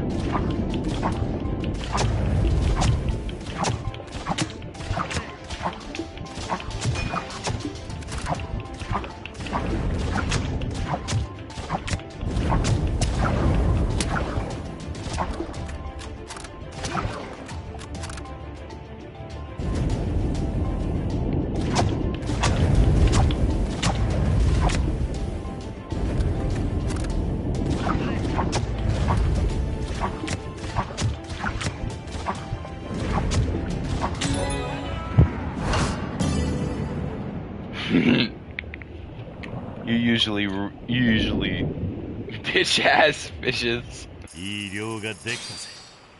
Hey, you've wanted this. Notice how basically none of the fish I actually shot are in this boat. Some of them are. Most of them aren't. Got 172,000 yen.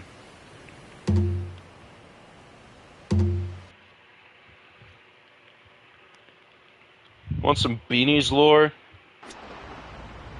Here's some Beanies lore for you. My friends and I, when we played Minecraft back in the day, we had our own religious figure. It was a pufferfish. We would catch this pufferfish, and we would use an anvil to name him Shithead. And we would build Shithead a throne room out of just whatever lavish materials you can think of. It was glorious. The stuff you do because you're a dumbass child.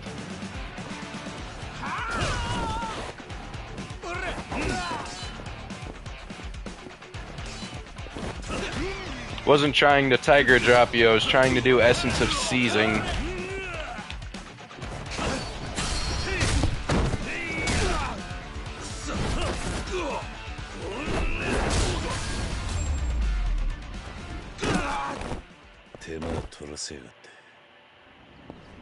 Why can't I take Haruto out for a walk, huh?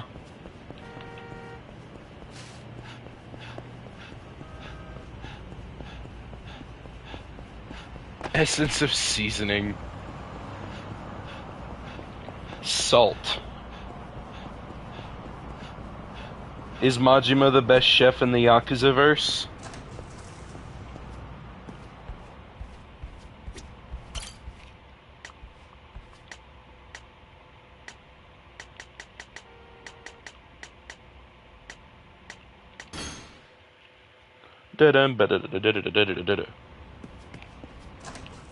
Hell yeah, the single dad fit. Look at the way his hips move. God damn. This is the true reason you play Yakuza 6.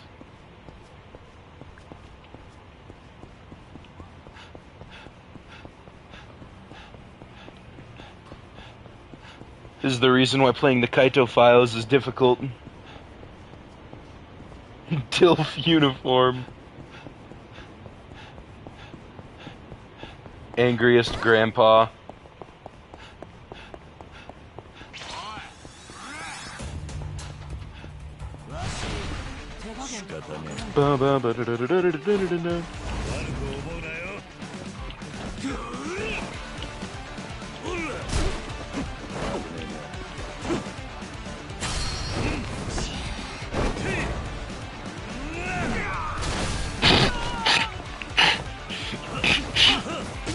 That's not what I was trying to do, but okay. That guy didn't need to have kids anyway.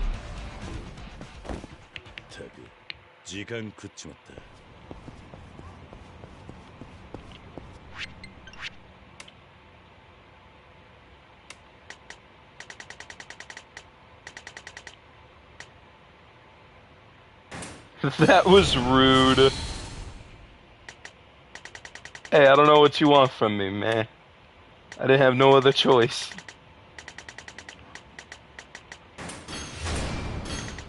He was gonna touch me if I didn't.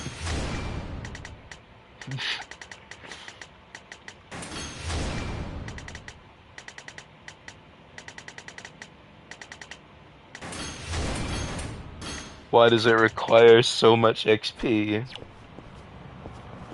It's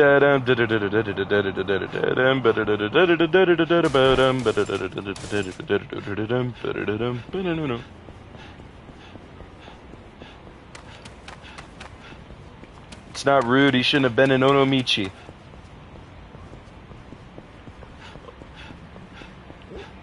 No evildoers in Onomichi.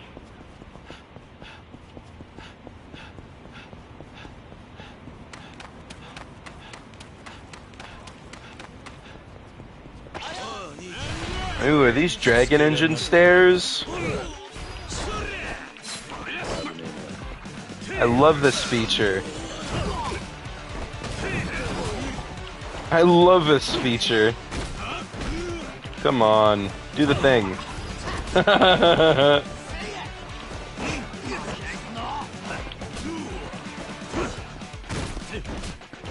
Okay, it doesn't work. I can't do the funny thing on the stairs anymore. The stairs that fuck up everything, yay.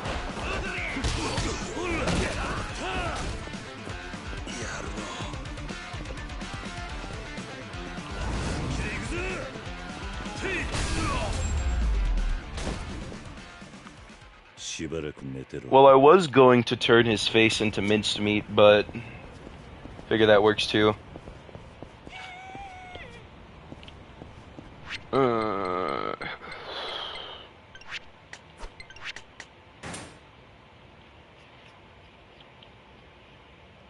It's been fun. I should probably go to bed.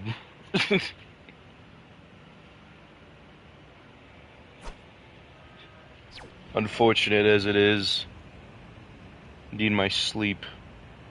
At least some of it.